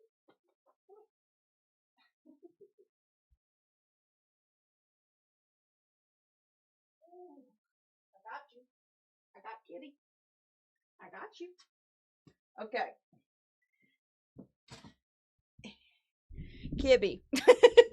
Kibby, can you please tell the people that you support the Palestinian cause? Free Palestine! Kibby. Kibby. Kibby. Kibby. Good boy. Good boy, puppies. Gibby. Gibby. He's okay. He's okay. Good boy. Good boy. Thank you, Kippy. Thank you, Kippy. Thank you. Anyways, that was the cat break in case anybody needed that. I'm sure a lot of us probably did. Being okay with genocide because Muslim bad is insane. I'll never understand. No, literally. Actually. You know what? It feels good to have a kibby break after the horrors we have witnessed. Anyway, back to the regularly scheduled Zionism. Lois Frankel talks Michigas. She's incapable of protecting the Jewish community or Israel. Laura Loomer will stand against prejudice and stand up for Israel. On November 3rd, vote to defend Israel. Vote for a real mensch. Vote. I'm gonna be honest, right? And this is just coming from somebody who, like, a lot of the news that Americans get is, like, purely centered around what's happening in America. If we see what's happening in other countries, right, it's because something really big and catastrophic usually is happening. Other than that, we don't pay attention to their politics or, like, what's going on socially in the country or whatever it may be, unless, of course, you're tuning into that specific, like, region's reporters continuously, right? I think running on the campaign of, like, another country's freedom is for an American politician is so weird, because most people when they vote ask, well, what are you gonna do in an American seat to make the American lives easier? Not what are you going to do to make the Israel lives better? You know, I feel like when most people vote in a general election, It's to vote for the general policies that'll go into effect that'll help their country and not like another country.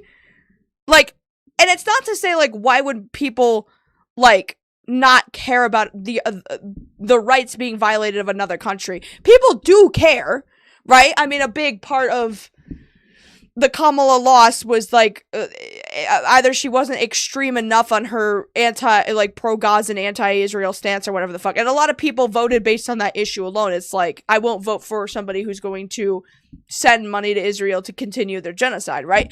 But when someone is like purely running on like, I'm gonna fight to make this country better, it's like, but this is an American election. What are you gonna do to make America and your district better that you are in right now? Why are you so heavily, especially since she's running in like a congressional seat in like one district in Florida? What the fuck is one bitch from Florida gonna do about Israel realistically?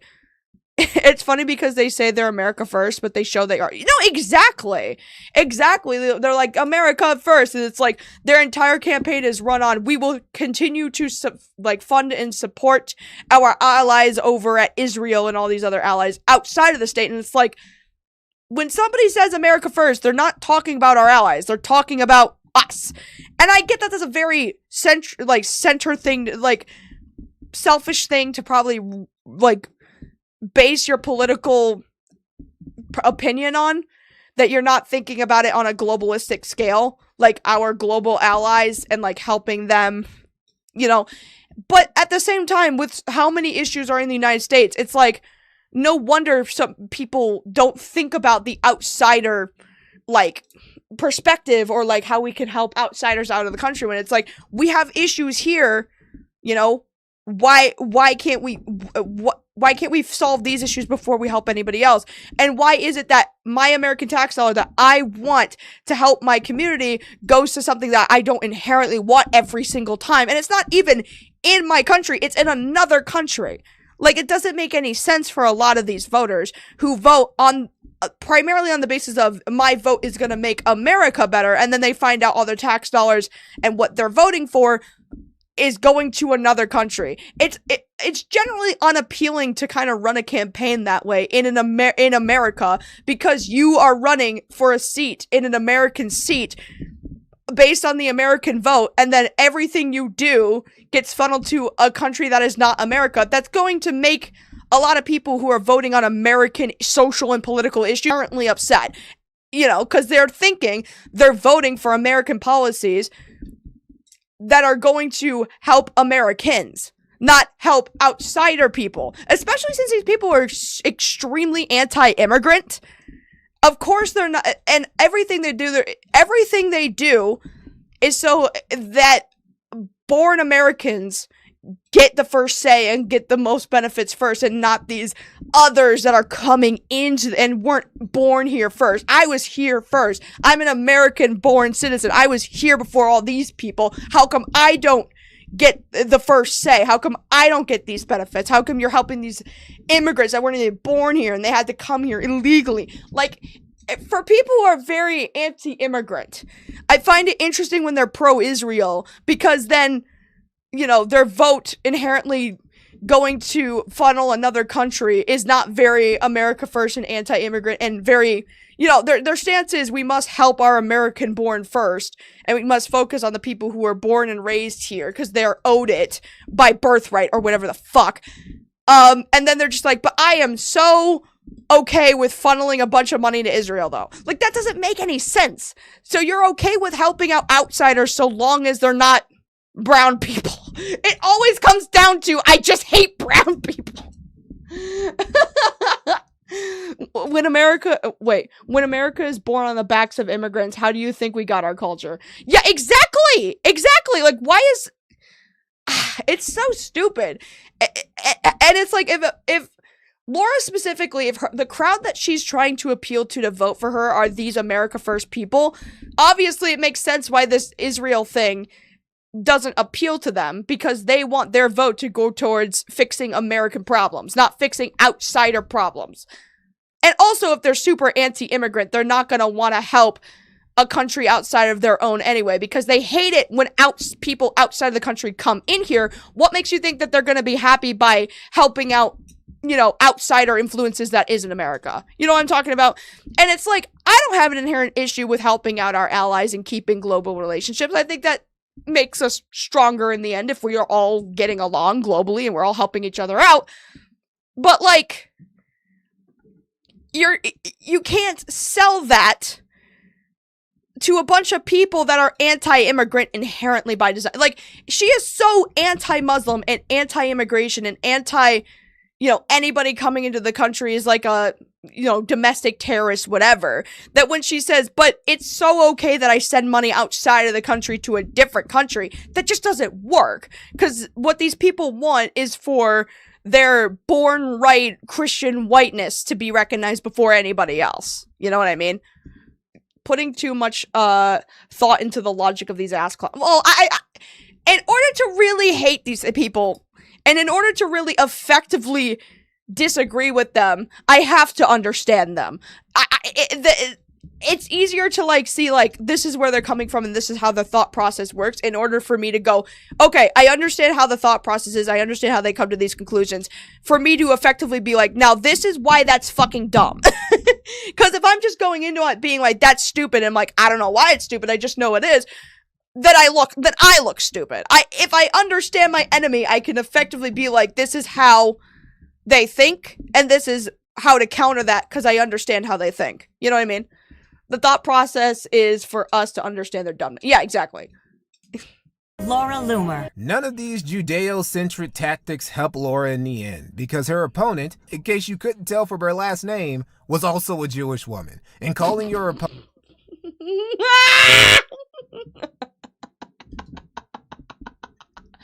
Oh, how the turntables! God damn it. Opponent an anti-Semite when they're a 70-something-year-old second-generation Jewish American whose family literally fled anti-Jewish persecution in the 1930s isn't really a winning strat. Who knew? Another reason this strategy didn't work was, despite what certain Jewish Americans like Laura or Ben Shapiro would have you believe, not every Jew in America is a single-issue voter when it comes to supporting Israel. Yeah, this was devastating for Laura. What was worse is that back in 2019, Laura had launched a big lawsuit against several big tech companies for repeatedly kicking her off their platforms. Good lord. It's fucking Laura Loomer, individual, and on behalf of those similarly situated, yeah. Freedom Watch Inc., individually on behalf of those similarly situated, versus Google, Facebook, Twitter, and Apple. Good lord.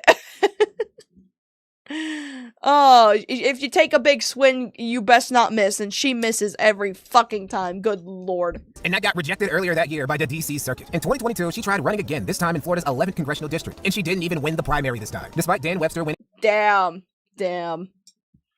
God. Like, it's so funny, because I think that she believes that, like, on the basis of her being a social media person and a big person that screams about how often she's persecuted, right? It almost, the entitlement of this woman, it does feel incredibly entitled to be like, look at how often I scream. Doesn't that make me qualified for this job? Don't you think I deserve it? No. Just because you're the biggest clout goblin on Twitter who can scream really, really loud does not make you qualified for a congressional seat. Like, are you dumb? You actually have to, like, know how government works in order for you to want... Well, actually, that's not even remotely true considering who our president is. But, like, you have to, like, at least have some background knowledge in, like, at least a little bit of politics. And people have to like you.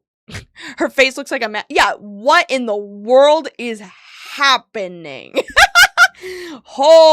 Dude, this puts that Discord mod, or not Discord, this puts that Reddit mod to shame. Good golly, Miss Molly. Why does it look like she got into a wop? Dude, I don't like going after people for their looks, especially since Laura was not a bad-looking person before all this crazy plastic surgery. Wait, was I being No, you're fine, It's just, but, like, why do they all do this?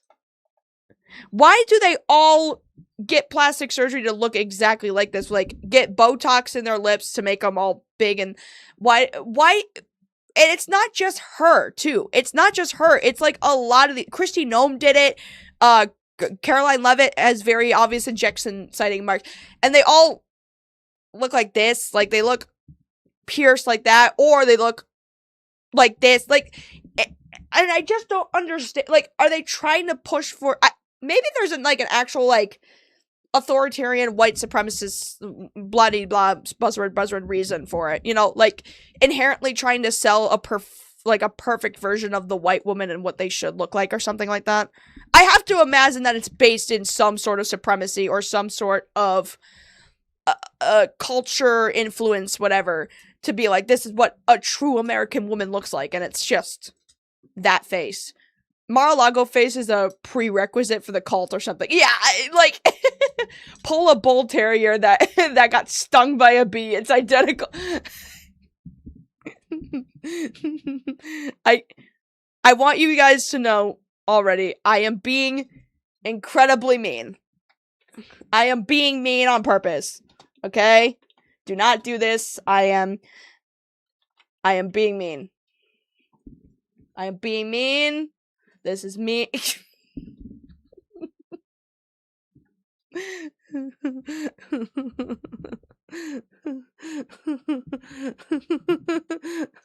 How do I zoom in on this? Can I zoom in? Hold on.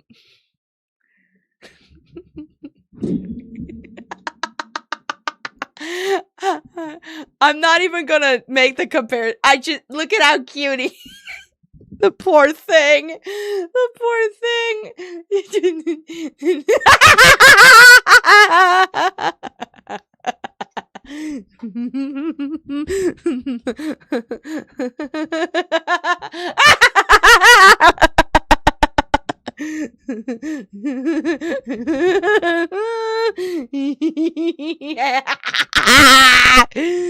Okay.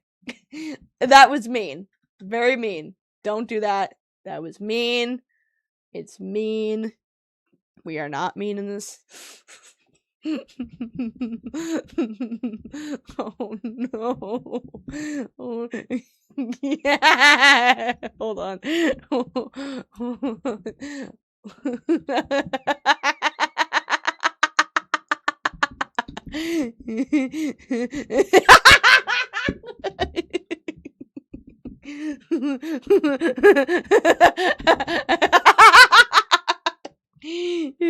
Okay, we're done.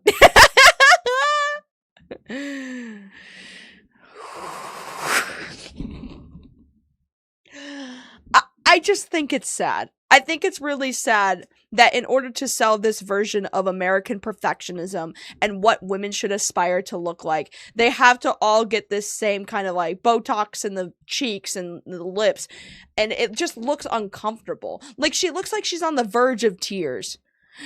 She looks like she can't properly make any other face despised, like she can't make any other emotion that's not looking inherently really disappointed. Like, I can't.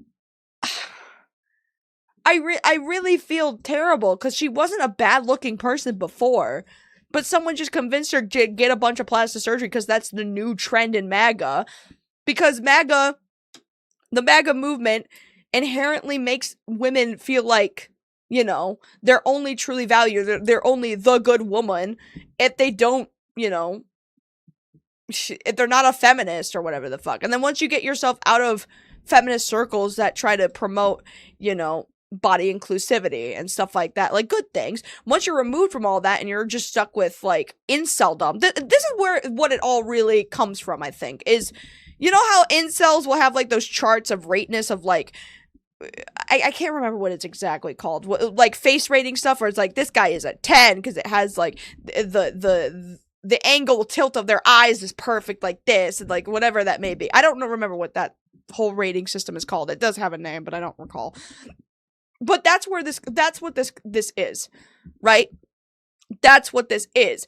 It's somebody looking at Laura, who has removed herself from body positive spaces and feminism, and uplifting women, she's othered herself to be like, I'm not like those girls, I'm different. And they look at her and they go, really? Because you still kind of look like those basic bitches to me. Maybe if you had a better angular tilt of your eyeballs, maybe you had plusher lips, you might be more of a standout. You know what I mean? She looks like a ventriloquist puppet. Good lord! LeMayo, like that one Smiling Friend episode with the bald wizard. Dude. Face maxing? Yeah, this is just female face maxing is what it is. Like, it's just somebody looking at her and being like, yeah, you may be a woman with, like, good moral values who spouts our ideology, but you're not the perfect woman yet because you have a weird bipedal tilt of your eyeballs and your lips are too small. If you look like these ideal women, it's not just about talking the talk, it's also looking the look that these conservative men are pushing and wanting. So it's appealing to that demographic. But when you look at it, nobody really thinks that this is attractive. And I'm not just saying that to be like, you know, beauty is not in the eye of the beholder. Maybe somebody does and be dismissive of that. I'm saying that as in the insecurity is on its face. And most people want to be with somebody who's confident. But if the insecurity is literally right there, that you had to fix it so much it looks like to a point that it doesn't even look human anymore, they're not gonna want to they're not gonna want to be with somebody like that. Especially not with somebody who is this fucking hateful as well. I swear she probably did this to try to avoid the aging that comes with being a hateful ass bitch. She tried to get ahead of the fucking bell curve, and the bell curve hit her in the fucking face like a brick. Like, that's, nah, don't smear the good name of Barbara. Barbara. Oh, goodness. Anyway. The nomination handily, Laura took a page from Trump's book and refused to concede and said that the primary had been rigged. The best part was when Nick Fuentes showed up and the two shared a Pepsi together and toasted to the hostile takeover of the Republican Party. The official drink of America first. To the hostile takeover of the Republican Party. Good lord. Good god. These people are such cosplayers, too. Like, do you guys imagine that, like, Hitler would be clinking Pepsi with his bros to the downfall of the socialists of the whatever party that they were opposed to? I don't remember the name of it. I'm sure a World War II enthusiast could tell me in the comments. Clinkies with our Pepsis to the fall of liberalism. Like in Nazi Germany in 1930. They would, I'm sure any actual like Nazi or authoritarian would look at that and go like, these people are fucking pathetic. You know what I mean? Like, but you know who did get in? What former associate turned enemy of both Laura and Nick, who managed to find a backdoor into those institutions? Milo Yiannopoulos. In 2022, Milo somehow had managed to become an intern for Marjorie Taylor Greene. And according to Laura, Milo had reinserted himself into politics specifically to keep her out. Kevin McCarthy definitely does not want me in Washington, D.C. And I think there's also people in the so-called America First movement who don't want me in Washington, D.C. People who claim to be America First, like I said, who really aren't America First. They're all about themselves first. But now you mentioned that a couple times. Like, is there anybody in particular, or like, as you said that a couple, like that you feel like kind of worked against you, or said certain things here and then a different one somewhere else, or? Yeah, I mean, I think it's very, it's very clear to a lot of people that there were a lot of high-profile conservatives who worked against me. For example, you had Milo Yiannopoulos, who was openly on Telegram talking about how he was forming coalitions while working in the office of Congresswoman Marjorie Taylor. You say I find it interesting she says openly on Telegram, but like, is Telegram an open platform really? I thought it was always known as like a private chat group kind of thing. What do you mean openly on Telegram? Your Telegram group isn't accessible to the public, so I don't know what you mean by that. Openly on Telegram. Did he make a tweet about you that was a bit discouraging? I'm sure Richard Spencer did, you know. I wouldn't be surprised if he did, obviously, but that's because Milo doesn't like anybody. Milo hates everyone. Milo almost got Kanye to run for president. Can you imagine? Well, technically, Kanye has always kind of wanted to run for president. I don't know if like Nick Fuentes and Milo technically push him into that idea. I think his bipolar episodes made him think that he would make a good president several times over. And like, I don't know, maybe the push towards, you know, radicalism thought that gave him the idea that that would be a good idea. You know what I mean?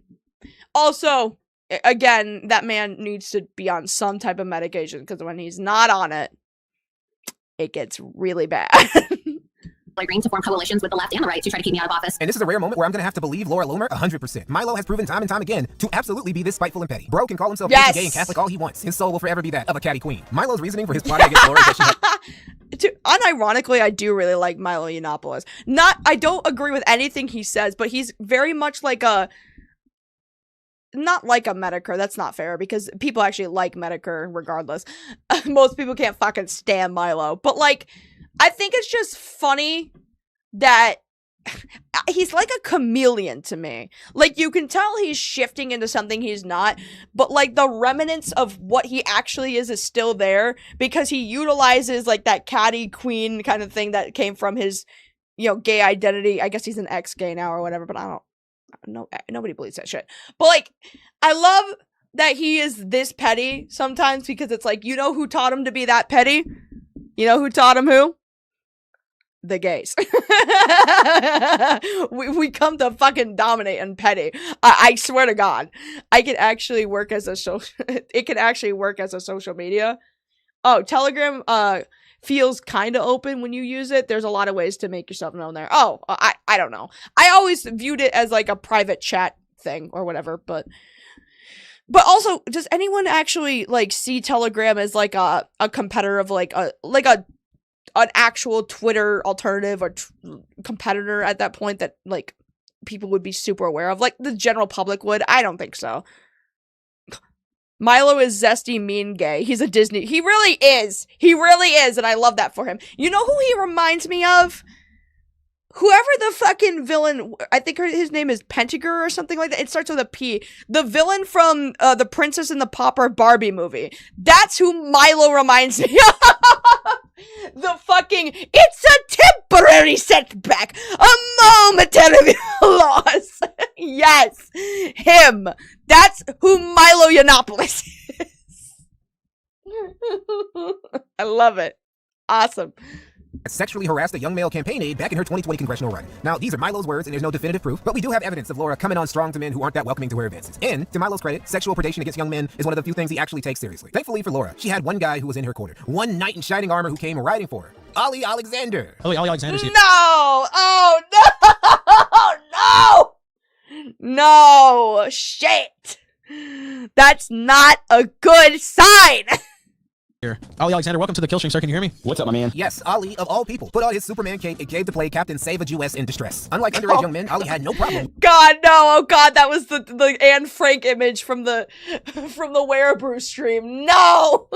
With respecting women. What I'll say is that Laura's not lying. I hate that she's been maligned by someone who's also maligned me, who's also maligned other people in this movement. And what's shocking is that, his accusations usually are rooted in something that he has actually done or he is accused of, oftentimes on film, text message. I mean, the evidence is all out there. Everyone knows it. The reason why most people don't deal with Milo is, who is Milo? Nobody knows who he is anymore. Now, as a lot of you know, Ollie Alexander will get exposed by Milo just a few months later in 2023 for trying to solicit sexually explicit material from male minors, causing him to sink into the shadows of irrelevancy forever, and Nick Fuentes will be even further persona non grata by the GOP after MTG called for a federal investigation into both him and Ollie. If we're to take Laura at her word and Milo really is... Well, right, because if you guys don't remember, and I didn't even really know this, but Preminger, the gay eye, actually, yes, sorry, my eyes, I know. But when Ollie Alexander was, like, exposed for all of that, I think Nick Fuentes in, like, a video, it wasn't an interview, it was just him talking with his friend, was, like, openly acknowledging, is like, yeah, he goes after little boys, and, like, he knew very, very acutely that Ollie Alexander was a predator, and he did nothing about it. He didn't even really give a shit. And, I mean, to be fair, this coming from the guy who says that he would love to have, like, a 16-year-old child, like, bride, he said that multiple times, which he doesn't mean because Nick is gay, so it doesn't actually mean anything. But, like, the fact that he, like, advocates that he's like, child marriage is really not that bad does not shock me that he would have a predator as a friend. It really doesn't.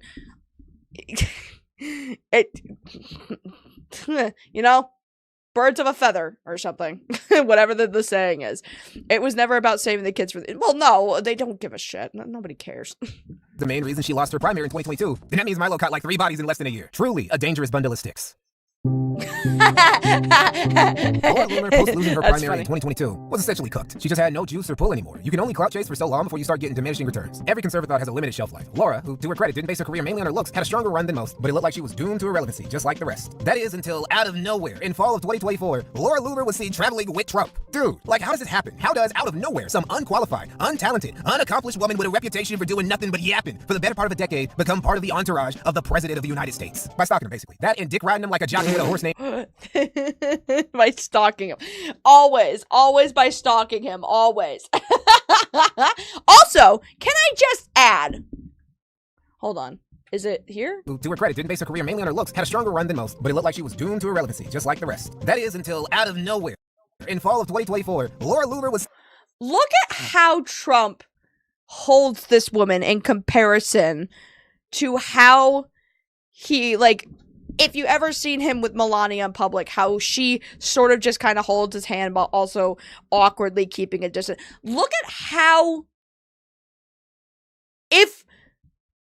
Dude.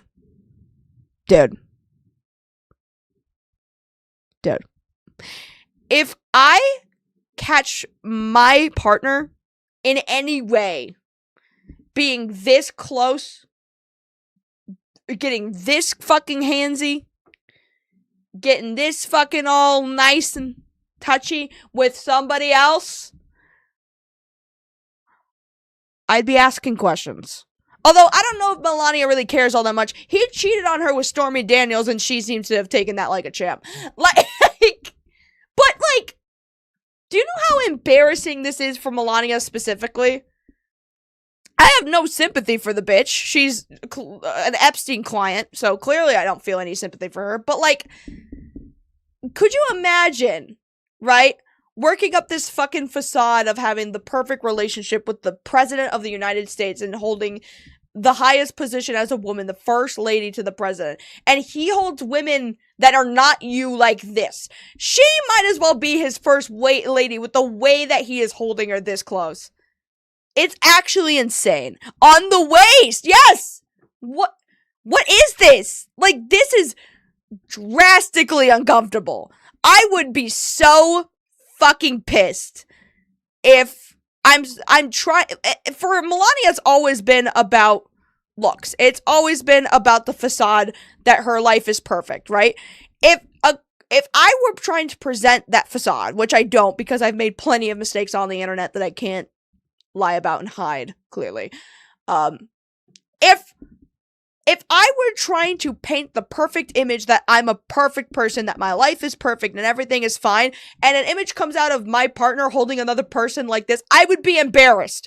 Because this would all be what everyone is talking about. Look at how so-and-so's husband is holding another woman like that. I would be so fucking pissed. I'd be like, why don't you hold me like that? And why does everyone else think that this woman is being treated better than I am by you, who is supposed to treat me like this? We're supposed to display the happy life of somebody who is loyal to me and treats me like a princess, and you're holding her like a princess. This is like, dude, this is like if Melania were to accidentally be holding a gun and it accidentally fires off and kills her husband, and she puts on the little fake tears and whatever and pulls a Erica Kirk, I'd be like, girl, after seeing this image, I would understand the defense of I went crazy. I would understand that. I would. Actually, I would call you innocent. I would say, you know what? With that cheating ass bitch, that's an innocent woman in my eyes if she enacted some form of revenge and tried to make it look like an accident. If this became a true crime scenario where I'm seeing her on trial for the murder of her husband, I saw this image, I'd be like, maybe she had a point. Maybe she's not guilty, Your Honor. I will literally go full Luigi Manio. I would go like, what murder? What murder? Do you see the way he's holding this woman? What murder? Clearly it was an accident, Your Honor. Look at this. Now, that is not me advocating for the death of the President of the United States. I don't advocate for the death of anybody. But I'm talking hypothetically from a true crime scenario that this is the type of shit that gets husbands murdered by their wives, their angry, disgruntled wives, is when they're looking at their husbands holding their other women like this, and the most that they'll do for their wife is sort of awkwardly hold their hands like a toddler and their mom. Immediately not guilty, let me go for... Well, she still has to face her fucking dues with being an Epstein client, but for that specifically, I would look at this image and go, I see her motive and I understand.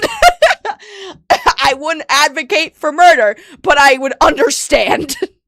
Traveling with Trump. Dude, like, how does this happen? How does, out of nowhere, some unqualified, untalented, unaccomplished woman with a reputation for doing nothing but yapping for the better part of a decade become part of the entourage of the President of the United States? By stalking him, basically. That and dick riding him like a jockey with a horse named Richard. Figuratively, obviously. If Laura could get ahead by simply giving head, she would have done that a long time ago and not have to eat dog food for a paycheck. Rumble isn't just fighting for free speech, they're also the company behind Positive, ensuring you get top quality pet care. Positive really is an amazing company. Not only do they have these emergency pet kits, but they also have these supplements here. 100% human grade ingredients is what it says here on the package. So you could actually share these nutrients with your animals. So you could eat this yourself. And I'm going to show you, this isn't a gimmick. This is not just, you know, some trash dog food from China, okay? Actually tastes good.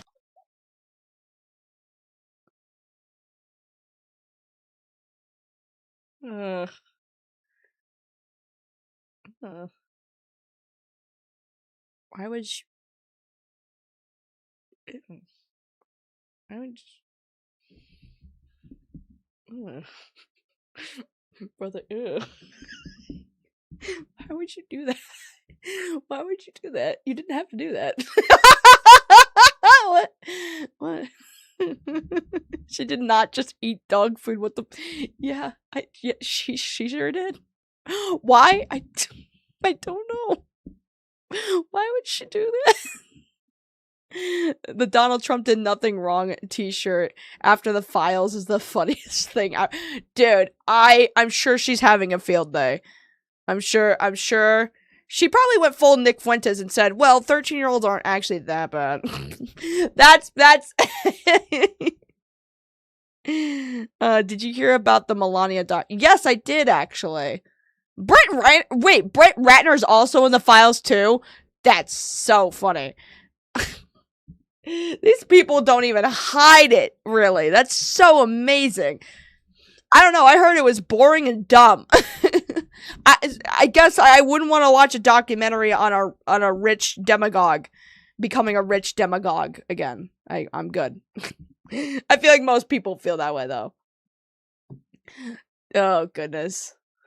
That whole thing has been so funny. I'm just... Guys, if I ever get to a point where I'm eating dog food for a YouTube advert, mass report my account and shut it down. Don't put me out of my misery. Just get social media away from me, because at that point, I know I said I'd do anything for money, but I will not be doing that. If I get to a point where I'm like, I will do literally anything for money, including this, you guys need to get me away from the internet. You guys need to do it by force if necessary. Say, Lazy, this is for your own good. We love your YouTube videos, we love your channel, we love your streams, but you need to touch grass. You need to go outside. You need to eat regular people food.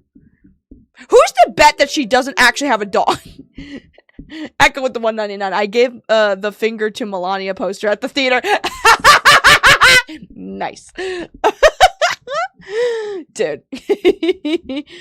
Honestly, guys, I would say let's get Iron Lung to outbeat the Melania documentary, but let's be honest, that's gonna happen anyway. That's not even a challenge. That's gonna happen anyway. I'm not gonna lie. During his campaign, Trump floated giving Laura an official job, but one of his senior aides, Susie Wiles, was basically like, no, Mr. President, that bitch is crazy. This is basically what everyone around Trump thinks of Laura Loomer. As some kooky, loony, hag-raven-looking broad who managed to sink... What the fuck? Wait. That bitch is crazy. This is basically what everyone around Trump thinks of Laura Loomer. As some kooky... Mikey, you were fucking evil for this. Holy shit. Loony, hag-raven-looking broad who managed to sink her claws into Donald Trump. Pretty much everyone around Trump... Oh my god! That is so uncanny. It's... Holy shit. Oh my god. Yeah, spam Iron Lung in the chat. Spam it. I want to see Trump it. himself despised Laura Loomer, wanted her gone then, and still want her gone now. Only the orange man, manipulated by Laura's Judeo bunny mind control, couldn't see the red flags. See, in Trump's eyes, Laura... Stop. Also, first of all, wait. Only the orange man... Wait, stop, hold on. Pretty much everyone around Trump, except Trump himself, despised Laura Loomer, wanted her gone then, and still want her gone now. Only the orange... Oh my goodness gracious. I don't know if this is edited or if this is a live photo taken, but holy moly. I would not allow this image to ever circulate of myself on the internet. I may not look great most of the time. I will never get like this. The moment I get like this, I am a dead person. I will never. Oh, dude, what the hell? Good God. Orange man, manipulated by Laura's Judeo bunny mind control, couldn't see the red flags. See, in Trump's eyes, Laura is everything he's ever wanted out of a supporter. A full-time glazer who never misses an opportunity to tell him how great he is, how loyal they are to him, how every conservative who disagrees with him is stupid and a subversive anti-MAGA snake in the grass. Everyone knows that Trump is weak to compliments and reverence. What nobody else in close proximity to Trump ever did was get on their knees so often and as swiftly as Laura Loomer does every day. It was a level of self-debasement that only a woman who yearned for clout, fame, and influence far beyond her ability to achieve through merit alone could perform without a hint of shame. And hey, credit where it's due. It worked, despite failing to get elected twice, alienating the far right and a lot of the mainstream GOP, and just being such an overall untalented pundit that being conservative and Jewish were her only two signature traits. Laura managed to skip and jump to the top of the political pile by sticking to Trump like a malaria-ridden mosquito on an unsuspecting African child. She even helped prep Trump for the president. Jesus Christ. Jesus. Iron Lung is already making triple box office of Melania. Yeah, well, I like I said, it wasn't going to be a very difficult feat. I feel like Markiplier is way more influential than Melania, despite the fact that she's the first lady. He's got like 30 million subscribers on YouTube. Like, come on. Debate. Now, how much of Laura's prep for Trump actually helped is something that we'll never know, because Biden spent half of the debate like... Ethan Ralph could have showed up to the debate after a long day of pulling up and still would have beaten Biden that day. While whether or not she's given top is still up in the air, Laura Loomer has somehow become Trump's top girl, even having access to the Oval Office. Laura finally made it. But did she really, though? Don't get me wrong, Laura Loomer is definitely at her peak and is taking advantage of her moment of ascendancy to dab on her biggest haters, like she did in December of 2024 when she got into a public spat with Milo, or how she's been going on tirades against MTG or Candace Owens or Nick Fuentes or any of the other conservatives she's burned bridges with over the years. Technically, she's reached her summit, but the peak she's planted her flag on isn't a mountaintop. It's an oversized sandcastle that's gonna wash away once the tide comes in. Don't forget, this bitch basically fell off the planet from 2021 to mid-2024, having to run to Nick Fuentes' Cozy.tv. And she'll be known as the woman who has allegations that she sucked off Donald Trump, who is now a named predator pedophile in the Epstein files. She'll be known as the bitch who sucked off a pedophile. That's her legacy. I hope it was fucking worth it.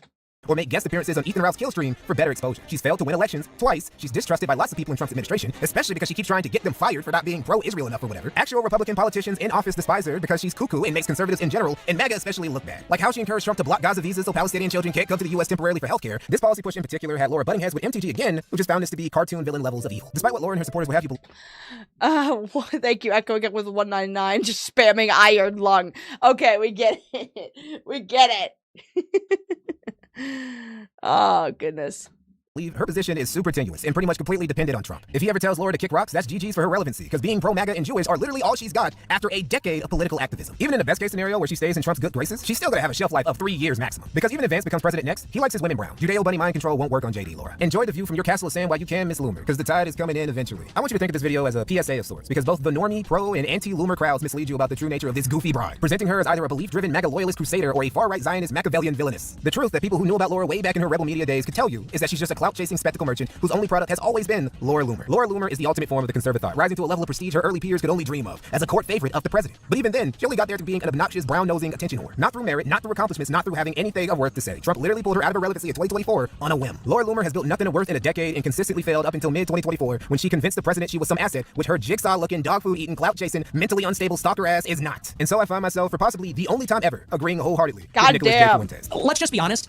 Laura Loomer is the biggest whore in American politics. She used to be my friend. I regret every minute of it. She is the biggest disgusting whore in politics. And I'm not just saying that as a pejorative. Let me be precise and specific. What do I mean by that? She will do anything for money. Anything. She will do anything for money. She will do anything to rub shoulders with influential people. She will do anything for influence. She is a paid mouth for hire. At least one of her orifices is, not to be gross, not to be crude, but her mouth is for rent. It is for sale. You pay her money and she will say anything. She's like a wind-up toy. She's like from Toy Story. You pull the string on her back and she will say whatever you want her to say. As long as you put money in the back. As long as you shove money up there, she'll say anything and do. Dude, Nick Fuentes could have been like a Medicare equivalent. He really could have been if it weren't for the fact that, you know, half of the things he says, like, I think he sort of believes. And here's the thing. When people say that Laura Loomer's a clout chaser, when I think of clout chasing, I think of somebody who would say just about, like he says, just about anything you want to hear in order to have any form of relevance. And for me, I think Laura Loomer does to an extent believe a lot of what she says, right? She was talking about being anti-Muslim before it was like a popular talking point in Trump's campaign, right? She was being anti-Muslim during the entirety of Barack Obama's entire thing because she thought he was a fucking Muslim and not an American citizen kind of thing. You know what I mean? Very much making up like ISIS terrorists, pro-ISIS things that are in America happening right now in our whatever. Before Donald Trump made it a talking point to dehumanize them, right? And although I will say that she will, definitely suck up to Trump and agree to every word he says and not criticize a single bit of it, even remotely, I still think to an extent that she at least believes a little bit of what she's saying on the pure basis that she's, well, crazy, but also because she's very much ingrained in the definitely the propagation that happened after 9/11, what happened with seeing Muslims as people, I blame Bush for the anti-Muslim and stuff. Yeah, no, exactly. I feel like the reason why Laura believes in the things she does is simply because she has been propagated to do so, and that comes from her being a prosecuted group at one point in history, being Jewish, and then always having that generational trauma of the Holocaust and the memorials and the genocide of her own peoples. And then looking at other groups of people that also, do mass executions or like kill people for not subjugating to a specific worldview or whatever. And she can't help but compare that to the generational trauma of her own religion and her own people's religion, right? I think Ben Shapiro does the same thing too.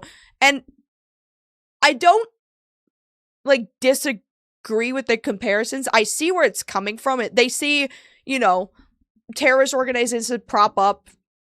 It doesn't have to be, there's plenty of Christian terroristic examples that we can name, but because Judaism and Christianity are so closely linked, they'll never see that as inherently as terroristic in the slightest. Just anything that's outside of the Judeo-Christian, right? Like, if it were a Buddhist, right? If it were a Buddhist extremist thing, they'd probably do the same thing to them as they are to Muslims now, right? It's just because their Islamic religion is outside of the Judeo-Christian theology is why they treat them the way they do, and why it's, but if it were any other religion that wasn't inherently in that Judeo-Christian sect, they would probably treat them the same fucking way.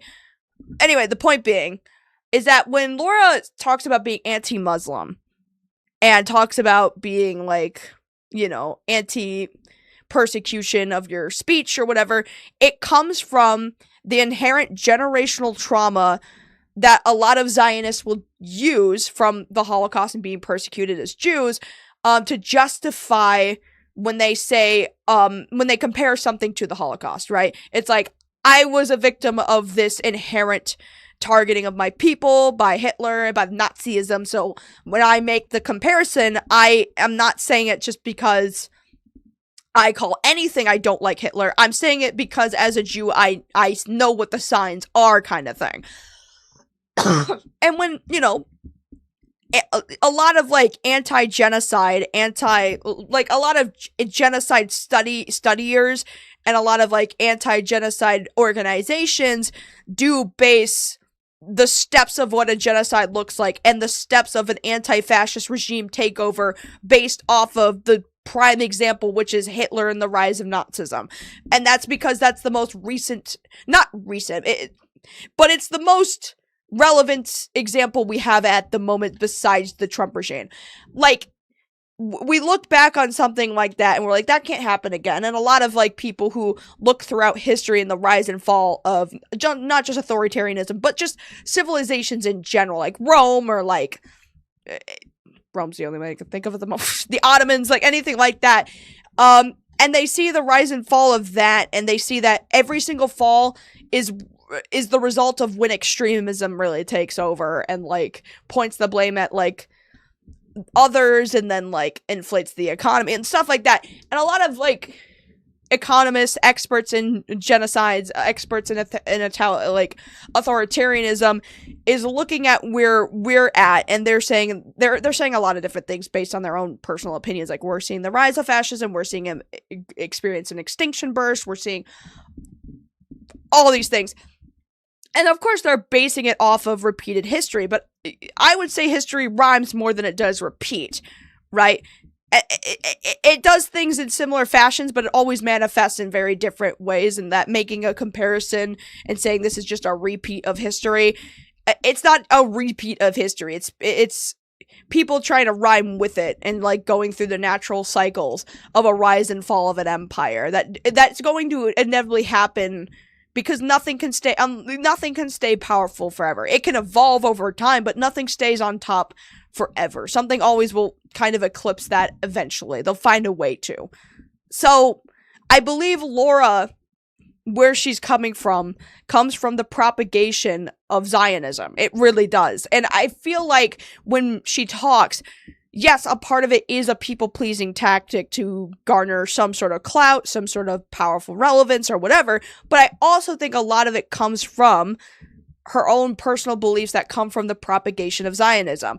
And using that perpetual trauma from history to justify making comparisons to the Holocaust. Like, whenever she's just like, I'm being persecuted like the Jews in Hitler's Nazi regime, whenever she's banned off Twitter or getting arrested for protesting, that comes from the propagation of Zionism, using that historical trauma, and instead of like advocating to learn from it, or at least, creating, anti-genocide organizations to recognize and understand when a genocide is happening and how to document it and when to know what step is at what, instead of like doing any sort of historical preservation of that genocide and that trauma that happens to these people, to the group of people, so it doesn't repeat or rhyme or whatever it may be. Instead of doing that, they just use that as a perpetual card to be like, I'm a Jew, therefore I was persecuted, therefore I can say whatever the fuck I want, therefore I can make any comparisons I ever fucking want, kind of thing. And that's just, it's just not the case. Like, I feel like even like most people, like Mikey said in this video, that most people who are Jewish are not single issues when it comes to their thoughts on Israel, and they view her as just as kooky, despite the fact she's trying to like say she's the pro-Jewish, pro-Israel ally, when it's like, there's more to being Jewish than just like coming from Israel. You know what I mean? Especially when like a lot of people who are Jewish come from the United States. Like, a lot of them will probably never see Israel in their lifetime, most of the time, unless they get personally invited, I guess, to go see their motherland or whatever the fuck.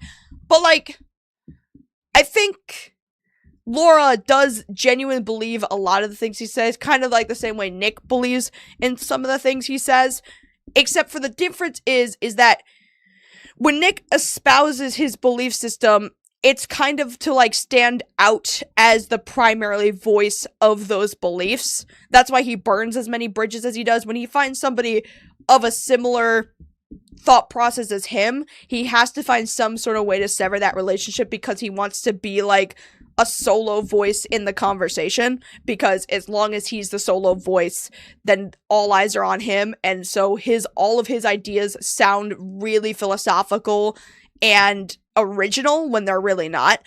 And for Laura, it's more so she doesn't want to feel othered, and she wants her opinion to be popular. There's a big difference between wanting to be the only person in the room shouting these ideas and being seen as a revolutionist versus somebody who just wants their ideas to be popular. And what Lauren's doing by, uplifting herself and like propagating herself is, I'll say whatever you want, kind of thing. It's so that she can have the popular opinion in the end. And that's where I think her grift is. Her grift is wanting to push for her pro-Israel, anti-Muslim agenda to be the mainstream's opinion. That's the grift. But in order for those ideas to become the mainstream opinion, or to even become a grassroots opinion that's like has a large backing behind that idea that's not just astroturfed. She has to kind of repeat what others are telling her to repeat just so that she can garner favor with those people and then be like, hey, I know that we have been agreeing on a lot of things. Can I propose to you this idea that I have? And then put in like what she actually thinks and tries to pass that off as, you know, kind of spreading her own ideas. But in order for her to be able to spread her own ideals, she has to work up the fucking ladder in order to get to that point where she can be like, now I can expose what I really think, now that I'm up here now. I can't do it from down here and try to shout up there. I have to work my way up, and the way that she worked her way up is by just sucking everyone up to the top. And that may sound very misogynistic to say, very casting couch to say, but that's what she did. Like, she didn't get to the president out of fucking nowhere. She was constantly saying the right amount of things to get up here and annoyed the correct people on the way up to get to a point where she's sitting up there. Now, as of late, no one's really heard from Laura Loomer. She's still probably bitching on Twitter. The president has not been seen with her. I think after multiple complaints, he finally kind of pushed her to the side, as he does with everybody who generates enough negative backlash for him, at least during his run for presidency. During his run for presidency, if somebody makes him or his presidential campaign look bad, then he kicks him to the side, because he doesn't want that to inherently stop him from getting into office as he did. Now that he's in office, you'll notice that a lot of these people that make him look bad, he's not letting go, because, like, he already has the power. Who cares if they make him look bad? What is anyone going to do about it? It's like, that's just my cabinet picks. It doesn't make me look bad. They're just making themselves look stupid. That has nothing to do with me. I'm just the president. And the president is apparently this almighty powerful leader who they're trying to push to have total immunity of anything he does. But, like, that's not how the world works, obviously. At least, I hope not. It's depressing to see a lot of things slide, you know? You know?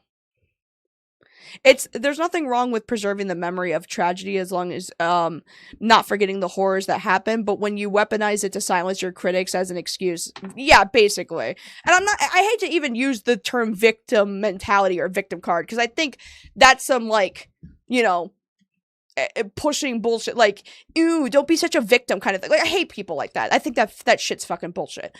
I think what it is inflating this thing that happened to you and trying to find it in every facet that it exists. And when it's to a point where you can't go about your life without thinking this is a form of persecution, you can't live a normal life without feeling like you're being persecuted for something that is equivalent to past, like, generational trauma, that's kind of a problem. You know, that's kind of an issue.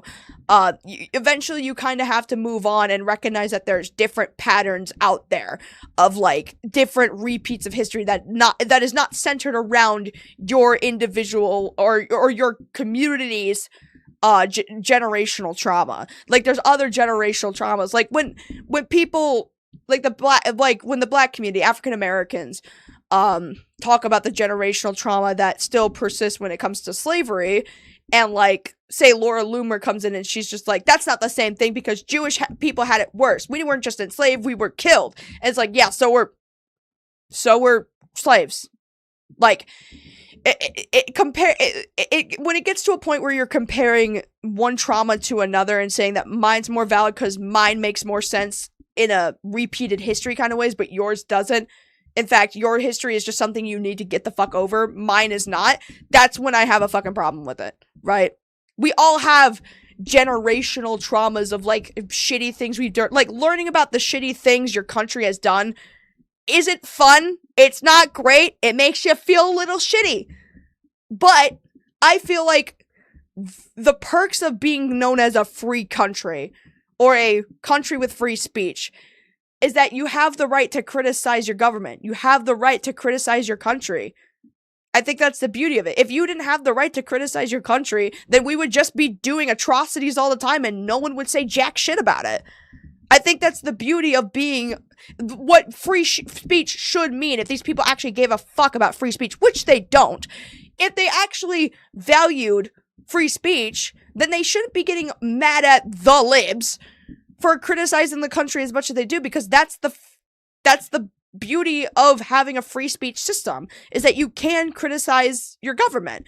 If you get to a point, now with Dom Lemon being arrested for fucking just reporting on a protest, once you get to a point where you criticizing your country is an arrestable offense, that's bad. And it's the fact that we are at that point now, and these people are like, this is the greatest regime, this is the greatest presidency of all time. These same free speech fucking warriors are like, this is the best country we've ever had in a long time, this is the best the country's ever been. Like, they don't give a shit. They never did. They never did. It's always been about performative activism and fucking, they think that politics is their favorite football team. That's all it is. None of these people, these Nick Fuenteses, the Laura Loomers, even like the people in power, like the MTGs and the Lauren Boeberts, they don't view politics as a display of philosophy and ideas to throw back and forth to see what systems work best to make society function. That's not what politics is to them. Politics to them is being on a winning team. Is being on a team that they can be the cheerleaders of, and then getting an ownage on your opponent. That's what it's become. That's what it's become. And it sucks. And it sucks. But you know what? It's funny. I can make content out of it, and that's all that matters to me. As a little clout goblin who only cares about content, I'm glad things are such shit, because then I can laugh about it. I mean, the Epstein thing's a little harder to laugh at. I'm not laughing at that, though. That just makes me sick. Makes me really upset, but what do you do? What do you do? Not to mention the Nazis did based on its eugenics policies from American eugenics. Yeah. Yeah. I feel like a lot of what's happening is based on like two things. We're in the situation we're at now is because we don't properly punish people who are bad. Like, if you learn anything about the Nuremberg trials, which we did do this over the Wereaboo stream, and you learn about Operation Paperclip right after that, you'll realize it's like, oh, we never punished the Nazis. We just gave them a new position in our government so that we can make technological advances, and that makes up for every bad thing that they did. Great. Even going back as far as the Civil War, Echo with the 5, she is driven by hatred and greed, using the history of a tragedy to promote hate. Yeah, exactly. Yeah, that's exactly what she's doing. And it's like, even if you go back as far as like the Civil War, when we had the separatist, right? Separatist, that's fucking Star Wars. Why can't I think of the word of it? The people who are pro-slave. We didn't even punish those people all that much. The Confederacy, there it is. Words. We didn't really even punish the Confederacy all that much. We had a war about it, they lost, and we might call them bozos today, but they're still allowed to fly their flags and call it like a cultural heritage thing. It's like, if the Germanic people were to still fly if the Germanic people were to still be allowed to fly Nazi flags today and be like, it's not hateful, it's just my heritage, then how do you think that would go, right? How do you think that would go? Because that's the equivalent. I'm glad I don't have kids, because I don't know how to explain why bad people do bad things, get rewarded blindly. Well, because we don't punish them properly, really. We don't hold anyone accountable as they should. Like, I'm somebody who's just like, I believe in consequences for your actions, and I believe in consequences that make sense, like consequences that equate the crime kind of thing. And when I look at stuff like Nuremberg, and their punishment is now you have to work for the United States government and help us win the space race, I'm like, what fucking punishment is that? When I look at, you know, like the Civil War, and they're like, your punishment is that you just don't get to have slaves anymore, I'm like, it's got to be more than that. These people have to be branded as traitors to the United States and to our freedoms, because they were enslaving people, inherently against what is written in our Constitution. Although the Constitution wasn't written with black people in mind anyway, so I guess, you know, they were just kind of following what the original paper said. This is why revisionists and revising our original doctrines is very important. I don't know if you guys can tell. Anyway, Mikey No More, you can go subscribe to him. I want to see this guy at like 30K by tomorrow. No, I'm kidding. But he's an excellent content creator. You should watch his Nick Fuentes video. That one's almost like 3 fucking hours long. Also, the Jeremy video is fantastic too. Just good content, fantastic creator all around. I really do appreciate it. Echo with the 199. What a hateful excuse for oxygen theft. Trees do have to work 10 times harder to replace the air that Laura Loomer breathes. Ugh. But anyway, that is it. I am now complete with all the streams I had planned. I shall now go retire in my humble abode and go work on all the EPs and finish those up. And then get back to content soon. The plan, I think, is to get something out definitely by Valentine's Day, so look forward to that. Actually, you know what? No. The plan is I'm going to get a video, a mainline video where it's edited for Valentine's Day, but I'm going to do a stream before that video comes out because I want to use stream clips in that video. As for like when this MAGA girly video will come out, maybe we'll aim for March because that would be probably more ideal. Maybe. I don't know. Thank you, Echo, for one final 99 cents. At least it better be. I love you guys. I will see you next time when I see you. The plan is probably, what is it? Today is Saturday. Yes, today's Saturday. So by February 7th, maybe we'll do a stream that'll correlate with the next video plan that'll be on the 14th for Valentine's Day. Sorry for being late. No, you're good. You're good, Echo. I'm just glad you're here. I'm just glad that everybody decided to come out tonight, regardless. Thank you for the other 99 cents. There it is. So, we'll stream Saturday. Make sure we get that content out and recorded for live stream content, and then that stream will be utilized in the video that will come out on the 14th. So that's the plan right now. I'm not going to give any hints as to what we're doing, but you'll know when you know. You'll know when you know.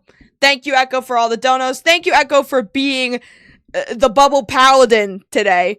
You are rewarded by my ever committed devotion to you and you alone.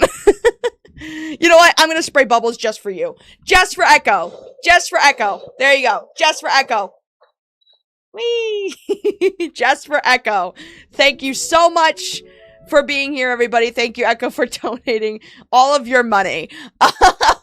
Thank you so much for watching. I am now going to play us out. I'm so tired. I need to take a nap. I need to go to bed. I've only gotten like 3 hours. I'm so tired. So tired. Here is some Samus to play us out. Thank you, everybody, so much for being here. I appreciate it. I'm gonna go to sleep. Makes the salad come alive. Fried with some butter or even on a barbecue. The one that's got the taste you can't hide. See you later, guys. Bye-bye.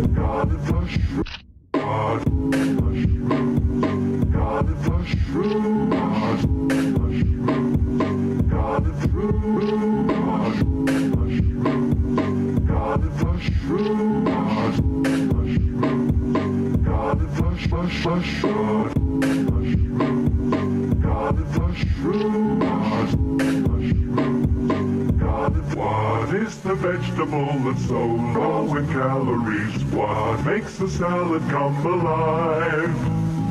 Fried with some butter or even on a barbecue. The one that's got the taste you can't hide. Mushroom. Got it, mushroom. Got it, mushroom.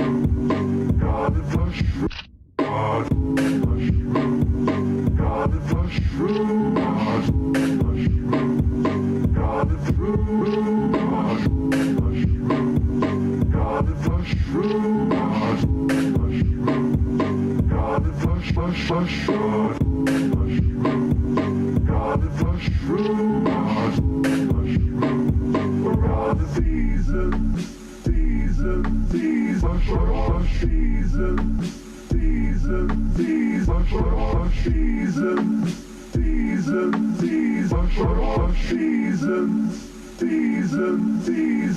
Seasons.